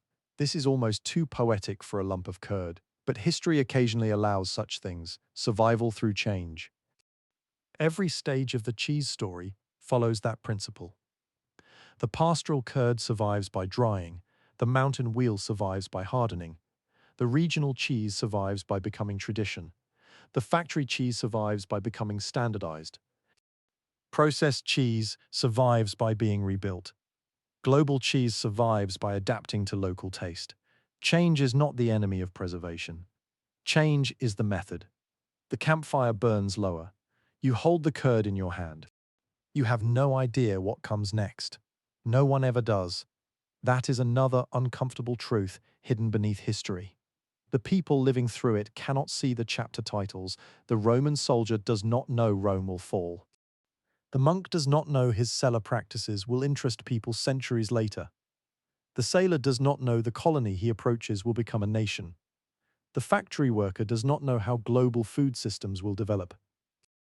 The traveler with the skin bag certainly does not know that his strange meal will one day sit beneath glass in luxury shops and inside paper wrappers at roadside restaurants. He only knows whether it tastes good enough to eat. So he eats. Perhaps tomorrow he tries again.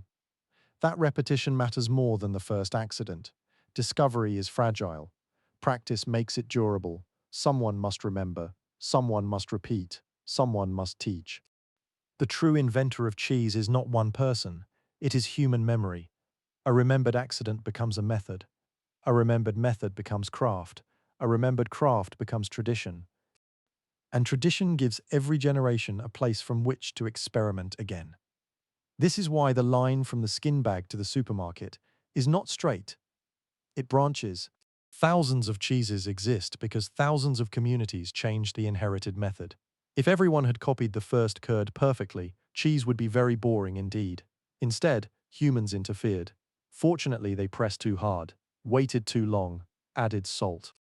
Forgot wheels in caves, smoked them, washed them, pierced them, melted them, mixed them, wrapped them, grated them, baked them, put them on bread, put them on meat, put them in pastries, put them in dishes that would have horrified several generations of traditionalists. And the cheese kept going. Maybe that is why there is no perfect ending to its history. The story continues every time someone changes the recipe. A new culture discovers a use. A farmer revives an old breed. A scientist develops another process. A cheesemaker returns to raw traditional methods. A restaurant creates a strange combination that becomes popular. The accident is still happening. Only now it happens on purpose. Still, our nighttime journey needs somewhere to rest. So return once more to that ancient camp. The sky is enormous. There are no city lights. Stars fill the darkness. Animals breathe beyond the fire. The traveler places the remaining curd beside him. He has solved a small problem. Tomorrow's food will be better than it would have been. That is all far in the future. Pyramids will rise. Greek poets will tell stories. Roman roads will cross continents, monastery bells will sound, medieval markets will smell strongly of livestock and cheese, mountain villages will develop wheels named for places, ships will carry them overseas, factories will gather milk from strangers, laboratories will tame microbes, processed slices will melt across burgers, pizza will glow beneath electric lights, children will open lunchboxes, cheesemongers will turn old wheels in modern cellars, and billions of meals will carry some echo of this transformation. The traveler knows none of it. He does not need to. History rarely asks permission from the people who begin it. The fire settles into embers. The skin bag lies in the dust. For a moment, nothing moves except the animals and the night wind. The invention looks almost disappointingly small. That may be the perfect ending, because the world is full of things like this. Ordinary objects with extraordinary pasts. Bread, soap, buttons, salt, candles, shoes, cheese. We live surrounded by ancient solutions so successful that we have forgotten they were ever problems. Open a refrigerator, and history is sitting quietly on the shelf. Cut a piece of cheese, and you're holding preserved grass, transformed sunlight, animal biology, microbial labor, human patience, trade, migration, science, memory, and time. It looks like dinner. It is also a record of what humans do best when circumstances are difficult. Notice, adapt, remember, try again. So tonight, when the modern world finally grows quiet, perhaps the humble piece of cheese deserves a little more respect. Not too much. It would probably become insufferable, but enough to remember that one of the world's most familiar foods began with something going wrong. Milk changed when someone did not expect it to. The sensible response might have been to throw it away. Someone tasted it instead. From that small act came curds beside ancient fires, salted wheels beneath Roman roofs, cheeses aging in monastery darkness, market stalls in York and Flanders, mountain dairies, sailors' provisions, colonial farms, industrial factories, military rations, processed slices, pizza ovens, burgers, pasta supermarkets and cheese counters glowing beneath modern lights. The entire journey begins with a mistake that proved useful, and perhaps that is the most comforting thing history can tell us before sleep. Human progress does not always arrive because someone knows exactly what they are doing. Sometimes it arrives because something goes wrong, someone pays attention, and the mistake is worth keeping. The ancient traveler closes his eyes. The fire is almost gone. Tomorrow the herd will move again, the bag will be filled again, and perhaps this time, when the milk turns into curd, nobody will be surprised. They will be waiting for it. The accident has become a recipe. The recipe will become a tradition. The tradition will cross mountains and oceans. And long after the traveler himself has vanished from memory, the taste of his small discovery will still be traveling. So let the campfire fade. Let the animals settle. Let the old roads grow quiet beneath the stars. Our journey began with milk that could not survive a hot afternoon. It ends in a world where cheese can cross oceans, outlive seasons, carry the name of a valley feed, a city comfort, a soldier melt across a midnight meal, and connect strangers to people who lived thousands of years before them. Not bad for spoiled milk. And somewhere beneath every wheel, wedge, slice, crumble, and melted strand remains the same ancient idea. Save what you can. Change what you must. Carry it forward.